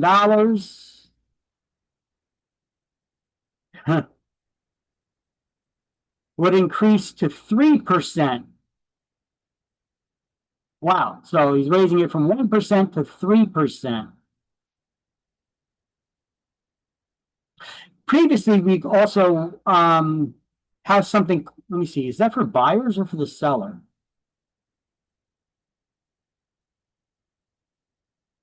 Yes, this is for the buyer. So this makes it more expensive for buyers to purchase properties $1 million or more. Now, they labeled this the mansion tax when they created this law. If I tell you mansion, what kind of picture do you guys have in your head? You get a picture in your head when I say the word mansion? What are you thinking of when I say mansion? Something huge, huge ass house. Expensive, out of my grasp, right? Well, actually, it's for any property that's valued $1 million or more. That it could include raw land with no structure on it whatsoever. So there was a 1% tax on that for buyers. Now he's going to raise it to 3%. So anybody who buys a property $1 million or more is going to pay 3% purchase tax. Usually the realty transfer fee is paid for by the seller, except if the property is $1 million or more. In addition to the seller paying a tax on it, the buyer pays a mansion tax. Where does this money go to? I don't know, the general fund. They blow it on something. So now he's going to raise it to 3%. That includes vacant raw land. So does a developer where they're going to build low income or affordable housing? You think that they're spending more than $1 million on large pieces of land like that? Do you think that the developer is going to eat the cost, or do you think they're going to pass it along to those buyers? So even though you think, hey, I don't give a shit about this law, it doesn't affect me. I'm not going to have a mansion. I'm not buying nothing. I can't afford $1 million. Whoa. Yeah, but the developer is buying this land and they're going to have small condos or affordable housing that you're going to eventually buy or rent. You think it's going to drive the cost of those things up? You better believe it. Is this Yeah, go ahead. Is this part of the property taxes or is this something different? This is different. This is a sales tax. So when a homeowner sells their property, they're the ones that usually pay the sales tax. It's a little bit different. Like you know, when you go to the store, you buy something, you pay the sales tax when you buy something. It's the seller, when they sell their property, they usually pay the sales tax. However, in addition to that, we call that the realty transfer fee. In addition to that, buyers will pay a mansion tax on any property that's valued at $1 million or more, even if it's a vacant raw land, like a developer's buying. And the governor just announced on his way out of the door now that he's going to be jacking it up 3 times the amount of what it is right now. He's jacking it up 300%. Holy shit. You know, I mean, if this doesn't like make you mad, I don't know what does, you know. I mean, you may not be a millionaire now, you may not be you buying this, but even you buying any house, or even renting. This is going to drive up the cost for you. You got to see that. So I often tell people when teaching these classes, you know, politics plays a big role in real estate. It plays a huge role. And I don't care what your political views are on anything. I just want you to be aware that politics plays a role on it, and then you can make up your own minds on who you're going to follow, who you're going to support, and all that. I just want you to pay attention to how politics affects this area of real estate, the business that you're trying to get into right now. Okay, it does play a major role on everything from getting permits to sales to taxes. All of these things affect and get paid by property taxes. Then we got sales taxes, permits to do improvements, improvement taxes. Real estate plays a big role, and it's affected by politics. So I don't care what your political views are, left, right, in between, doesn't matter. Just be aware of it and keep an eye on it. And then you could make up your decisions, you know, what you agree with and what you don't. You know, but if you want to have insight in your business and what's going to happen in the future in this state, in real estate, prices going up, are they going down? How do you judge that? Well, what's going on in the world? What's going on in this area of the world? Right? Do we have employment issues? Do we have housing shortages? Why? Is there something happening in politics that's going to change that could affect the value of housing or the desirability or need for more housing? You know, a lot of factors will play into this. Now, I'm going to tell you guys, I'm going to give you guys tips and give you classes that you could take. There's one that's given to real estate agents specifically by a group of appraisers called Ottawa, OTTEAU.com. I highly suggest that you take their CMA workshop and their advanced CMA workshop. And quarterly, every season, they're going to have a seasonal workshop that'll tell you what's going to happen or what's predicted to happen in the upcoming next season and why. So if you're not good at analyzing and following politics and this thing and that thing, they're going to explain it to you. All right. If you want to be an informed, good agent, you got to be educated. You got to know what's going on around you. You know, you can't just be winging it.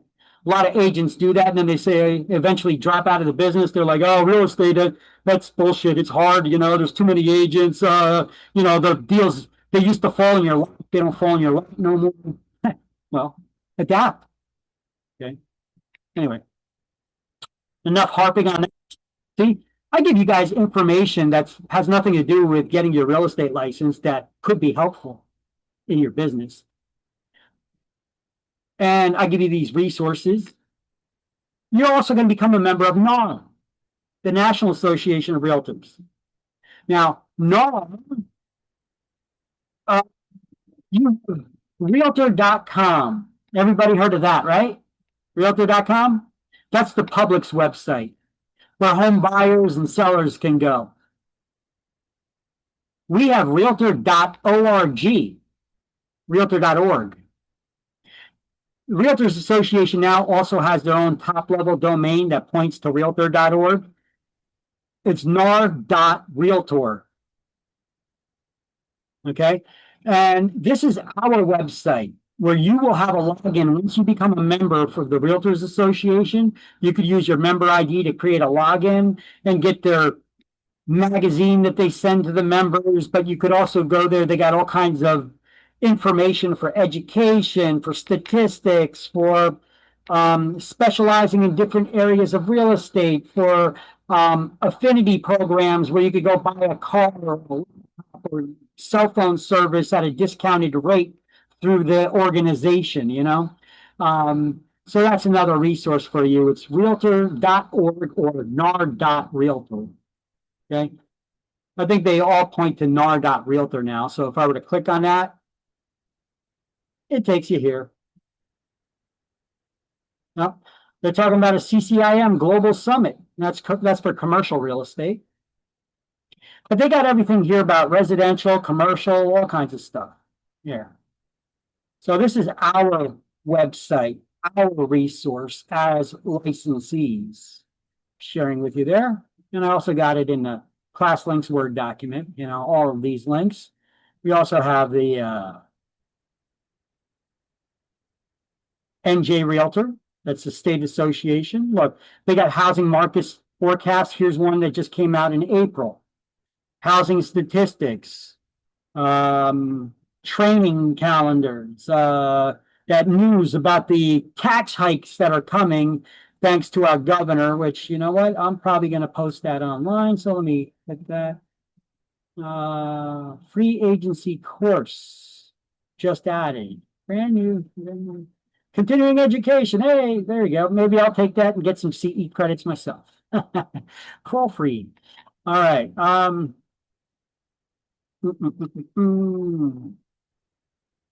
So NJ Realtor, that's the other website for the state association to be a member of.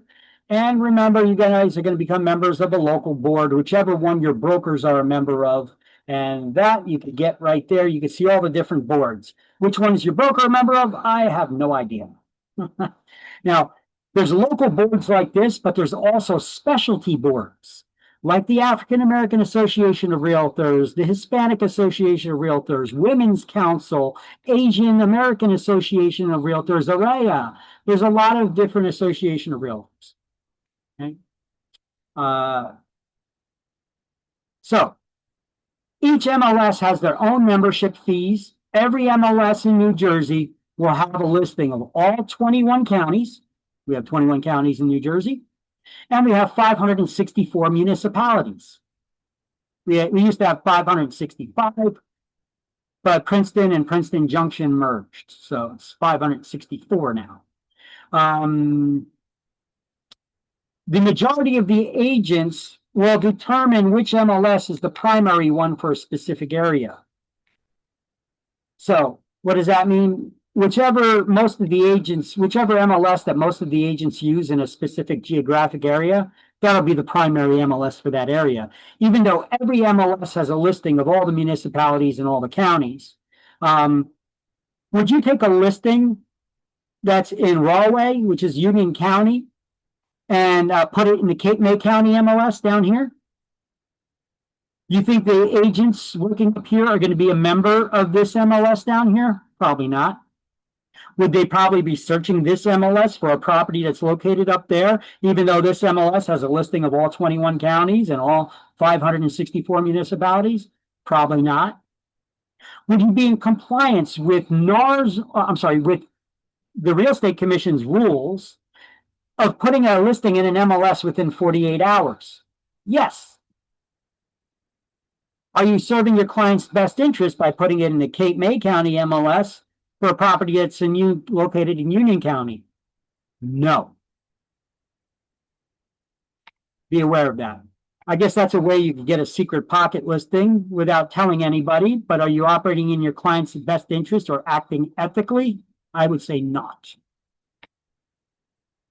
So here's a listing about every MLS. Here's a link to every MLS in New Jersey, right? All Jersey, Bright, Cape May County, Garden State, Moore MLS, New Jersey MLS, South Jersey Shore Regional MLS, Realty Multiple Listing MLS. All right, that's a listing for all of them. However, okay, these are all of those MLSs that I just read off. 6, 7, 8 MLSs, except you see there's no link for this one anymore because they merged. Some of these MLSs merged with others. They're operating on their own, or some of them they're not operating at all. So we have Garden State MLS, also known as GSMLS. Their primary area of coverage is Union, Essex, Morris, Somerset, Hunterdon, Warren, and Sussex counties. You have the All Jersey MLS, formerly called Central Jersey MLS, formerly called the Middlesex County MLS. Their primary area, Middlesex County. They tried to rebrand so that they could eventually become primary throughout the state. Then we have the Monmouth Ocean Regional MLS, or more MLS. Just got that. They now merged with the Southern Ocean MLS and the Cape May County MLS. So Monmouth Ocean are now part of Southern Ocean as well as Cape May. Interesting. Then we have RMLS, which is the Hudson County MLS, except for the northernmost portion, which is covered by NJMLS, which covers the northern portion of Hudson, Passaic, and Bergen. Bright MLS was formerly Trend, and they cover everything from Mercer County straight down and to the left. And then you have Cape May County, which only covers Cape May County MLS, but they merged with more MLS, so they now also cover these areas as well. See, I'm supplying a lot of information to you. A lot of this stuff can be confusing too. Hell, even for people who work in the industry. Most agents aren't a member of every MLS. You guys only really need to be a member of the MLSs, which are the ones that you're working in the areas that you're working. Now, even though you're licensed, you get a real estate license to work in New Jersey, you're licensed to work anywhere in the state of New Jersey. Do you need to be a member of every MLS in New Jersey? No, just the areas that you cover. I mean, have I ever went down to Cumberland or Salem or Gloucester County to work in real estate? Never in my life. Even Cape May County, I sent a referral there, but I never actually went down there to do the business myself. Why not, Victor? You're licensed. You make more money doing the sale yourself, right? Sure. Have the access to the resources. What am I going to join the Cape May County MLS for one transaction? It doesn't make sense. So I'll refer to agents that are more familiar with the area down there, and I'll get paid a referral fee. Any questions for me on the MLSs or Realtors Associations or anything like that? The memberships in these? No? Okay. How much was it per MLSs, or does it depend? Each MLS has their own price, their own membership price. Garden State MLS, I think they charge like it's like $60 every 6 months. All Jersey MLS, it's like $300 a year now. Oh, wait. No, I'm sorry. All Jersey MLS, they're like $380 to $400 a year. Monmouth Ocean MLS, they previously were one of the most expensive ones because they got some expensive properties in those areas. But either way, they previously were like $600 for agents to join. Now it's $300. Hudson County, I'm not sure. I'm not a member, never was. NJMLS, not sure. Bright MLS, Trend, when it was Trend, I was a member of it. Bright MLS, I'm not a member of, so I couldn't tell you. They also have different kinds of membership plans. So whether you're a full member or a regional member, or like they got all these weird plans, so the cost may be different now.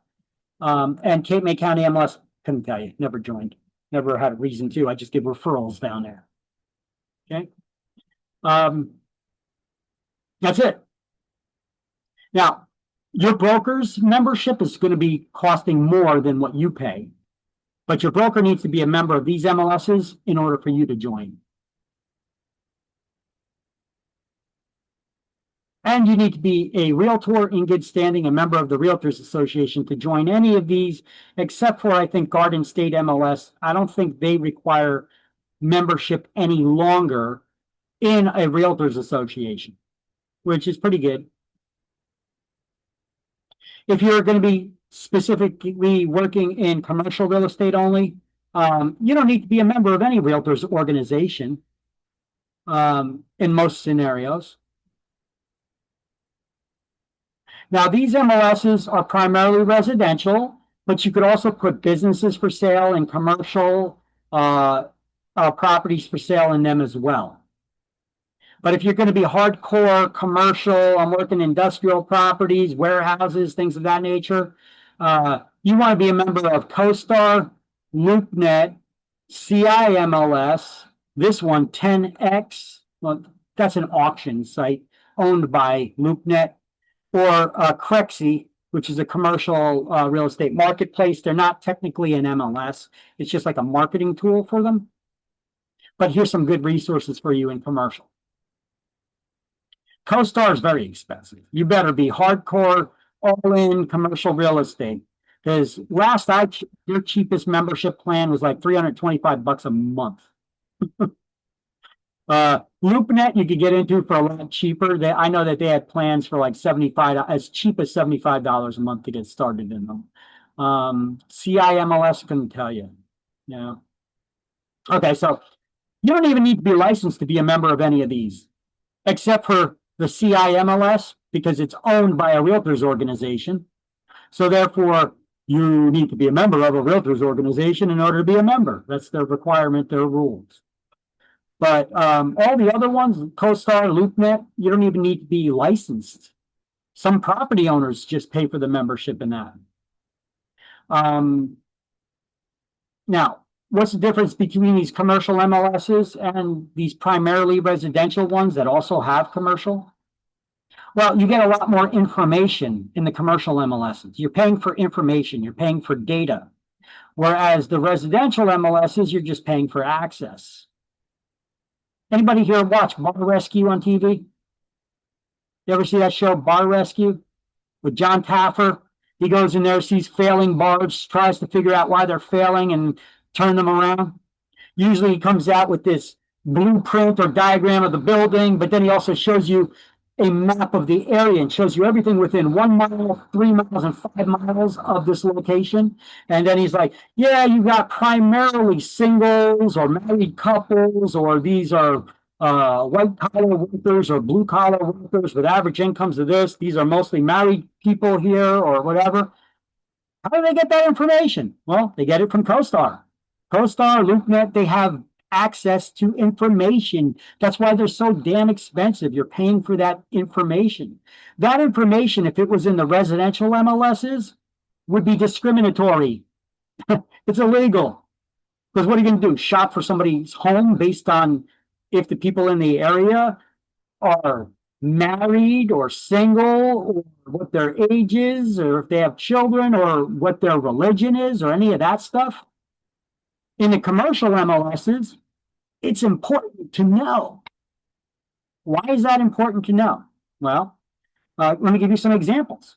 If you're opening up a business and you want to have an ethnic food store, a restaurant, or a grocery store, wouldn't you want to make sure that even though everybody can eat any kind of ethnic food, wouldn't you want to make sure that whatever ethnicity it's targeted to, that it's got a big population of that ethnicity in the area to kind of ensure your success? Here, let me give you another example. Somebody wants to open a clothing store. The bright, colorful dresses that the Indian ladies wear, the saris, right? Now anybody can buy the clothing, anybody can wear it, but who primarily would be your target market? Probably Indian people, right? So wouldn't it be smart to open up a store that sells these dresses where there's a high population of Indian people? Now, where would you get that? These commercial MLSs would have that information. That's the smart way to do business.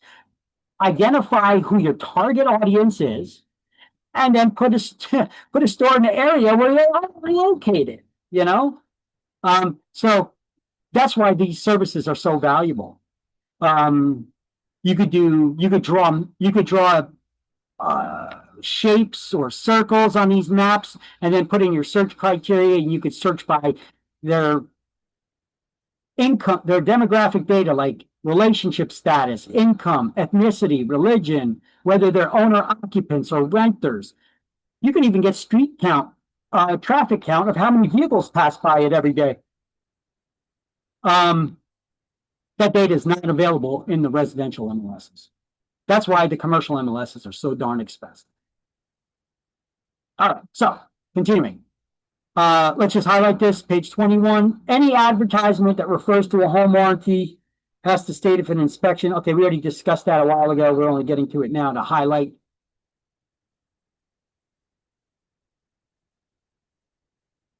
That's the third paragraph on page 21.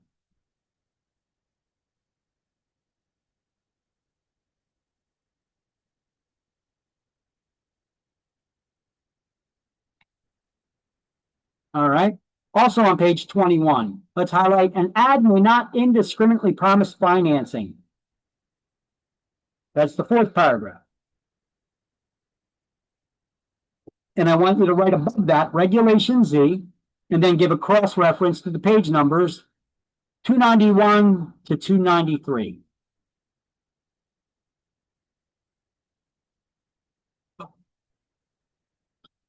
If you advertise a property, you cannot indiscriminately promise financing.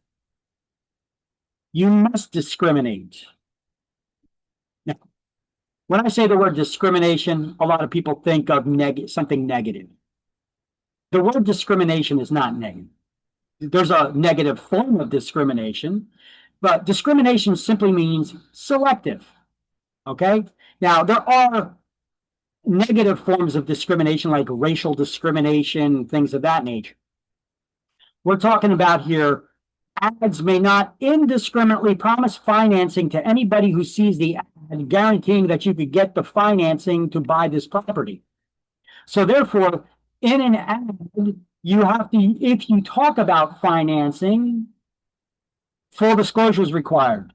And one of those things is you need to disclose, you need to say, to those who qualify, to a qualified buyer. And now you're no longer indiscriminately promising financing to everyone who sees the ad. Now there's additional disclosures according to Regulation Z that need to go out there, which I think we'll see on the next slide.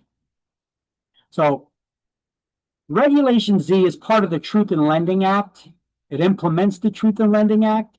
And we're going to talk about that, I think, on the next slide. Yeah. Oh, snap a picture of this slide. Study best notes that you're going to get. Otherwise, you're going to highlight all kinds of disjointed stuff across 3 or 4 or 5 pages. This explains in plain English, easy to study. Regulation Z is a federal law that implements TILA. That's the Truth in Lending Act. Anybody ever hear that? It requires full disclosure when talking about financing in an advertisement when certain triggering terms are used in the ad. So what's a triggering term? There are words in an ad that would require full disclosure of financing terms and a qualifying statement to avoid indiscriminately promising financing to everyone who sees the ad. By the way, this applies to anybody that offers financing. Now, you as a real estate salesperson, is there any reason whatsoever you should be talking about financing in your ad? None. But if you want to be creative in your advertising, get into this property for as little as this kind of a down payment, or get into this property with a monthly payment as low as, if you can, you're talking about financing now because these are triggering terms. The interest rate, if you mention in an ad an interest rate, a payment amount, a down payment amount, or the term, which includes the number of payments or years. Full disclosure is now required. You now triggered the full disclosure requirement. You have to say to those who qualify or to a qualified buyer, and disclose the APR, which is different than the interest rate. That's the annual percentage rate, which includes and factors in any one-time non-reoccurring fees associated with getting the financing. If you were to factor it into the loan over the life of the loan and break it down annually to how much it would change the interest rate, it's always a smidgen higher than the advertised interest rate. If you know, you'll notice that the APR, annual percentage rate, is always a little bit higher than the interest rate because it includes non-reoccurring one-time fees associated with getting a loan, like if you had to pay for an appraisal or a loan application fee. These are non-reoccurring fees, but they're associated with getting the financing. So if you were to factor it into the overall cost of the financing, it would raise the interest rate a smidgen. So you'd have to disclose the APR, down payment if one is required, and the term. Now, if you do not follow these rules, well, first of all, it does not apply to business or commercial loans, cash transactions, reverse mortgages, loans, land loans with removable dwellings, like mobile homes. If you don't follow these rules in your advertising, penalties for violating an administrative order of Regulation Z are $10,000 per day that ad is out there in the public domain violating the rule. It's not up to, it is $10,000 per day, plus attorney fees for every day that ad is in the public domain. And if you just don't care and you just willfully violate it, well, they could also give you an additional $5,000 fine and up to a year in prison for it. Wow. The stuff people get away with these days, you know, burning down car dealerships and attacking people and all kinds of stuff, and they get like slaps on the wrist and they're out of jail the next day. But, you know, God forbid you don't disclose to somebody what the APR is. Or you indiscriminately promise financing to everybody in an ad. Geez, you could face $10,000 per day fines and a year in prison. Crazy stuff, huh? Okay, you need to know this. This will be on your state exam for sure. School exam will mention some of this stuff too. So study it, know it. What do we highlight in the book? Page 291.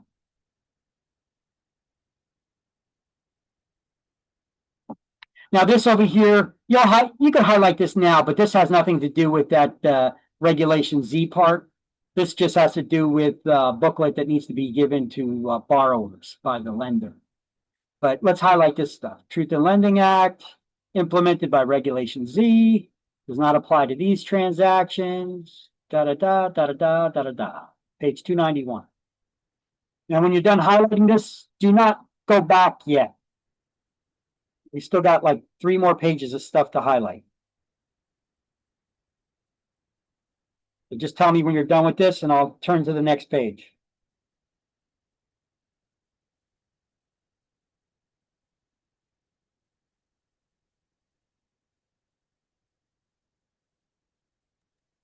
I got it. Got it. Got it.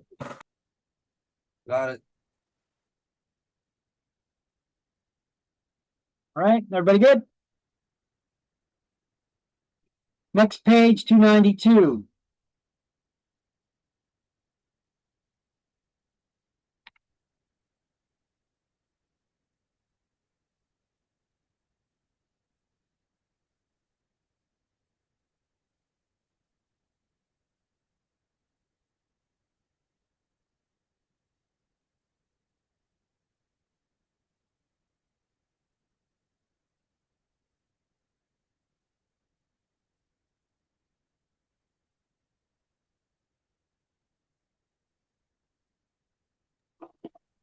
Got it. Got it. Got it.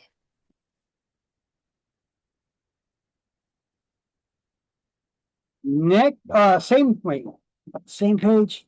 Yeah, 292 as well. This is also on page 292. There's a 3-day right of rescission, but that only right here, that only applies to refinancing. This right of rescission does not apply to residential purchase money first mortgage loans. So what is that? Purchase money mortgage.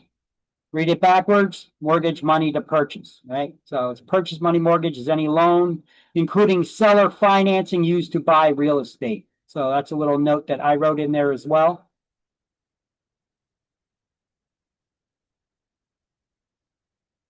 And these are examples of the explanation of the triggering terms. And then on the next page, we're going to actually have examples of the triggering terms. So get these highlights and write these notes. Let me know when you got that.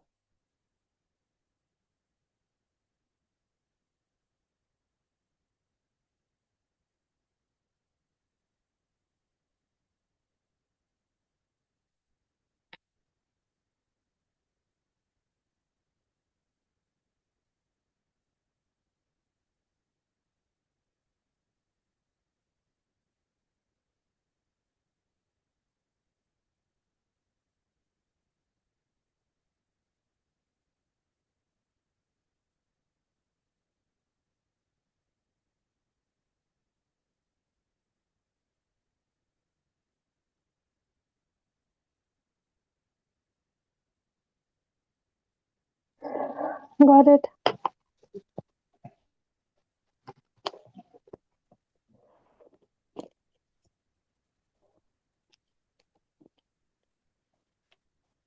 Okay, anybody else still writing? Need more time? Let me know.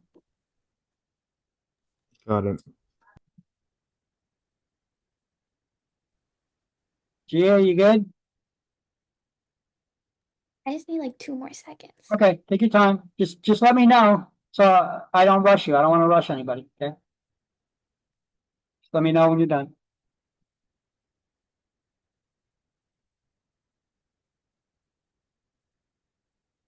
Okay, I got it. And then the next page, we're going to continue that arrow, and this gives you the actual examples of those terms that you would see used in an ad. Like if it says 30-year loan available, payment of, or percentage, that would trigger the full disclosure requirement. And you'd also have to do this to a qualified buyer or to those who qualify.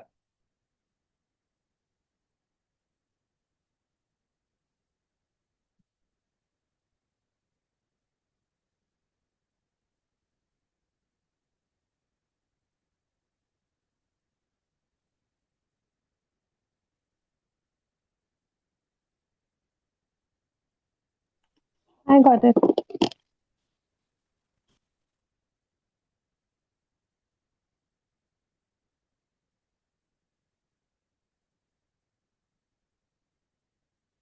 Okay. Ooh, sorry, everybody good? Yeah, it's good. And one more, the penalties on page 293.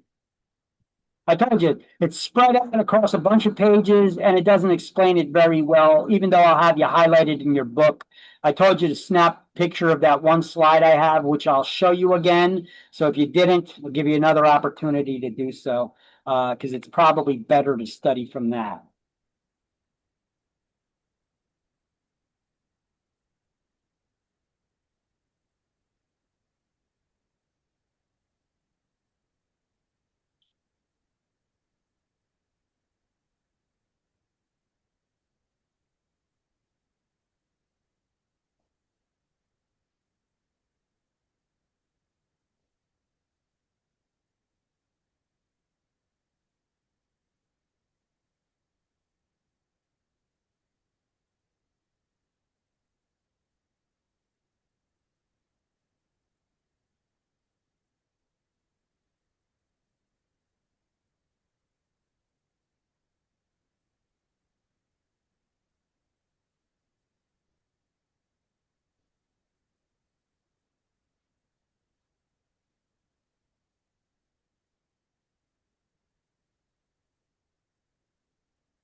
Hey, everybody good? There's the slide again where you could see everything. If you didn't snap a picture of it before, take a screenshot, you may want to do so now. It's easier to study from. And this deals with every industry, once again, not just the real estate industry. You see how some of these federal laws, they cover a lot of industries, not just real estate. You know, we got the Sherman Antitrust Act with the price fixing. We got Regulation Z with TILA. You guys ever see a commercial on TV for somebody selling pots and pans or any kind of gadget or cars? You're probably seeing the fine print something about Regulation Z when they start talking about number of payments or how much the payments would be, things of that nature. If they talk about the interest on the loan, like to buy a car, you'll see somewhere in there the term Regulation Z or TILA. So if you got TiVo or you got some kind of service where you could pause the TV, try to pause the TV or rewind and get up and close to the TV and try to read that fine print that they flash up on the screen while the speed talker is talking super fast and reading off these disclosures. Nothing in the law says it's got to be clear. It just needs to be in the ad. So they have these things in all kinds of ads. No reason for you to be talking about this stuff in real estate, but if you do, you got to follow these rules. Otherwise, the fines are what? $10,000 per day. What about the Sherman Antitrust Act? What's the violation for that? What are the fines up to? $1 million. $1 million, yes. All right. Back to page 21.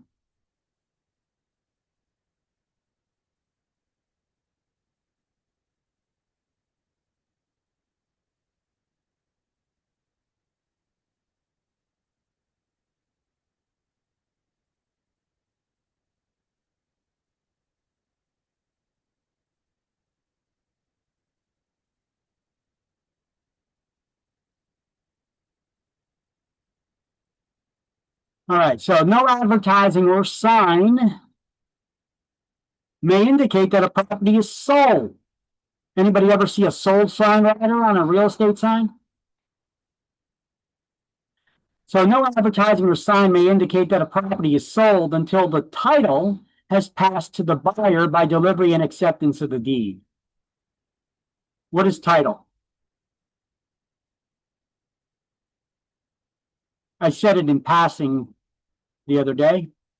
Title is just a word that means ownership. There's no document in real estate called title.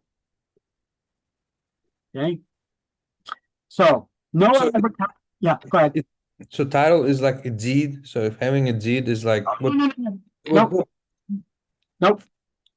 Title is just a word that means ownership. Deed is a document used to transfer that ownership. Yeah. No, that's what people are confused at the most. Deed is title. Yeah. I just clarify right now. That's what I was thinking. Yep. It's going to get a little more confusing because title is just a word that means ownership.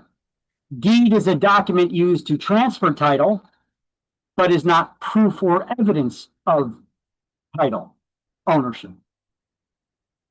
Wow. There are 4 evidences of title that we're going to learn about. All right. So that's coming up. It's coming up. Okay. Actually, I think I'll have it even coming up on a slide pretty soon. So right now, just highlight this on page 21 and put that little cross reference to page 383 here about the word title, because we're going to do some highlights there about the word title. But before we do, we're going to talk a little bit about some signs, and I'm going to show you some signs, some signage, and then we'll get into the details of this. So You don't have to advertise, let's see, you do not have to advertise the status of listings in ads or on signs, but if you do, the status must be accurate.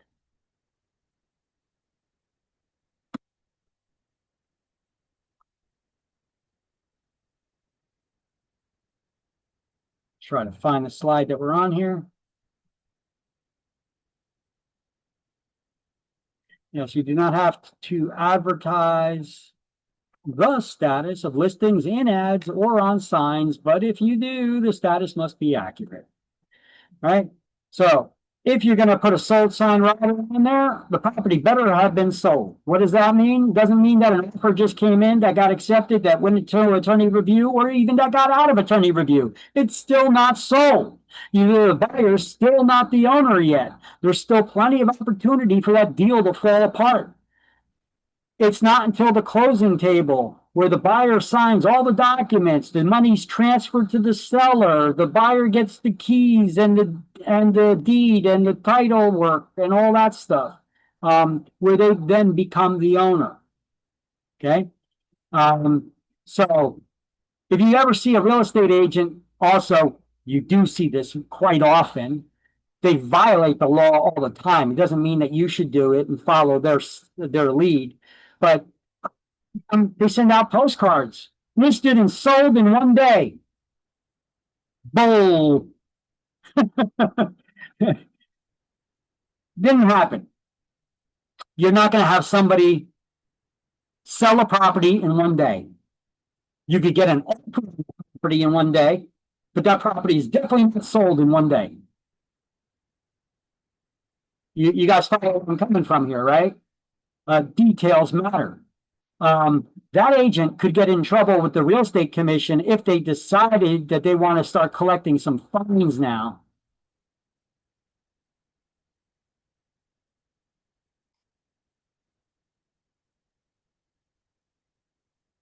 All right, so let's see, sold transaction. This transaction's closed. There's a new owner and title had been transferred if you have that sold sign rider on that property, or in a listing, or in a postcard that you're sending to the neighborhood that you listed and sold the property already when it has not closed. Often real estate agents do this. They put a sold sign rider on a for sale sign to try to stop people from making inquiries with their agents, because maybe I'm the listing agent and I got my own buyer on the property, so I give both ends of the deal and I don't want anybody else showing it or screwing up my deal. Okay, you're not allowed to do that. You're not advertising the property accurately. It has not sold yet. If the offer was accepted, it went to attorney review, it's out of attorney review, and you're now under contract and legally contracted with each other, the buyer and seller.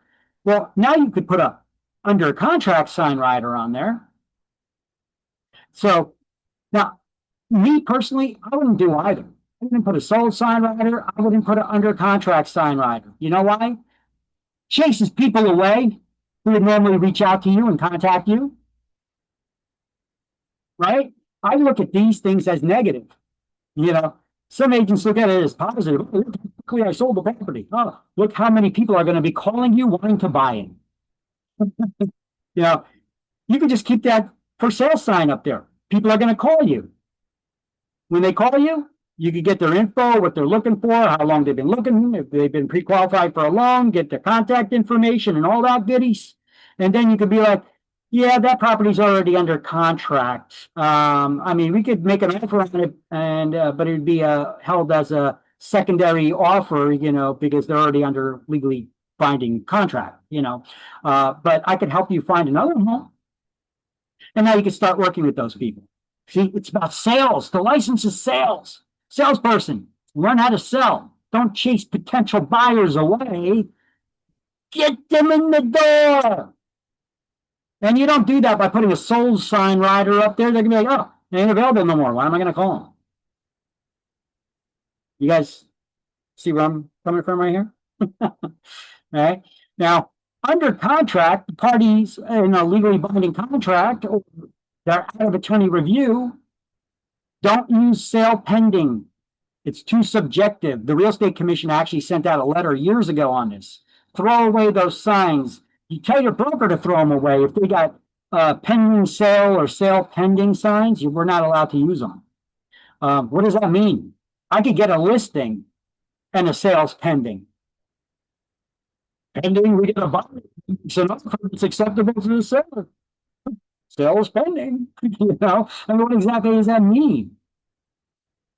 Coming soon listing, we know that's a delayed showing. We already went over that. Not going to go over it anymore. So here's that coming soon listing again in case you wanted to go over it, but I'm not going to. You already did. Okay, we spoke about title. And because we just mentioned the word title and we just highlighted the word title, my OCD will not let me go past this without fully explaining to you what title is. Good thing for you. All right. So title is just a word that means ownership, and there is no document in real estate called title. By the way, this is another good slide. Good job, Vic, for studying. These are good notes. How do we transfer title? By deed.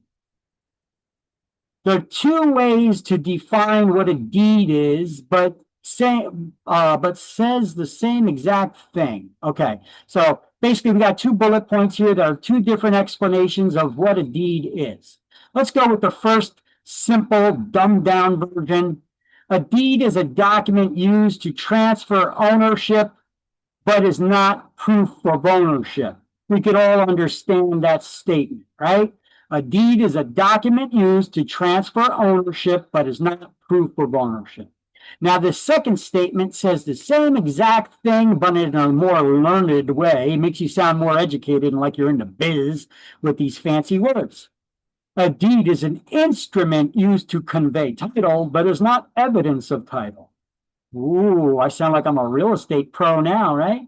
Look, the word instrument is another word for document. Convey is another word for transfer. Evidence is another word for proof. And title is another word for ownership. Which terms do you think they're going to use on exam?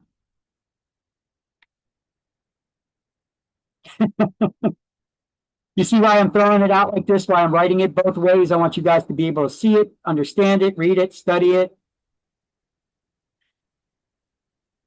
They're going to use the second one on exam. Okay. So a deed is also used to transfer one's rights or interests, like a partial ownership interest in a property, or their air rights, mineral rights, also referred to as subsurface rights, or a partial ownership interest. The ownership is transferred upon delivery and acceptance of the deed itself, which does not need to be signed or dated by the buyer until and only if the buyer records the deed. Okay, so what does that mean? Every statement I give gives us more questions. Well, recording a document means you're adding it to the public records in the County Hall of Records. We have 21 counties in New Jersey. That's each county hall of records is the main county seat. In Union County, it's Elizabeth. In Middlesex County, it's New Brunswick. You know, every county has their county seat, and it's basically the main courthouse holds all those records somewhere in the building for all the municipalities in that county, has all the ownership documents for the real estate in that county held in that building. This is why there's such a heavy police presence, or partial reason why there's such a heavy police presence there. It means adding it to the public records in the County Hall of Records that store all ownership documents and land records. Now, why do we record documents in the public record? Well, to put the world on notice that we have an interest in the property. So anybody who has an interest in a particular piece of real estate can record that interest in the public records, attaching it to the ownership documents there.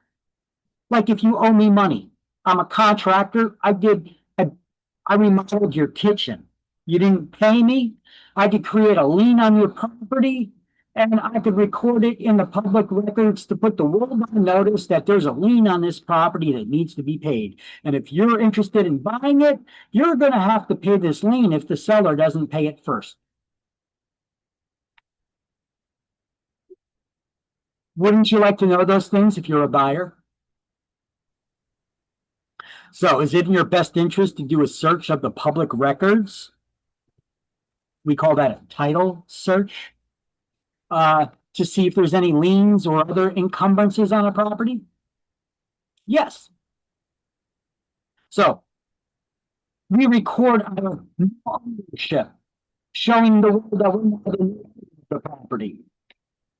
Or if we want to attach a lien to a property because the owner didn't pay us for work that we did, or we got a lawsuit judgment against them and we could turn that into a lien against the real estate agent, et cetera, et cetera, et cetera. We have some sort of an interest in that property. Or I have a very long-term lease on a property. I may want to record that in the public records. That's more common for commercial real estate. Now, I told you title is just a word that means ownership, and a deed is the document used to transfer that ownership. But it's not proof of ownership. So what is? Well, there are 4 evidences of title. That's the way they word it on exams, hint, hint. Another way to say that is 4 proofs of ownership. So what are the 4 evidences of title? Well, they are an abstract of title with attorney's opinion, a certificate of title, a title insurance policy, or a Torrens certificate, even though we don't use them here in New Jersey. We don't have a Torrens system. We still need to know what are the 4 proofs of ownership or evidences of title. Now, keep in mind, this is stuff that comes in like one of the last chapters of the book. We're just going over it early because they mentioned it here. So you're going to have plenty of time to study this stuff and review it and go over it. When we use these terms, you're now going to know what they mean before we get to the actual explanations of it much later in the book. Title, ownership. Deed is the document used to transfer ownership.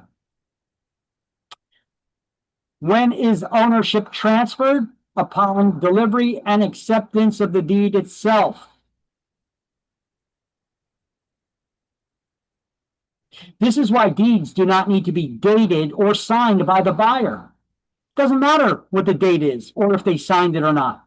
It only matters if the seller signed it and the buyer's named in the deed. They hand the deed, the piece of paper, to the buyer. You're now the owner. But I didn't record it in the public record yet. Don't matter. I don't need to. That's just a technicality. I could put it in the public records, but I don't need to. I could put it in my safe. That's my proof that I'm the owner of the property, right? No. A deed is how we transfer the ownership, but it's not proof. What are the 4 proofs? Abstract of title with attorney's opinion. What's an abstract? Let's see. Without even going to whatever chapters, page 383, abstract of title with attorney's opinion. Let's try to figure out what this is without actually looking at any definitions or explanations. An abstract. Abstract. When you guys got car insurance for your car, did your insurance company want an abstract of your driving record? Yeah. So an abstract. It's a condensed history of all the actions or all the documents pertaining to your driving record. Did you get any speeding tickets? Were you in any accidents? So what's an abstract of title? It's a condensed history of all the documents related to the ownership. Title means ownership. And then it was reviewed by an attorney. The attorney looked it over and said, and they gave their opinion that you got good ownership. That's what it is. And they put that in writing, by the way. Certificate of title. It is also an attorney's opinion whether you got good ownership or not, but it's not even put in writing. It's often verbal. It's oral or implied. It's not even put in writing. Who the hell would rely on that as proof of ownership? A lender. Often lenders, before closing, they'll transfer the funds to the attorney's escrow account, and then they'll tell the attorney, the attorney cannot release those funds to do the closing until they get the final approval from the lender. So the lender will say, do you have proof of ownership? And they said, yeah, you know what? I went down and I searched the public records myself. They got good, clear title. So the lender will be like, okay, release the funds without even having it on paper themselves. They're taking the attorney's word for it. So they'll probably record it on a line somewhere so that they could have it, some kind of proof.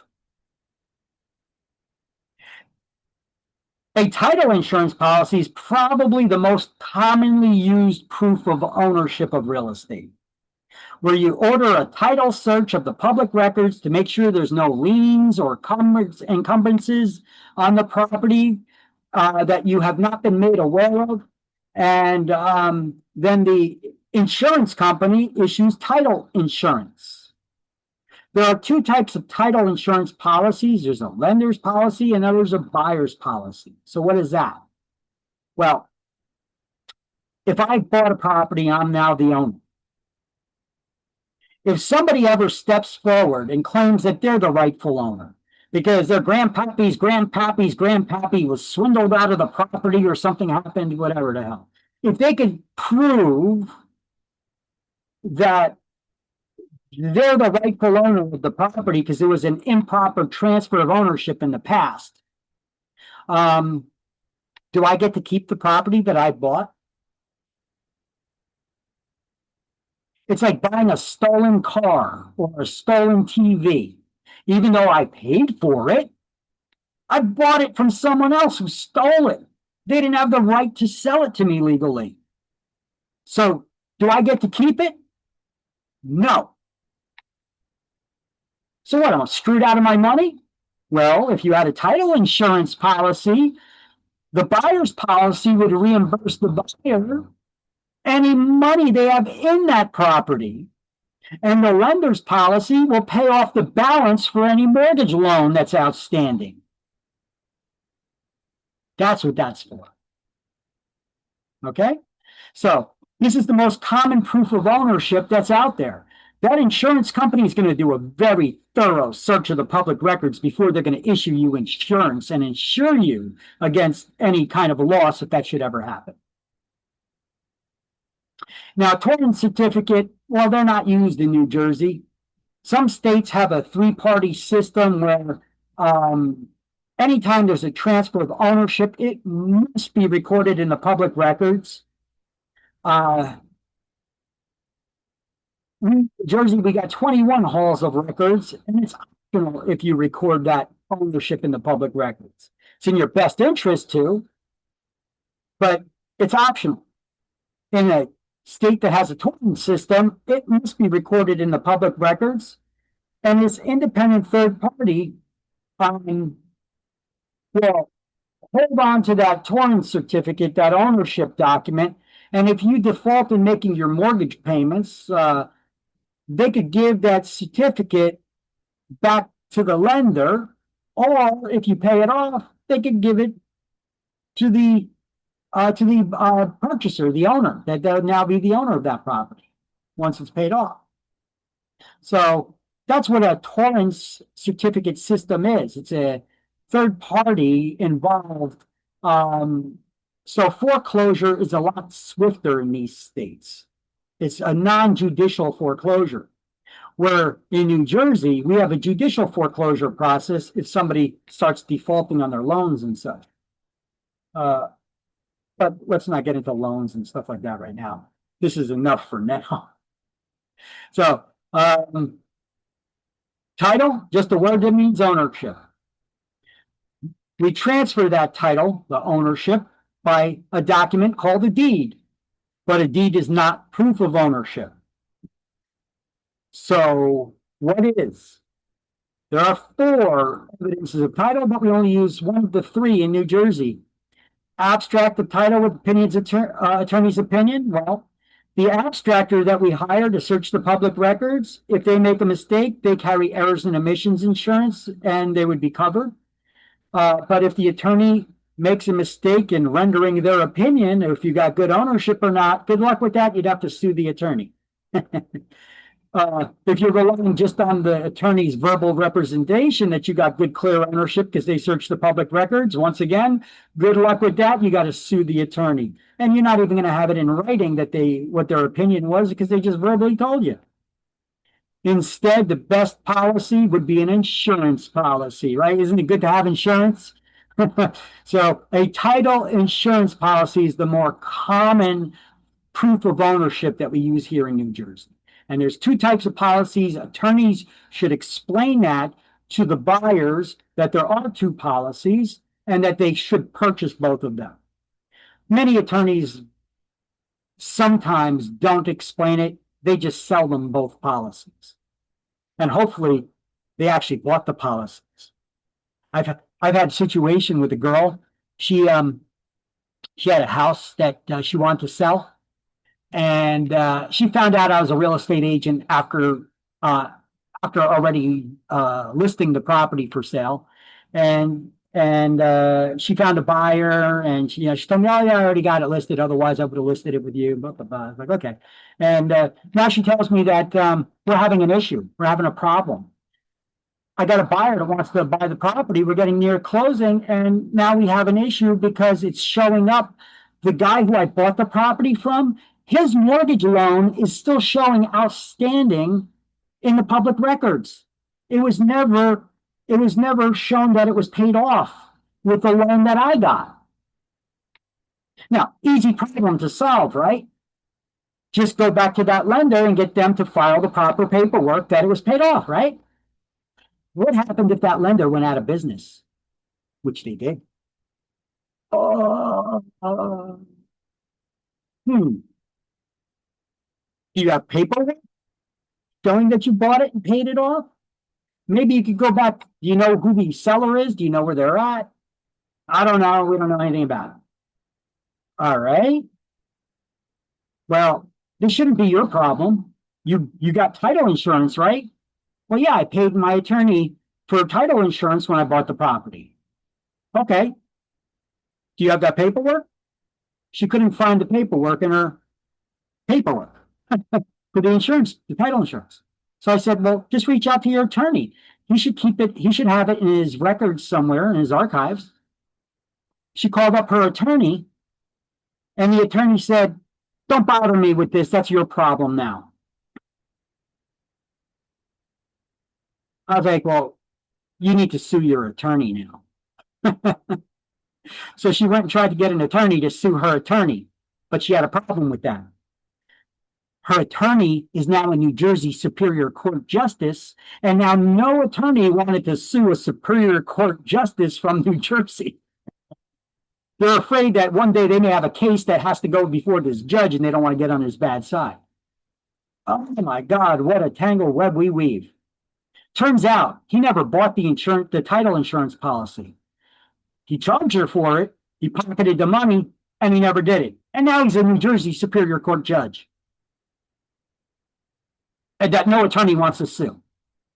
I told her, well, your only other option is to try to go up to the state attorney general's office and file a complaint. But if they're the same political party and all, maybe they're not going to look into it too hard. So you may want to go up towards the, attorney general for the country even and file a complaint, and I was like, I really don't know what to tell you at this point, And so she ended up just hiring another title insurance company, paying them the fees. They cleared it up again. And that was her easier way to get out of it. But it took 2 years to do. 2 years. So Does everybody do what they're supposed to do, even attorneys? No. People are human. Some people are effed up humans, you know. And in this case, that's a perfect example. But it took her 2 years to do it. All right. Oops, somebody sent me a message.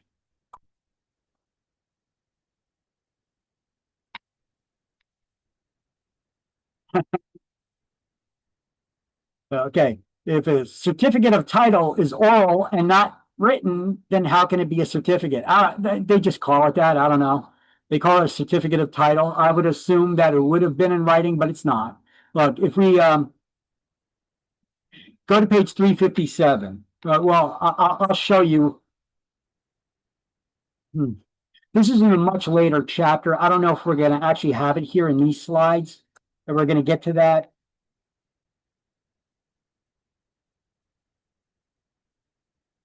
Probably not in this chapter. But if you go to that later chapter where the title insurance is discussed, they explain certificate of title. And everybody go to page 357 and do these highlights and notes first. Well, I'll look that up for you. Somebody sent me the message asking about that certificate of title. I can look it up for you. You know, it's like in chapter 21 or something.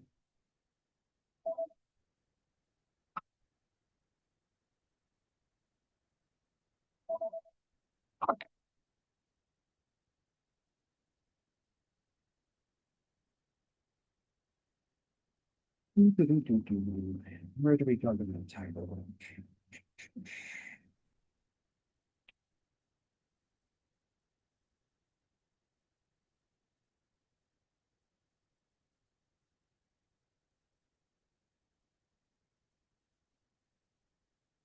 Okay. So as you guys read those notes and you write those notes and do the highlights, a person asked me about how could a certificate of title be oral and not in writing if it's called a certificate. Let's see. I'm going to read to you from the book on page 385. That's where it actually is. It says, in some rural localities, a certificate of title prepared by an attorney is used, and no abstract is prepared. The attorney examines the public records and issues a certificate of title that expresses his or her opinion of the title status. It is not, however, a title insurance policy and does not carry the full protections of such a policy. A lawyer's opinion of title is often oral or implied representation.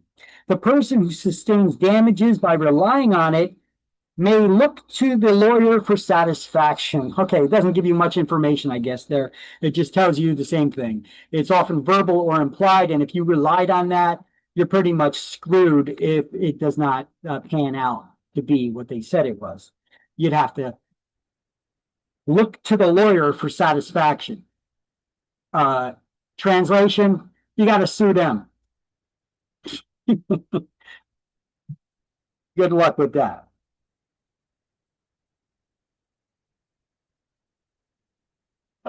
All right, everybody got these notes and highlights? All right. Next, page 383. Granted, this is stuff we're going to go over again when we get to a much later chapter, but we're going through some heavy detailed stuff right now. Like chain of title shows the record of ownership of the property over a period of time, where you could trace back by searching the public records, you could trace back and link one owner to the next. You create a chain. There's many links in a chain, right? So that is a chain of title. If you search the public records and you could see, you could link one record of ownership to the another owner because they all recorded their ownership interest in the public records. That's known as a chain of title. An abstract of title is a condensed history of all those instruments affecting a particular parcel of land, showing the deeds that were signed, any mortgage documents, any liens, any satisfaction of liens that were paid off, etc., etc. Now, through the chain of title, the ownership of the property can be traced from its origin since the beginning of property record keeping in the United States to its present owner. And if this cannot be done, let's just say a courthouse burned down or something happened and all those records were destroyed, it is said that there's a gap in the chain. A quitclaim deed is commonly used to bridge such gaps. Sometimes, however, or perhaps because somebody just didn't record their deed in the public records. So that's known as a gap or break in the chain of title. You could use a quitclaim deed to get somebody to sign that, to quit their claims of ownership or interest in that property. Or a suit to quiet title, which is basically you're going before a judge, proving whatever evidence that you have and having a judge rule as to who is the rightful owner of the property or not, trying to quiet the rumblings of anybody else that may step forward. That's why they call it a suit to quiet title. Now, when dealing with an owner of real estate, a purchaser or lender requires satisfactory proof that the seller is the owner and has good title to the property. So now we're talking about proof of ownership or evidence of title. There are 4 generally used forms of title evidence or proof of ownership: abstract of title with attorney's opinion, title insurance policy, torn certificate, which is not used in New Jersey, but is one of the proofs of ownership, and a certificate of title. A deed is not, apparently is not is one word now, is not proof of title. Okay. Everybody good? Everybody got that? Cool. Back to page 21.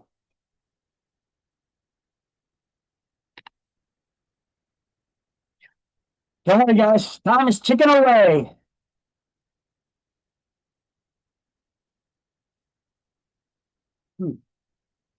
Thought that we'd get further. So we got about 10 minutes left of class, so let's do what we could do. In the meantime, let me throw out there after lunch attendance poll.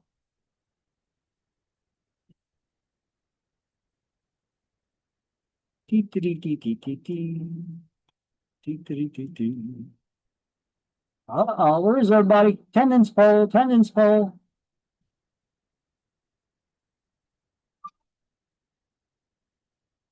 We're missing a couple folks. One more, one more.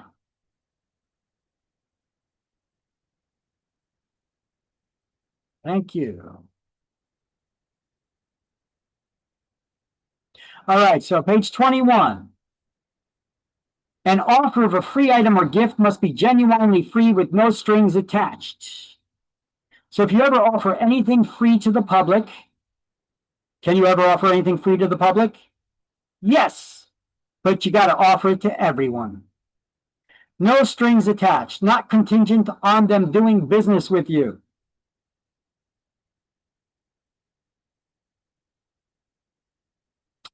Now check this out. That's the rule, and that's what I'm still teaching.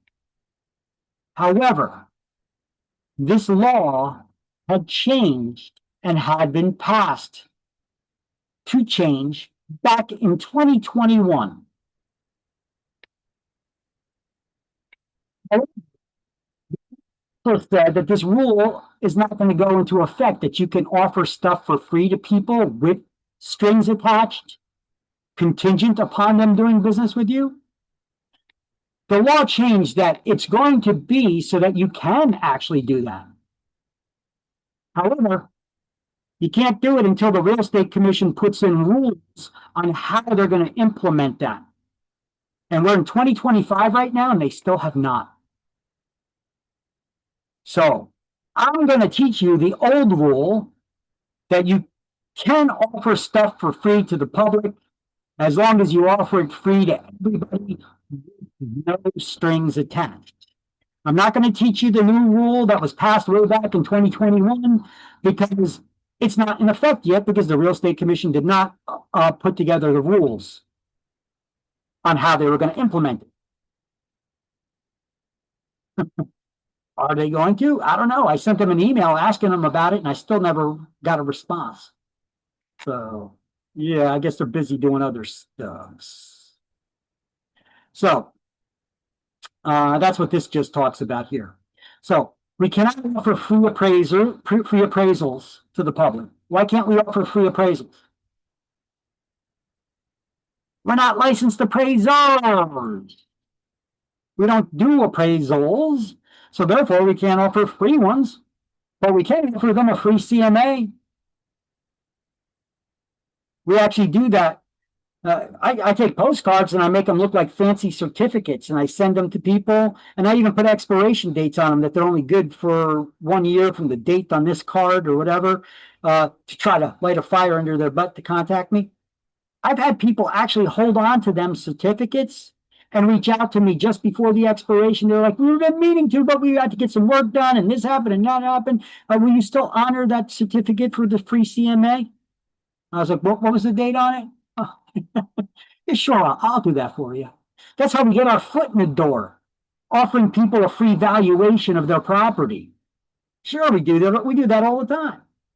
So it's kind of like a gimmick, but, offering the certificate, that's the way we get them to call us. But yeah, we give them a free valuation, the CMA. BPOs are similar to CMAs, but they have more math involved usually, and we do them for banks or lenders. When they don't want to pay for an appraisal, we do BPOs for banks, usually in exchange for a fee. Broker price opinion, that's what that stands for. So advertisings that offer free appraisals is also prohibited, although offering a comparative market analysis, a CMA, is allowed, or a BPO, the broker's price opinion. I know I got this highlighted. You're not going to find it in your book. It was removed in this latest version by mistake, I guess, by the book manufacturer. They did a lot of screw ups when they redid the book. And this is one of them. So just write that down here. We cannot offer free appraisals. We're not licensed appraisers. We can offer free CMAs or BPOs. BPO is a broker price opinion.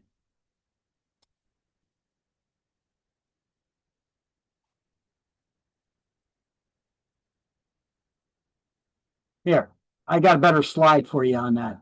I changed the slide. Here's that resource I told you about. You guys should reach out to them. Take a look on their website. They really give a great class, and they give you copies of the presentation, the market forecast. I'll show you some of that stuff later on. But you should really take this class. I highly recommend it. It's a really good class, and it's less than $100. It gives you 3 CE credits, I think, and it's definitely worth it. And they'll probably teach you better than your broker will how to value a property. So, offering a free appraisal instead of saying a CMA or price analysis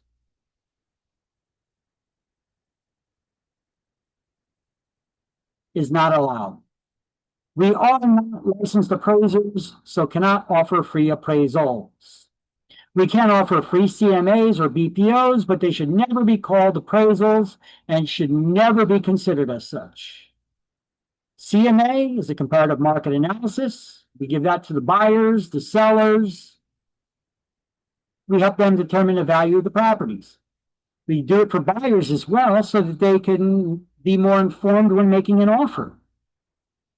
We do it for lenders, usually in exchange for a fee. Remember, though, we should not be paid directly from the lender. Got to go through our broker, get our broker's approval of it, if we're going to pay us direct. And this is that class to learn all about CMAs and how to value properties and all the details. Like, does an in-ground pool make your house worth more or less?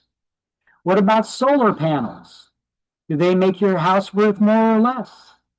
Okay, we're not going to discuss that now. It's coming up. We'll discuss that in a later chapter. On 21 as well. Any advertisement that refers to a home warranty. Okay, well, we already discussed that. We discussed this and we did this. We should have all that stuff highlighted now. Any offer of a free item or gift must be genuinely free, no strings attached. You wrote that in there. And then you also wrote the free appraisal stuff, right?